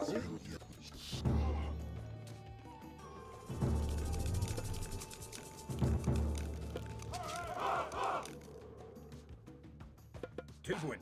Já, samþykkt. Hver þar? Sjá. Am I missing a house somewhere? Hver þar? Já. Satt. Timbersveit. Ég vil. Samþykkt. Skipan. Ég vil. Says I have 16, but I feel like I'm missing one. Hver það? Tilbúin. Samþykkt. Ég vil. Satt. Frá tilbúin. Já, ég vil. Já, hver þar? Tilbúin. Tilbúin. Sækið fram. Já. Já. Til orustu slag. Tilbúin. Já. Til orustu slag. Skipan. Já, Tilbúin. Sækið fram. já. Til atrás. Já. I think my army's better than his. Já. Hver þar? Til satt. Ég vil. Já, satt. Skipan. Já, ég vil. Grjótsveit. Já. Ég vil. Samþykkt. Ég vil. Já. Já, já. Samþykkt. Já. Ég vil. Skipan. Já.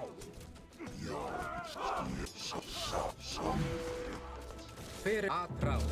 Hver þar? Tilbúin. Já. Skipan. Já, samþykkt. Skipan. Samþykkt. Til, já, hver satt. Skipan. Tilbúin. Já. Atrás. Skipan. Já. Ég vil. Já. Grjótsveit. Já. Ég sækið til orustu slag. Já. Skipan. Ég vil. Satt. Samþykkt. Tilbúin. Ég vil. Já. Skipan. Hver þar? Tilbúin. Já. Já. Tilbúin. Ég vil. Hver þar? Satt. Já. Satt. Já. Ég samt. Ég vil. Tilbúin. Já. Samþykkt. Tilbúin. Ég vil. Tilbúin. Já. Já. Já. Bækir. Atrás. Ég já. Já. Ég vil. Ég já. Samþykkt. Já. Ég já. Samþykkt. Já. Ég já. Skipan? Hver er það? Já? Samþykkt. Ég er það. Timbursveit. Tilbúin. Skipan. Satt. Til orustust. Já. Bækir. You guys can just kill off those. Grjótsveit. Satt. Ég vil. Ég veiðimaður. Já. Já. All right, now we can come back over and grab our gold mines. Tilbúin. Til orustustslag. Atrás. Já. Til I orustustslag. think we should probably go this one. I don't have a market up, do I? Já. Já. Samþykkt. Já. Ég já. Tilbúin. Já. Skip. Bækið fram. Tilbúin. Já. Til orustustslag. Já. Tilbúin. Satt. Grjótsveit. Hann. Hver er það? Ég vil. Timbursveit. Tilbúin. Skipan? Já. Samþykkt. Já. Ég vil. Satt. Já. Já, satt. Skipan. Ég vil. Samþykkt. Ég vil. Já. Tilbúin. Ég vil. Samþykkt. Hver er Tilbúin. tilbúin? Samþykkt. Já. Já. Samþykkt. Alrighty. Tilbúin. Já. Samþykkt. I think Já. Tilbúin. Hver er samþykkt? I cleaned this up. I could be wrong. Skipan. Já. Tilbúin. Já. Grjótsveit. Skipan. Satt. Já. Veiðimaður. Ég satt. Timbursveit. Skipan. Ég vil. Skip. Ég samþykkt. But I think I cleaned it up. Satt. We could dock and transport over to him, but I don't want to. Ég vil. Grjótsveit.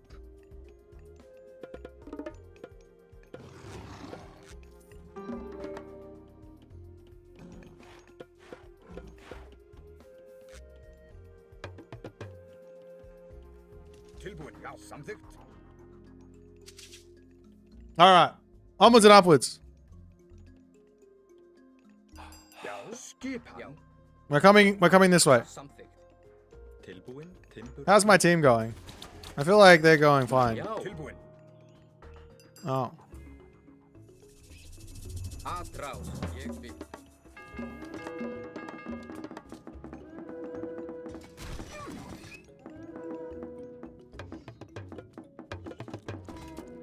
Já. Atrás. Já.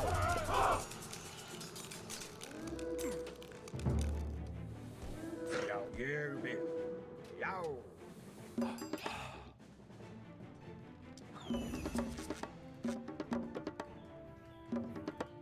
Tilbúin. Grjótsveit. Skipan. Skipan. Hver er þar? Til já. Satt. Já, ég vil. Samþykkt. Samþykkt. Ég já. Tilbúin. Ég vil.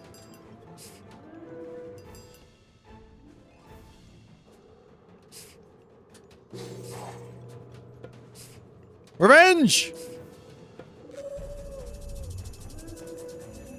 Tilbúin. Já. Satt. Já. Ég vil.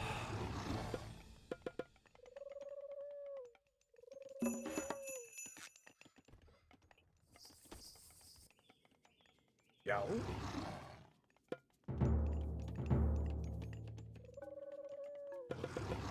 Skipan. Já, já. Já. Tilbúin til orustusslag. Skip. Já. Sæki til orustusslag. Já, já. Ég timbursveit. Tilbúin. Samþykkt. Já. Atrás. Til orustuslag. Já. Well, just wait. I mean, you guys can resign if you want, but Já. Timbursveit. Samþykkt. Timbursveit. Hver er já. Satt. I can give you resources, I guess.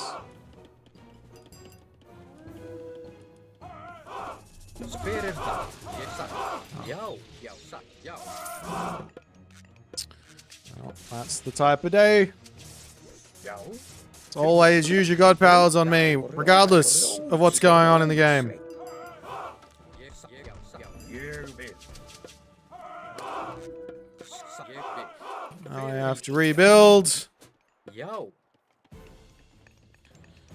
Fuck off. Samþykkt. Já. Sækir, já, já. Where the fuck? I'm done. I literally checked everywhere.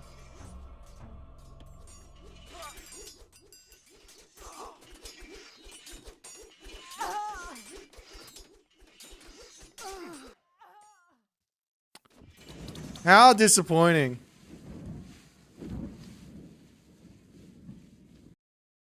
Did he? I don't know. I don't know if he had just like a guy back here and he's just like, let me just get up some longhouses and he's in, but.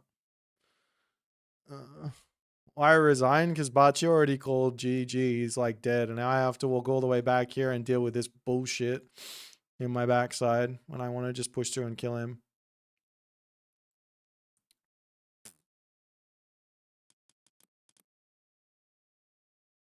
Should have ragged, yeah. I should have gone for the Berserker Rock for sure. Team games, what can you do?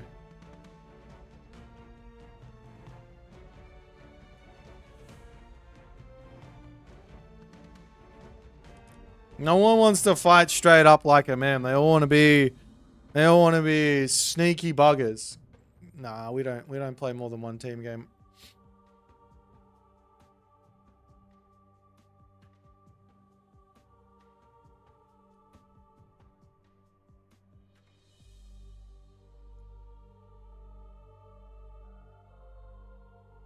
I think we literally lost that one because of ceasefire. I didn't get to help my team with my thimble. It was all over.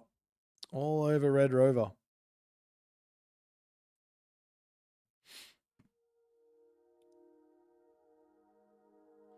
Being sneaky backstab is the appeal of team games? Nah. There's nothing fun about a side build. It's too try hard, too sweaty for me.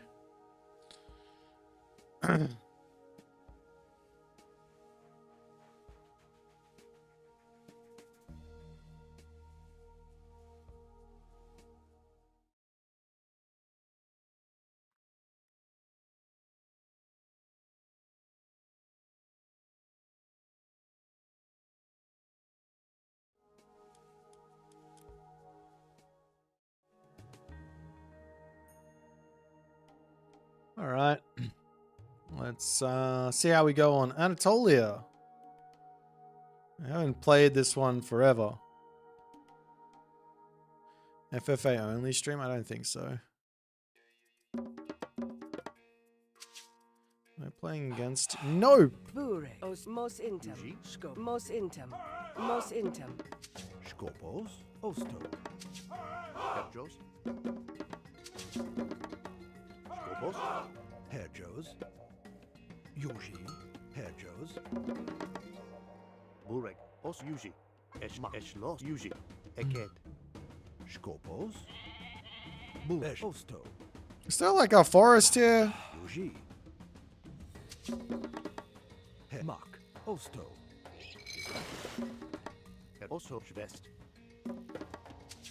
We fucked that up. Yuji. Yuji. This is good. Yuji. Mos Intum. Shbureg. Yuma. Eshlo. Okay. Osto. That is your right. And you are allowed to bolt the Deuterinos. Yuji. Shbureg. Yuji. Yuma. I, however, would like to Herjos. Eket. Mos Intum. Skopos. deconstruct the dock. Yuji. Herjos. Bureg. Osmak.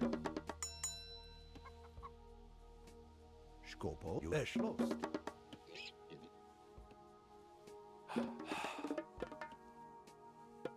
Yuji. Maos. Yuji. Skopos. Yuji. Eshlos. Ma. Yuji. Yuji. Mos intem. Bu. Yuji. Okay. Next on the chopping block has to be another dock, the top side. Bureg. Skopos. I'm gonna pull you off of this over onto wood if I can, but I don't think I can. Bureg. I definitely don't need any more gold. Herr Joes. Bureg. Eschlost. Skopos. Herr Jos. Most intim.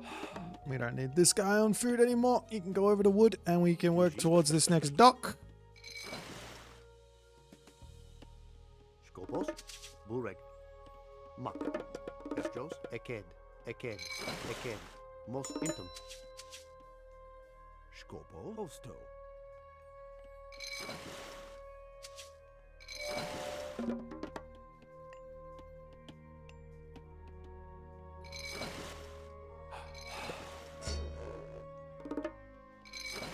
Okay, I might even get another dock. Bureg. And we'll need a house as well at some point, but Skopos. Yuji. Eschlost. Bureg. Herr Jos. temple first and then... Bureg. Skopos. Eked. Yuji. Eked. Most intim. Mak. Yuji. Yuji.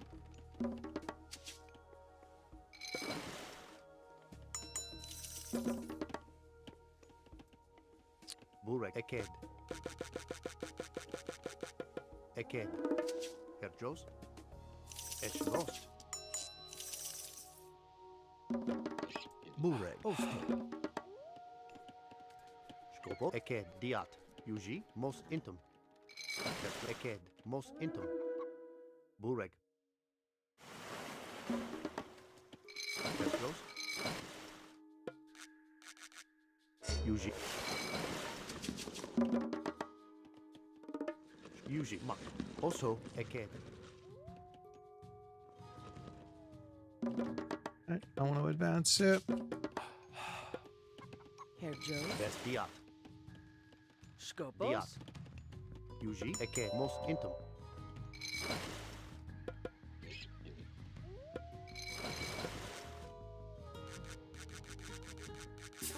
Bureg. Yuji. Most intim. And we just get our fish over here. Eschlost. Osmak. And after that, I can go for this. Make sure I'm building these guys. Bureg.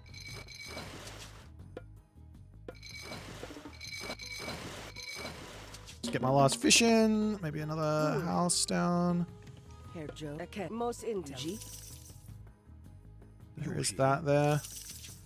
Okay. Skopos. Voliat. Eked.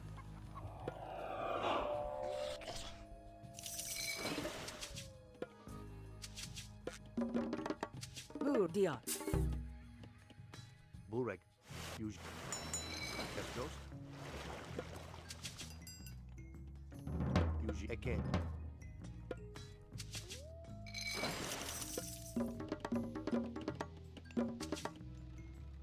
Skopo.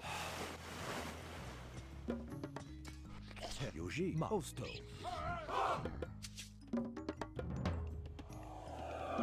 Burmak. Eschlost. Yuji. Yumak. Eschlost. Yuji. Eschmak. Bureg. Esch Yuji. Herr Jos. Diat. Ma. Eschlost. Skopma. Also. Eked. Herr Joe. Mak. Diat. Yuji. Eked. Skopos. Skopos. Bureg. Voliat. Herr Jos. Bur. Diat. Skopos. Diat. Yuj. Esch. Voliat. Skopos. Voliat. Herr Jos. Diat. Bureg. Herr Jos. Diat. Skop. Diat. Herr Yuj. Joe. Voliat. Bure, Yuji. Aken, Bure, Osboliat. Mos intem. Scopo diat. Diat. Burek. Mos intum. Yuji. Burek. Yuji. Schloss. Herr Joes, Diash, Mos intem. Skopos. Yuji. Burek. Scopos. Mos intum. Skopos. Yuji. Mak. Yuji. Eshu. Burek. Skopos. Burek. Mak. Dilis moke. Yuji. Herr Joes. Schloss.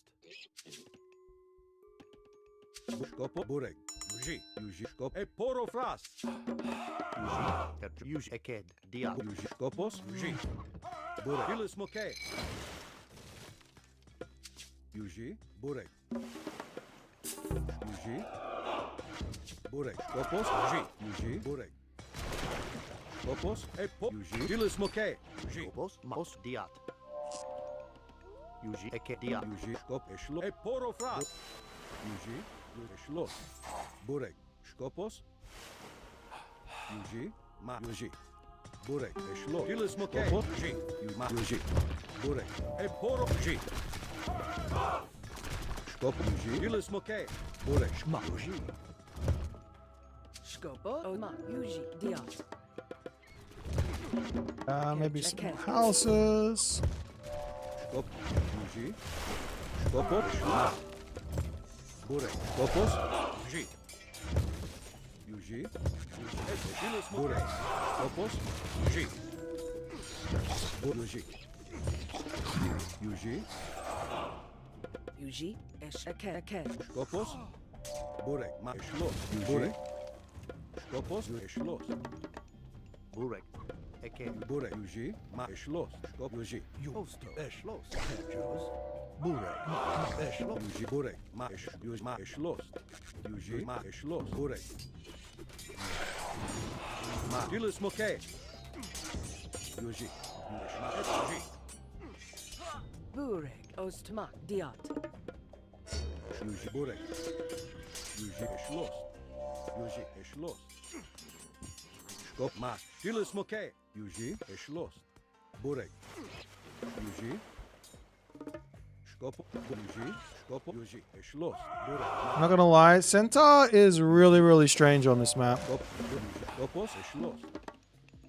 Yuji. Yuji. Eked. Burek. Yuji. Eshlos. Ma. Yuji. Yuji, Aken. Skop. Burek. Eshma. Yuji. Eshlos. Skop. Burek. Ma. Eshlos. Yuskop. Yuji. Burek. Yuji. Ma. Eshlos. Yuji. Burek. Skopos. Herr Joe, Diat. Yuji. Skopos. Yuji. Ma. Skop. Burek. Yuji. Eshlos. Skopos. Ma. Yuji. Eshma. Burek. Yuji. Ma. Eshlos. Yuji. Ma. Eshlos. Ma. Yuji. Ma. Eshlos. Yuji. Yuji. Ma. Eshlos. Skopos. Yuji. Yuji. Yuji. Ma. Porofras. Burek. Skop. Yuji. Yuji. Eshma. Eshlos. Ma. Eshlos. Burek. Yuji. Skopos. Yuji.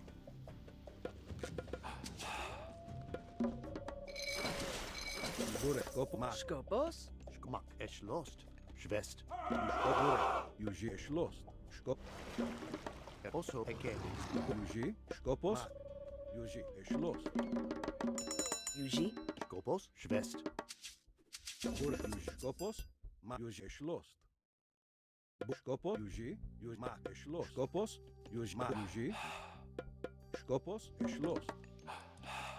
Burek. Yuji. Ma. Yuji. Burek. Yuji. Ma. Yuji. Mak. Mos intum. Yuji. Burek. Eshlos. Burek. Yuji. Ma. Yuji. Eshlos. Yuji. Yuji. Dilis moke. Yuji. Burek. Porofras. Skopos. Yuji. Skopos. Okay. Now we're off to the next age. Burek. Eked. Mos intum. Skop. Burek. Ma. Yuji. Yuji. Ma. Eshlos. Dilis moke. Yuji. Porofras. Yuji. Yuji. Herr Joes. Mak. Skopos. Ma. Burek. Yuji. Yuji. Bure. Yushma. Eshlo. Yushma. Eshlo. Tilis moke. Kopo. Mak. E poro fras. Bure. Yumak. Yuji. Yushkopos. Eshlos. Bure. Mak. E tilis moke. E poro fras. Yuji. Yuzma. Eshlo. Bure. Yuji. Mak. Yuji. Yuji. Tilis moke. Yuji. Here, most eshlo. Yuji. Osto. Yuji. Kopos. Eshlo. Yuji. Alright. E poro fras. Yuji. Skopos. Yuji. Scoposo. Diat. Yuji. Kopos. I need like 1 billion more barracks here. Bure. Aked. Burek. Eket. Skopos. Aked. Bure. Kopos. Eshlos. Yuji. Mak. Bure. Kopos. Eshlos. Yuji. Eshlos. Yuji. Kop. Mak. Bure. Yuji. Eshlos. Yuji. Here, Joe. Mak. Kopos. Mos Eshlos. Yuji. Scopo. Yuji. Diat. Yuji. Mak. Eshmak. Burek. Bure. Yuji. Bure. Yuji. Eshlos. Epros. Mos Bure. Inter. Most int. Aked. Burek. Eket. Yuji. Bure. Yuji. Kopos. Mak. Bure. Tilis moke. Burek. Kopos. Mos Inter. Most in esh. Diat. Yuji. Yuji. Bure. Yuji. Eket. Buka. Yuji. Kopos. Eshlos. Yuji. Tilis moke. Yuji. Mak. Yuji. Tilis moke. Yuji. Eshmak. Yuji. E poro fras. Esh. Yuji. Yuji. Mak. Eshlos. Yuji. Mak. Tilis moke. Bure. Esh. Yuji. Shko. Mak. Yuji. Bur Eket. Vayen. Bure. Esh. Yuji. Bure. Yuji. Mak. Esh. Yuji. Mak. Yuji. Eshlos. Here, Joe's. Bure. Mak. Yuji. Scopo. Osto. Yuji. Eshlos. Yushmak. Burek. Yuji. Bure. Kopos. Yuji. Mak. Yuji. Yuji. Is there anything up this side I have to worry about?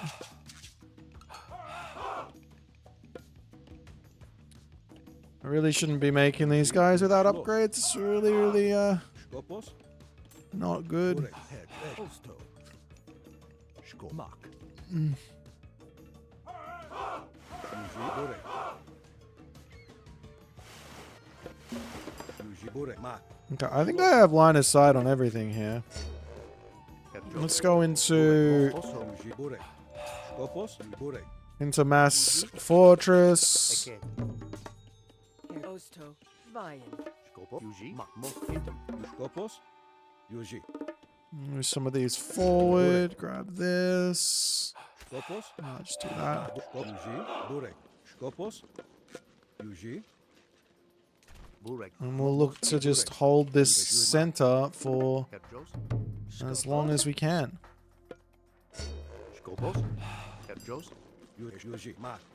Burek. Most intel. Yuji. Yuji. Alright, I need to check up here. Hey, I don't think there's anything over there, but Burek. Eshlo. I Eket. think this is where Cronus is at his strongest. You know, like you have map control. Burek. Yuji. Yuji. Eshlos. Kopos. Bure. Yuji. Yuji. Most intel. Might be worth going Mythic Age. Schmuck. Aked. Diat. Bure. Yuji. Yuji. I still haven't scouted this top, have I? Eshmak. Yuji. It looks like he's going for some sort of an underworld. Let's go this. Let's not go in this. There it is. Kopos. Yuji. Yuji. Also. Mak. Eshlos. Eshlos. Yuji. Bure. Scopos. You diat.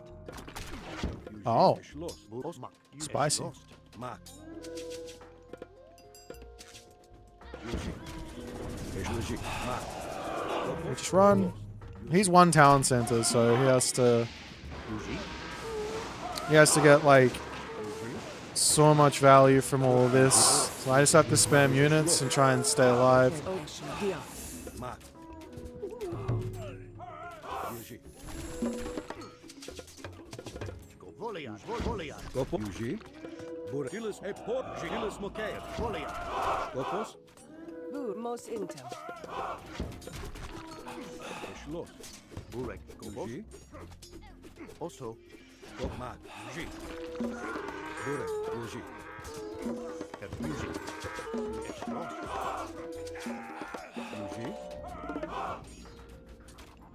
Burek. Skopos. Yuji. Burek. Skopos. Ma Eshlos. Yuji. Yuji. Epos. Skopos. Dilis Moke. GG. Yeah, I was on my economy was just wanted to fast.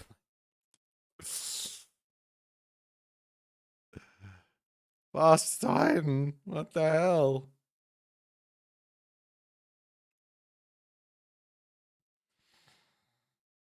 Well, that went well. I have to figure out how to deal with that Heracles better. I think if I'm switched on and like really thinking, which I wasn't in this game, about a Heracles coming, I think I just put I just time shift the temple in here and we lock off this position so he can't get through. And like actually do a building wall. Like put a building here, put a wall to the tower, put the Aecon Guild house. Don't let him in onto this spot. I think that's the easiest way to deal with the Heracles because you just can't kill him. He's so strong. Oh, that went well.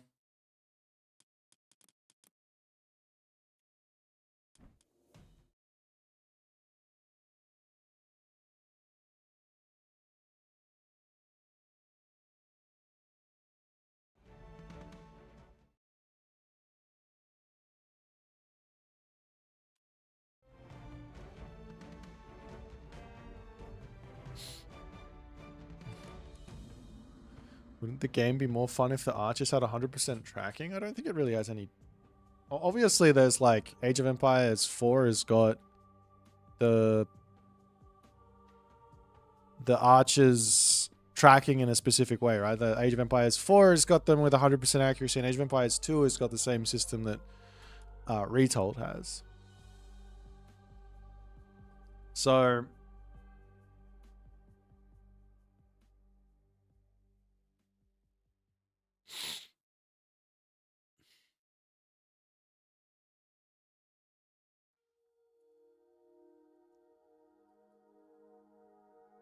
both are popular. So I don't know. I don't think there's really got anything to do with the archer system as to how fun a game is. I think I might be done for today. I said I was going to be smashing it in Feb, but I think what we're going to do is starting tomorrow, I'm going to aim for the 8-hour days. It's been such a brutal... I literally already worked. I've been working since I woke up. So I'm pretty ruined. So this week's been pretty chronic. I'll be back on tomorrow for more Gimme games. And I'll be on for the entirety of tomorrow. I'll be on every single day for the majority of February for the entirety of the time. But I'm going to head off for today. I'll see y'all. I'll see you on the flip side. Thanks for watching, everyone. Bye-bye.